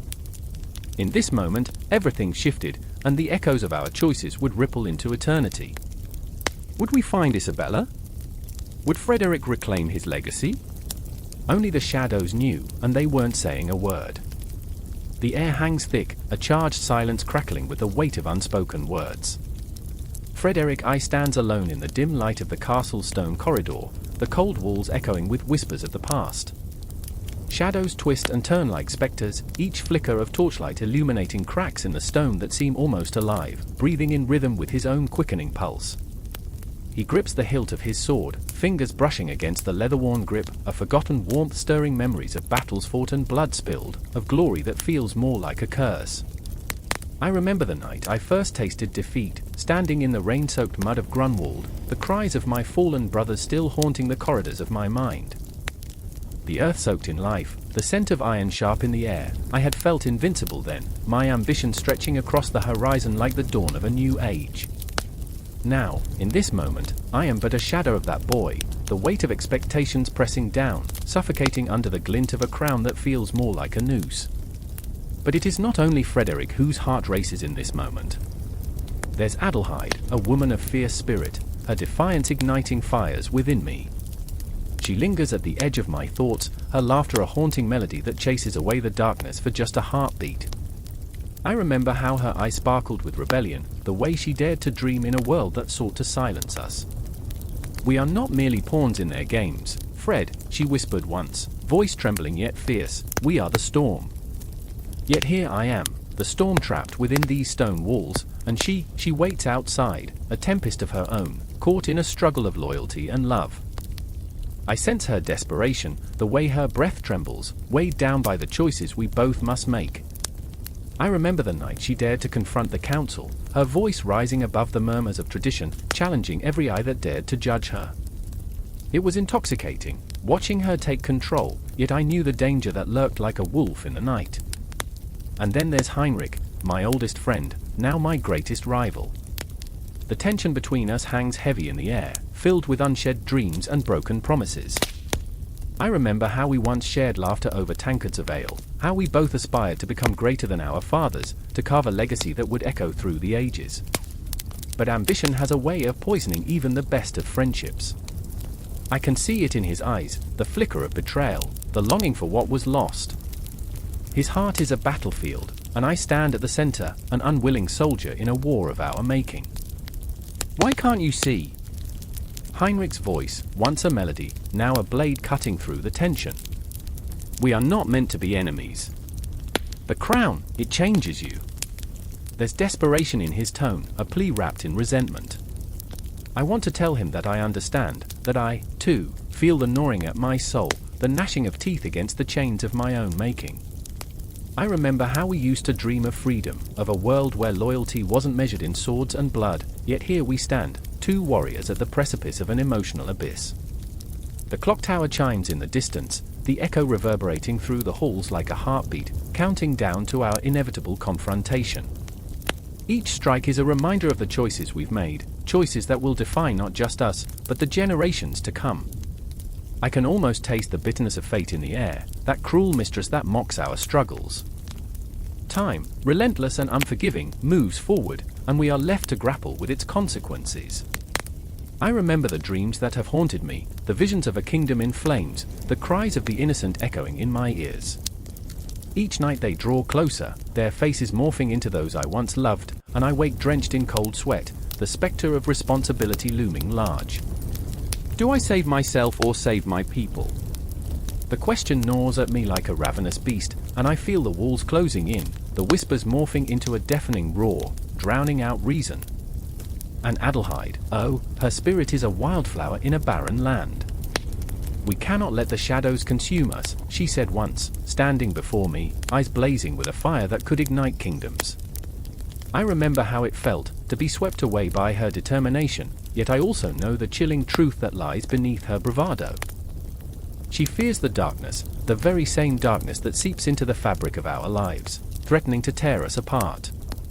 But I am not ready to succumb to despair, to let this legacy fade into obscurity like smoke on the wind. I will fight, not just for the crown, but for the hearts intertwined with mine. I remember the stories told by the flickering firelight, of warriors who defied the odds, who dared to dream against the backdrop of despair. They are ghosts that stir within me, urging me to rise, to harness the chaos, to confront the storm head-on, not just with steel but with heart. As the clock strikes midnight, a thunderstorm rumbles in the distance, a harbinger of the tempest to come. The shadows shift, the air thick with tension, and I can feel the weight of history pressing down upon us. In this moment, amidst the turmoil, I realize we are all intertwined in a dance of fate, our hearts beating as one under the oppressive weight of our choices. The storm within mirrors the storm without, and as I draw my sword, I know it is not just a weapon, it is a promise, a declaration of love and defiance. And somewhere, out there in the dark, I know Adelheid waits, her spirit undeterred, her laughter still echoing in the recesses of my heart. It is not the end, it is a beginning drenched in uncertainty, an unbroken cycle of conflict and resolution, an echo of every moment that has brought us to this precipice, a thread weaving through the tapestry of our lives, connecting us across the chasms of time and despair. The shadows dance closer, the storm howls louder, and as I step forward, I know one thing for certain: this confrontation, this reckoning, will leave its mark on history, for better or for worse. The air crackled with tension, a palpable silence hanging above the cobbled streets of medieval cities, an ominous lull before the storm. Shadows cast by flickering torches danced eerily against stone walls, beckoning forth whispers of dread and hope. I stood in the heart of the thrumming crowd, my pulse racing, a living heartbeat in a sea of faceless fears. The city of Wurzburg, a stage set for power plays and betrayals, where the fates of kingdoms hung in the balance, and the very essence of European political thought grappled with the weight of ambition. Frederick I, the towering figure of the Holy Roman Empire, strode forth, a lion amongst men, yet his eyes, oh, those eyes, haunted, searching for something just beyond the grasp of his iron grip. I remember the moment as if it were etched in the very fabric of my soul. The crowd gasped collectively, a shiver coursing through us, as he raised his hand to silence the murmurs. His voice, a deep rumble, resonated with the power of thunder, echoing our fears and dreams alike. I am no mere king, I am the embodiment of destiny. But destiny, I learned, is a fickle mistress. There stood Bertha, a peasant woman with hair that shimmered like spun gold, yet her heart was heavy with sorrow. She had lost her son to the tides of war, swept away by the very ambitions that Frederick wielded like a sword. "Do you hear that?" she whispered to me, her voice a fragile thread in the chaos. "The bells toll not for kings, but for the innocent." Her words struck me, a dagger to the gut, slicing through the grandiloquent fabric of power to reveal the bleeding heart beneath. Around us, the atmosphere thickened, a miasma of hope and despair curling like smoke. Frederick was not just a ruler, he was a man torn between duty and desire, grappling with the ghosts of those who had fallen at his feet, both friend and foe. In his heart, I sensed a storm brewing, a tempest of conflicting loyalties, as if the very empire he sought to unify was pulling him apart. "I must show strength," he muttered under his breath, a mantra tinged with desperation. And then there was Otto, his most trusted advisor, a man whose loyalty was as fierce as it was flawed. His brow furrowed, lips pressed tight, betraying the anxiety that twisted within him. He had seen the cracks in Frederick's facade, the moments when the weight of power threatened to crush the man beneath. "Your Majesty," he implored, voice a low growl of caution. "Empires are built on blood, but they crumble under the weight of their own sin. Do not lose sight of the people." Each word was a pebble tossed into the depths of Frederick's resolve, creating ripples that threatened to drown them both. But Frederick, in his unyielding pursuit of greatness, forged ahead, oblivious to the warnings that hung in the air like the scent of impending rain. I could see the shadow of despair flitting behind his eyes, a ghost of doubt that whispered truths he dared not acknowledge. "What is a king without a kingdom?" he barked, voice rising with the swell of his unquenchable ambition.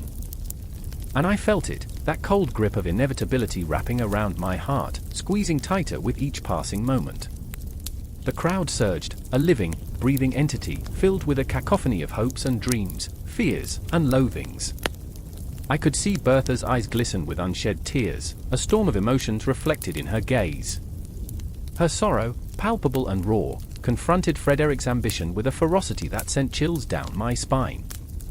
"What good is a kingdom when it is built on the bones of the innocent?" she cried, her voice slicing through the din like a sharpened blade. In that moment, time slowed. I remember the clash of resolve and despair. I remember the way the air seemed to thicken, each heartbeat echoing louder, a relentless reminder of our shared humanity. Frederick's face twisted, a mask of rage and pain, and I could see the flicker of recognition, the burden of his choices, the weight of history pressing down upon him like a dark cloud. He opened his mouth, perhaps to respond, to reassure, but what words could he muster against the raw, unvarnished truth laid bare before him? And there, in that charged atmosphere, Otto stepped forward, a desperate plea etched into his features. "Your Majesty, the people need to see you as their champion, not their executioner. They crave hope, not blood." He spoke with urgency, each word a plea woven with the threads of loyalty and fear. Yet, the king was caught in a tempest of his own making, the echoes of ambition ringing hollow as the stakes rose like the tide. The city itself seemed to hold its breath, as if the very stones beneath our feet bore witness to the unfolding drama, a trial of the soul, where ambition clashed violently against morality. Enough! Frederick roared, the sound reverberating through the night, a primal cry that silenced the crowd. For an instant, we were suspended in time, the world around us fading into a blur of shadows and whispers. I will not be weak. I will not falter. But in that declaration, I sensed the unraveling, the fragile thread of his resolve threatening to snap. His hands trembled, the grip of power loosening as a bead of sweat traced a path down his brow. The shadows grew longer, curling around us like the tendrils of fate, a reminder that every action bore consequence, that every decision led us closer to the precipice. I remember that moment, standing there, surrounded by the ghosts of history, our collective past, present, and future colliding in a single heartbeat. Bertha's eyes bore into Frederick's soul, and in that stare, I felt the weight of 1,000 unspoken words, a chorus of grief and hope, loss and ambition. The night, heavy with unfulfilled dreams, wrapped around us like a shroud, leaving an indelible mark on our hearts. The clock ticked on, relentless and unforgiving, a reminder that time waits for no man. Frederick stood poised, a king caught between the demands of his empire and the cries of the very people who sustained it. The air crackled with intensity, a symphony of conflicting emotions building to a crescendo that threatened to explode. In that moment, I knew this was only the beginning, a dark chapter unfolding within the annals of history, where the lines between right and wrong blurred like shadows in the night. And as I stood amongst the turmoil, heart pounding, I felt the unshakable truth, the wheel of fate was turning, and none of us would emerge unscathed. The confrontation was just a breath away, a storm brewing on the horizon, waiting to unleash its fury. The air hung thick with desperation, every breath heavy with unspoken fears. Through the narrow streets of a flickering, candlelit city, shadows danced like ghosts, whispering tales of both hope and despair. I stood there, heart racing, eyes wide, as my world swirled in the chaos of Frederick I's reign, a cacophony of ambitions, betrayals, and the relentless pursuit of identity. In that moment, I felt the pulse of history, a throbbing ache in my chest, reminding me that I was not just an observer but a player in this grim theater. Helena, with fire in her eyes and a heart torn between loyalty and love, paced before me like a restless spirit. Her fingers brushed against the rough stone wall, anxiety etched into her brow. "How can they not see?" she murmured, her voice breaking. "How can they not understand that this is not just about power? It's about us." Her words hung in the air, heavy and electric, as if daring the universe to respond. I felt my own heart clench at her desperation. I could almost taste her fear, sharp and metallic, like blood on a battlefield. Across the alley, Anton watched with an expression carved from stone, stoic, guarded. He was caught in the tyranny of expectation, a soldier molded by Frederick's iron fist. "You think this is about us?" he shot back, his voice low, dripping with bitterness.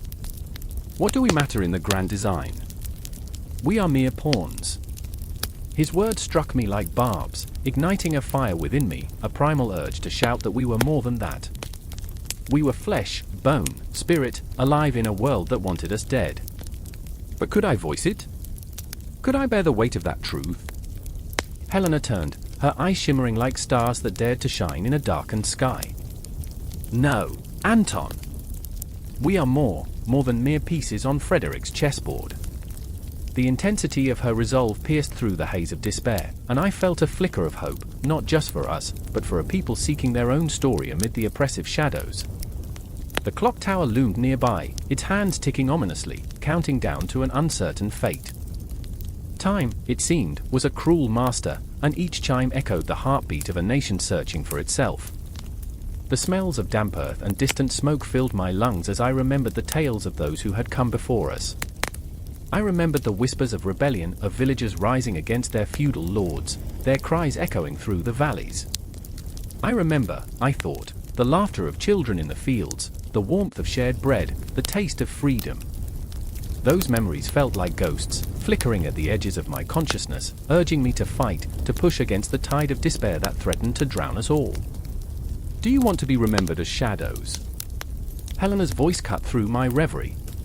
Do you want to fade into history, swallowed by the silence of surrender? Her passion was palpable, and I felt it wrap around me, stirring a longing deep within. I glanced at Anton, who stood still, locked in an internal war. His eyes betrayed a flicker of doubt, as if beneath his hardened exterior, he too felt the pull of something greater. What's the point? He said, a hollow laugh escaping his lips. The crown will crush us, just as it has crushed those before us. The darkness in his voice sent shivers down my spine. I could see the ghosts of his ancestors, the ones who fought and bled, their dreams extinguished like the flames of the torches that lit our path. But just then, a flicker of defiance sparked in my heart, igniting a flame of rebellion. If we do nothing, we become history's forgotten. Frederick's shadow will loom over us, a spectre that will haunt our every step. But together, we can carve a new path. My words felt raw, like a battle cry pulled from the depths of despair. I took a step toward Anton, my heart racing, daring him to join me. Don't you feel it? The shift, the whispers of change? We are not just subjects of Frederick's rule, we are the pulse of a new identity. The air crackled with tension as he hesitated, the weight of our shared history pressing down. He looked at Helena, who stood resolute, and for a moment, I thought I saw the flicker of hope reflected in his eyes. But the moment slipped away, like a breath in the wind, disappearing into the void of uncertainty. The clock chimed again, slicing through the air with a sharp clang, counting down to an unknown reckoning. Helena's gaze pierced through the shadows. We cannot afford to fear the darkness, she whispered, her voice a trembling heartbeat against the night. We must become the light. Her words reverberated within me, a mantra that shattered the weight of despair. The city around us felt alive, pulsing with the hope and fear of 1,000 souls, each one yearning to break free from the chains that bound them. And then it happened, a moment of cosmic clarity. Time warped, and I saw it all, the faces of the oppressed, the laughter of children, the tears of mothers, all woven together in a tapestry of rebellion. I felt the weight of history on my shoulders, an unbearable burden, yet exhilarating. We were on the brink of something profound, a clash of ideals that could reshape our world. Maybe Frederick thinks he can hold us down, I said, almost breathless, but he doesn't understand that we are made of fire. We are forged in the flames of our ancestors' dreams. With every heartbeat, we can reshape our destiny. The passion surged through me like a wild river, unstoppable and fierce. Amidst the gathering storm, the shadows lengthened, wrapping around us like a shroud. I could feel the pulse of our city, its heart beating in time with our own. We were more than just individuals, we were a collective force, yearning to break free from the chains of oppression. As I looked at Helena and Anton, I knew that our choices would resonate long after we were gone, echoing through the ages like a haunting melody. Time twisted and churned, and I felt the weight of history bearing down upon us, urging us to act. Would we rise to the challenge, or would we be consumed by the darkness? The answers hung in the air like a fragile web, shimmering with possibilities yet to unfold. The night was far from over, and with every heartbeat, the world around us trembled in anticipation of what was to come. The night air was thick, clinging like damp wool to the skin. Shadows slithered along the cold stone walls of the castle, twisting into grotesque shapes, mirroring the turmoil within.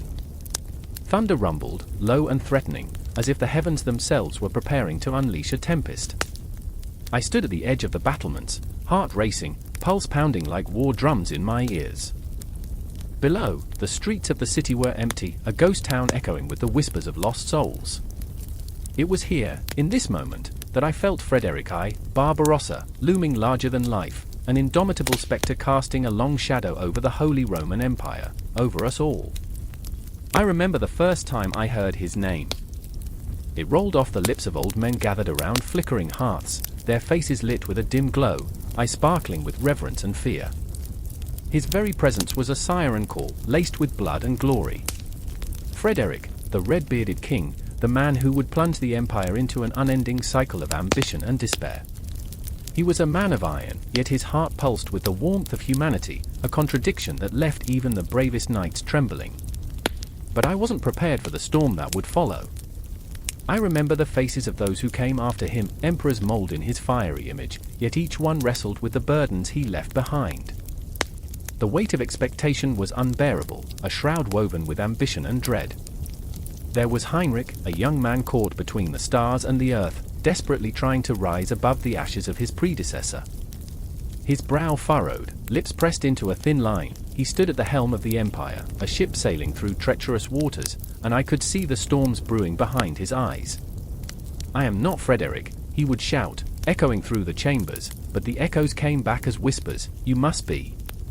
And then there was Otto, a man haunted by shadows, his laughter a brittle shell over an ocean of grief.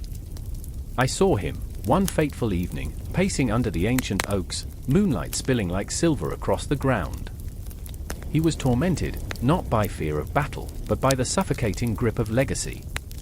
Frederick conquered lands, he murmured to the wind, but at what cost? The trees seemed to shiver in response, leaves rustling like spirits in the night. I longed to reach out, to tell him that the chains of the past were not his to bear alone, but who was I? Just a shadow, a ghost clinging to the stories of those who had come before. As the thunder cracked overhead, I felt the pulse of time, a cosmic rhythm that echoed through the ages. The emperors danced on this stage, each one stepping into the fading light of Frederick's glory, but the applause was a bitter cacophony, a resounding silence that screamed of failure. I could feel their despair, their longing to carve their names into history, even if it meant drenching their hands in blood. They were trapped in a game of thrones, where the stakes were not just crowns but souls, thousands upon thousands of souls. I remember the whispers of the courtiers, the way they moved like shadows, their eyes wide with ambition and fear. They spoke of loyalty, of power, yet their words dripped with the poison of betrayal. "He is not fit to rule," they would murmur, and I'd see the flicker of knives glinting beneath their cloaks. Betrayal was a ghost that followed every emperor, a reminder that the throne was a seat of thorns, not gold. And then there was the haunting, the chilling realization that Frederick's shadow stretched far beyond the battlefield. It gripped the very essence of governance, twisting it into a noose that tightened with each passing day. I watched as one emperor after another stumbled into the same traps, driven by the ferocity of ambition clawing at their insides. What would Frederick do? They would ask, as if conjuring his spirit could bring them strength. But instead, it summoned only chaos. I could feel their desperation reverberating through the cold halls, a palpable tension that wrapped around us like a fog. The clock ticked ominously in the great hall, the sound echoing like a heartbeat, a reminder of the fleeting nature of time. Each second was a moment lost, a chance slipped through their fingers. I could see it in their eyes, the fear of oblivion, of being forgotten. "I will not be a ghost," Otto would declare, fists clenched, the very ground beneath him trembling with the weight of his resolve. But every time he stepped forward, the spectre of Frederick loomed, whispering doubts that gnawed at his resolve. And in the quiet moments, between the storms, I could hear the restless sigh of the Empire, a longing for peace, for stability, yet caught in the throes of ambition that offered only darkness. The ghosts of those who had fallen before haunted the corridors, their laughter turned to howls as history repeated itself, an unending cycle of rise and fall. But perhaps the most chilling silence was that of Heinrich, standing alone beneath the flickering torches, the shadows casting monstrous shapes on the walls. His gaze was distant, lost in the churning sea of thoughts that threatened to drown him. "What use is power if it leads to madness?" he whispered, and I felt the weight of his words crash over me like a wave. It was a question that reverberated through the ages, a haunting echo that would never fade away. As the thunder rolled again, louder this time, I felt the ground tremble beneath us. The storm outside mirrored the tempest within, each emperor, each soul, locked in a battle against their own ghosts. Frederick I had passed, but his legacy was alive, a living thing that breathed and writhed, entwining itself into the very fabric of the Empire. And so, the night deepened, and the air crackled with the electricity of fate. Time marched on, relentless and unforgiving. The emperors would rise, and they would fall, but Frederick's influence would never die. It would haunt them, challenge them, and bind them in a dance of blood and ambition. Each heartbeat, each breath, echoed not just with the weight of history, but with the unyielding struggle for identity and purpose. The shadows loomed, ever present, and the clock ticked on, a constant reminder that the past was never truly past, but a relentless spectre whispering into the night. The moon hung low, casting a silver sheen over the crumbling castle walls, where shadows danced like restless spirits whispering secrets long buried. I remember the night vividly, an icy chill creeping up my spine as I stood at the threshold, heart pounding like a war drum. Frederick I, the bold and tumultuous figure of history, loomed large in my thoughts, a ghost tethered to the past, shrouded in both glory and grief. The air was thick with tension, the weight of history pressing down like an iron yoke, reminding me that even the grandest empires crumble, leaving only echoes. In that moment, I felt the pulse of time, a sharp reminder that the past never truly fades. The flicker of a torch illuminated the face of a soldier, his eyes wild with fear, reflecting the chaos of a world on the brink. "We can't hold them back," he shouted, his voice a raw wound, exposed, and vulnerable. I remember the desperation etched into his features, a stark contrast to the brutal strength he had worn like armor. It was then I saw her, Elena, the healer, the stubborn heart of the besieged castle. Her hands, stained with the remnants of herbs, trembled as she prepared for the oncoming storm. "We've lost enough," she whispered, the words heavy with the weight of lives already claimed by death. I could see the flickering candlelight illuminating her face, the determination mingling with despair. "They will remember us, Frederick," she shouted, her voice rising over the din, charging the air with an electric intensity. "Not for our failures, but for our fight." But Frederick was a figure clad in layers of contradictions. I remember the stories, the way he captivated hearts and minds, rallying his people with promises of glory. Yet there was a darkness in him, a hunger for power that made him a tragic hero. He was a king, yes, but also a man who wrestled with demons both internal and external. The echoes of his decisions replayed in the recesses of my mind, haunting me like a ballad sung by lost souls. "Every choice has a price," he would murmur in the quietest moments when the weight of his reign pressed heavily upon him. But how can a man lead when he himself is lost? The moonlight shone through the broken window, illuminating the shadows that danced across his face, carving deep lines that told tales of sorrow and sacrifice. I could almost hear the ticking of a clock, a relentless reminder that time was slipping through his fingers, just as his kingdom was slipping away. The siege raged like a tempest, each clash of steel sending jolts of fear through the hearts of the brave. Yet, amidst the chaos, a haunting beauty unfolded. I remember the laughter of children echoing through the halls, a tragic contrast to the screams beyond the walls. They played in the courtyard, their innocence a fragile bubble in a world of impending doom. The absurdity of it all struck me, a kingdom on the brink, and yet life persisted, stubborn and relentless. "Do they even know?" I asked Elena as we crouched together in the shadows, her fingers brushing against mine, grounding me in that moment. "Do they understand the weight of a crown?" Her gaze pierced through the darkness, fierce and unwavering. "They will know," she replied, her voice steady yet laced with sorrow. "They will remember the man who fought for them, even if it means losing everything." The battle cries filled the air, mingling with the scent of smoke and blood, and I felt the world shriek in agony. Frederick stood at the helm, a figure of defiance against the tide of chaos. I could see it in his eyes, the flicker of hope battling against despair. He thrust his sword into the air, a beacon of light against the encroaching darkness, and in that moment, I understood the depth of his struggle. "For honor! For the future," he roared, words igniting the souls of those around him, a chorus of hope amidst despair. But hope is a fragile thread, easily frayed.